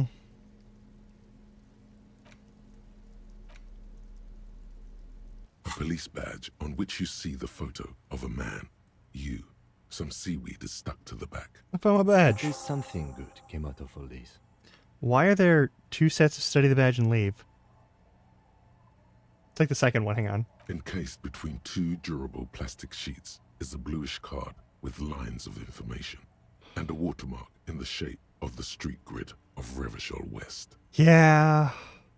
You see a photo, a name, a rank, a document number, the date of issue, and, in the lower right corner, your precinct. Look at the The photo. man keeps winking at you with his green-grey eyes. The photo is old, no doubt about that. Probably about 20. 8, maybe 10 10 years ago. years. The guy in the picture is rather good-looking. He's got a nice haircut and is distinctly lacking in massive sideburns. And he's winking? What do you think? His face is already contorted by the expression, although it looks less grotesque on him than it does on you now. Lieutenant... Oh, God. The badge in your hand shines as you rotate it. Harrier. That's long for Harry. So you are Harry. Evrard was half right. Probably not a lot of people know your full name. Whoever told him you're Harry Dubois didn't. Harry Dubois it is then. Pleased to make your acquaintance, Harry Dubois. He's not going to call you Harrier. He'll keep calling you officer when he's angry with you, and detective when he's not. Fair enough. The badge in your hands shines as you rotate it, catching light. You see lines of information. Lieutenant W. Freighter. What's a The lieutenant is a rank above sergeant and below captain. It's the highest rank in the RCM that still does field work. I am a lieutenant. And W. Freighter? The title of Freighter is added to your rank when you decline a promotion to a higher rank. In your case, captain. You have declined twice, thus you're W. Freighter. There are many reasons one would do this. The rank above you in your precinct's decomptage might be taken, or sometimes promoted officers do not want to replace their superiors, out of respect. I don't think that's why I said no. And sometimes they just prefer the type of police work available to their current rank. In your case, lieutenant. Heavy-duty case-solving machine. What's a decomptage? Decomptage is the hierarchical system employed by the Revachol Citizens Militia. It means counting down to twos. The lowest rank is junior officer, usually teenagers. Then there are the patrol officers, then sergeants, lieutenants, and then a captain. That's basically it, except for a few kings. Kings like satellite officers and the additional freighter rank I already explained. Fair enough. The long and short of it is, you're his superior. Satellite officers? You are given the title of satellite officer if your partner is quickly promoted through the ranks and you rise with him. You don't seem to be a satellite. I see, okay. So, you've been putting up with a lot of bullshit because I'm your superior? No, I've been putting up with you because despite an unconventional approach, you are doing good police work. Fair enough. It matters more than driving your motor carriage into the sea. And now we've even found your badge. He trusts you, for now. Try not to spoil it. Alright. Turn back to the document. A small yet precious thing. Expensive paper caught between thick plastic, like a fly in amber. Serial number. That's just the serial number. Revachol, Jamrock, Precinct 41, with some numbers thrown in there for good measure. Fair enough. 4 months ago. I think that's when you were promoted to the rank of Lieutenant W. Freighter. Okay. A new badge usually comes with a new rank. You seem to have been doing well then. The case created a lot of edge you have to take off. The death march really gets us going. A lot can happen in 4 months, especially in winter. The winters are never easy on you. Of that you are sure. Our Precinct 41. Yes, it's the designation of your precinct. 41, like mine says 57. The 57th is mostly industrial harbor, a lot of asphalt. The 41st is... What? It's a tough station to work in. You have all of Jamrock to cover. That district should have 3 precincts, but money is what it is. It's no wonder you are like you are, he thinks. But then again, it's a legendary district, and a hell of a station too. It must be an honor and a curse to work with people like Price, McCoy, Berdiaeva. He knew all those people, although they're not from his station. They must be big. The badge in your hand shines as you rotate it, catching light.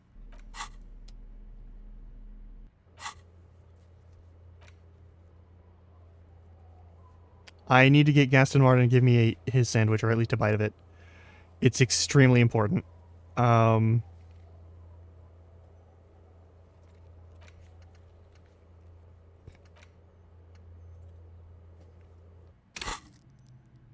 gonna leave that alone for now. There's nothing else to get here? Alright, cool.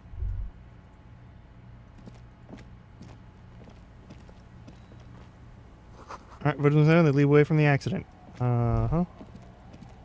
Maybe beneath the tarpaulin cover. Yep, that's a fine tarp.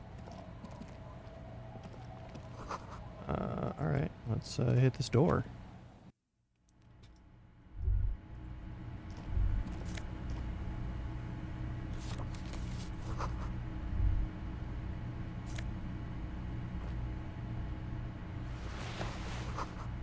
Turn the dim light of the room. That's fine. Don't care. Getting out of here. Finally, I can replace this tie.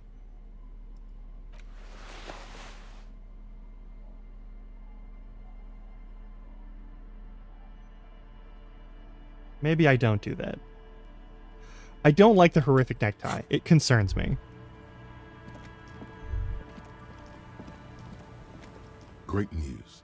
The boat is big enough for a grown man like you to fit underneath it in a supine position. What would I be doing under there? Sleeping. Was it not decided that you're a hobo cop? More hobo than cop. Okay. He's pretty much a bum now. Don't care for that.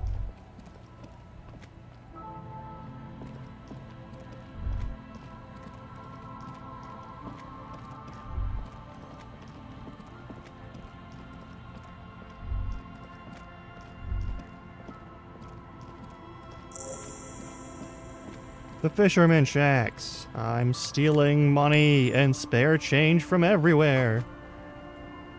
Linville's house left in a hurry. They stopped wanting to build this house. We're not doing that. There is one place I am going to, and one place only. It's the only place I even vaguely remember anything about.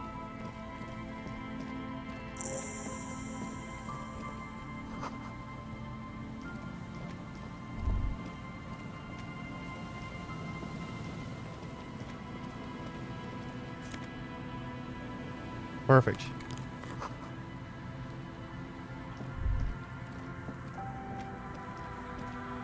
Someone has left an unidentifiable article of clothing on this. It's streaked with dried seagull shit and tangled with pieces of seaweed. Please tell me you're not taking that with you. It might be a clue. You think our suspect is a seagull who's been defecating on unsuspecting jackets? Yes. A poet could write a dozen verses. You should still take it. I'm not taking the seagull shit jacket under any circumstances. I will at least pretend to have some decency this run. Chrono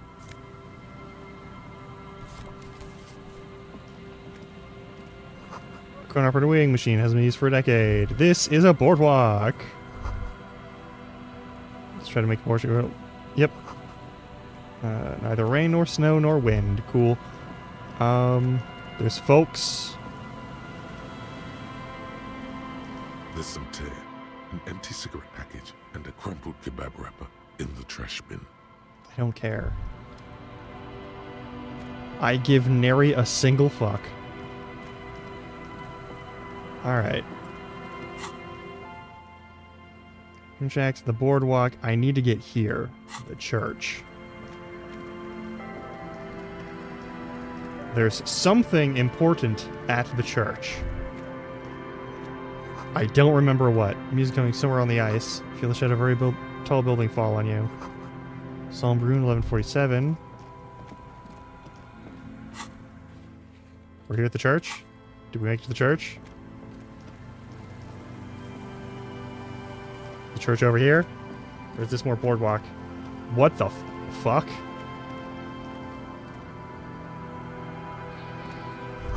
You turn the whole machine. It must have been a big one. Mission to who knows where. An old door, worn by elements. Guards. It's military. A service depot. Probably something that is no longer there.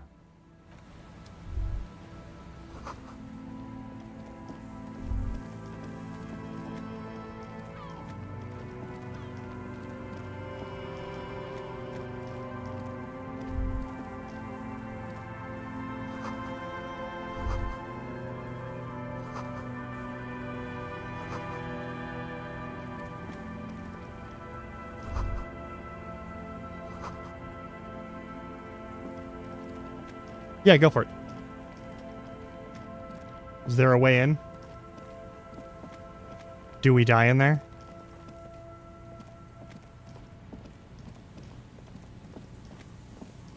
Is that where the murderer is hidden?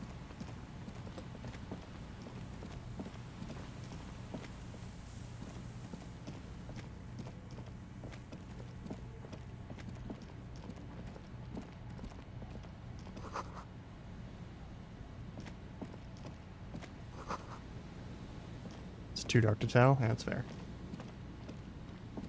Heavy wooden doors, more than twice your height, stand shut in front of you. The rectangular sea-worn ornamentation appears in stark contrast to the padlock, carelessly drilled into the wood. This cheap-looking padlock is sturdily built. It shackles together a hasp and a staple screwed into the wooden door. It'll be easier to break the staple than the lock. Also, that sticker is interesting, somehow. Okay, look at the sticker. You see a yellow circle with 2 X's and a big curve below them that looks like a mouth. You're pretty sure you haven't seen it before, but what the symbol depicts is clear enough. A smiling dead. There is something blindingly modern about this symbol. Its modernness puts to shame everything you've seen before. What makes it modern? It's the contrast between the cheery, chemical yellow and the rigor mortis. As if the cheery guy didn't know he was dead, or the dead guy didn't care that he was. Either way, you get the sense the forces of future are at work here. Okay. He takes off his glasses and uses a blue handkerchief to thoroughly wipe them clean before inspecting the sticker. Then he looks up, pauses, and replies. No. Looks like a dead man smiling. Suggests junior delinquency. Yeah? I haven't seen that sticker before, and I'm not a youth.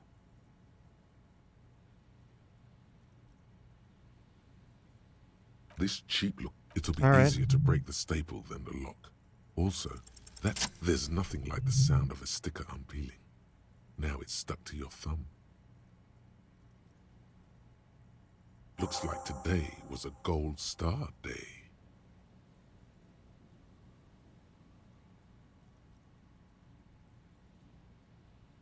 Nothing happened. I don't think that's going to work. The carving on the door. The surface is smooth from the wind. The padlock. Should you want to get through, it might be easier to just pry the whole thing off. Maybe we should circle the building first and look for another way. The building has seen enough mistreatment. Yes, There's something on the sea ice there.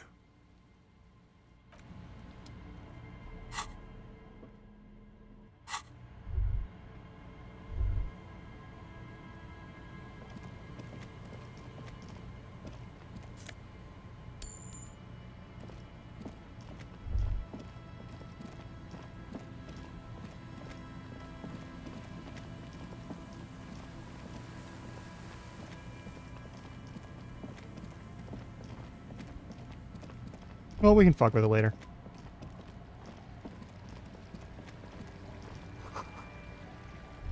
Could the hosts hide treasure? Look inside. Okay.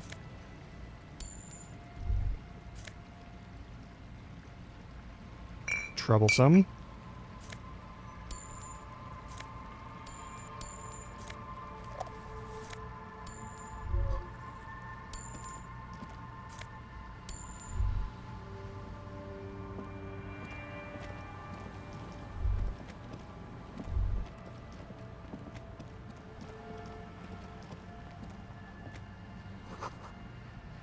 It's taking a lot of patience to do this. Who is you?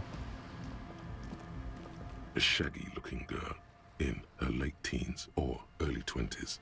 I have not forgotten the ice, with an electronic contraption in her hand. Hearing you approach, she looks up. Oh, hello there. It's cold out here, but she's not. Everyone knows drugs make you invulnerable to cold. You bet this one likes to party. I doubt that. Huh? Maybe she didn't hear you. So should you. I don't know, some kind of a store? Maybe a general store? Look, man, fuck the hat. No. I'm sorry I said fuck the hat. My whole family swears and it rubbed off on me. Recording, I guess. I think I'm recording cracks in the ice, but there's no way to tell. The musicians in the Palaceum. Anyway, Alright, I'm I out. don't really know what I'm... The shop. Take this. No, man, fuck that, I'm cool. I'm sorry I said that. It's okay. Go ahead. Okay.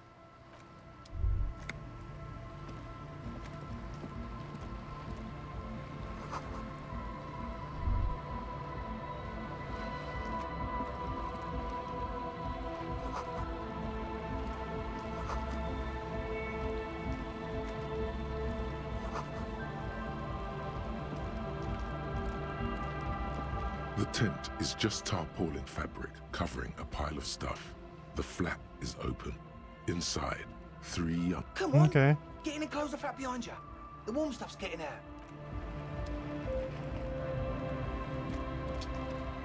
We still gotta, thank you for the hydrant in the stretch. Alright, I don't know what the fuck I'm doing right now.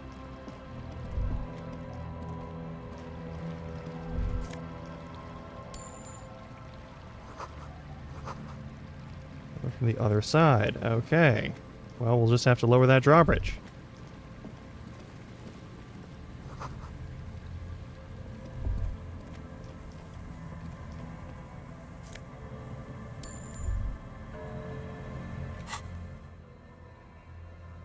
Okay, fine.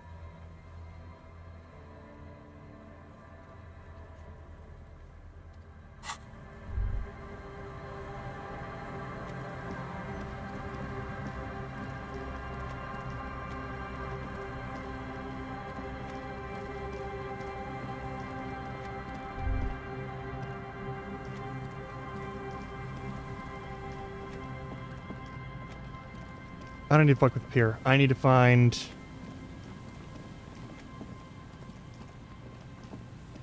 a couple folks and have a chat with them.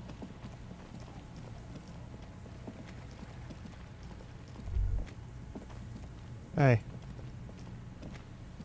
And Mikhail noticed the windows, especially with how there are no windows on the south side. This was to deal with. You officers, come to investigate the historic subtext of West Martinez? I'm Tran Heilostam. You must be Kim Kitaragi, right? I was just telling my son about this building. Not a lot of people realize the historic significance here. Very rich in hypertext. Okay. Nice to meet you. You and Kim know each other? No, I can't say that we've met before, but I've heard of Kim, of course. Mikhail, say hi to the officers. What? His worm-themed coloring book. Mikhail's a little tired today. We spent all night trying to run Orbis on his radio computer. Have you heard of it? It's a programming language used in Grad. Quite tricky, but he wanted to play this Grad-made adventure program.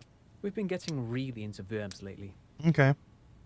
The man speaks in the artificial cadence of a... But I assume you're not here for giant worms when there are so many real things to see. Just as I was telling Mikhail before, this is where the Coalition landed in 08. We could be standing on what is the most interesting landmark in Revachol West. Okay. This man is your half-brother. You feel it. But why?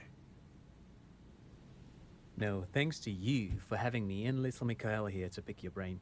Pick your brain, if anything. Yeah. Huh. Okay. I think it's time for us to go.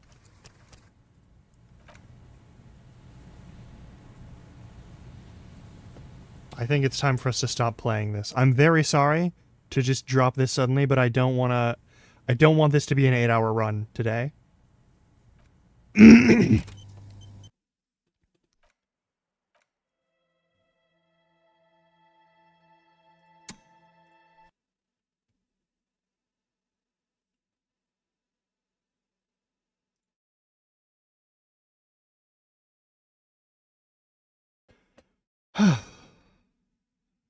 We had a lot go on. It was a lot. And yeah. I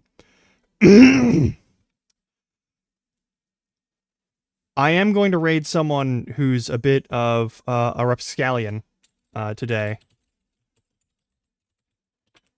Be nice. Say hi. I'll be back tomorrow. Ideally, I'll be back in the morning. I do have to do some cleaning, so I'm either doing that after stream or before stream. But I need to, it's due for a vacuum and I didn't get around to it this morning. So I got to take care of that sort of stuff. So one way or another, that's going to go down. But yeah, I'll see you tomorrow in any case, even if it's only for a little bit. I hope y'all have a lovely time. If you're watching this on recording, thank you for doing so. But if you're watching this on recording, take a look at your clock, and if it's between the hours of midnight and 5 a.m., consider going the fuck to bed, please. All right, that's all I gotta say. Until next time, of course, try not to die. It is literally all I can ask of you. Oh my god. Hey, I'm glad you're alive. Let's get the fuck out of here. Say hi to Thrimbus. It's gonna be weird. But yeah, say hi. Boop.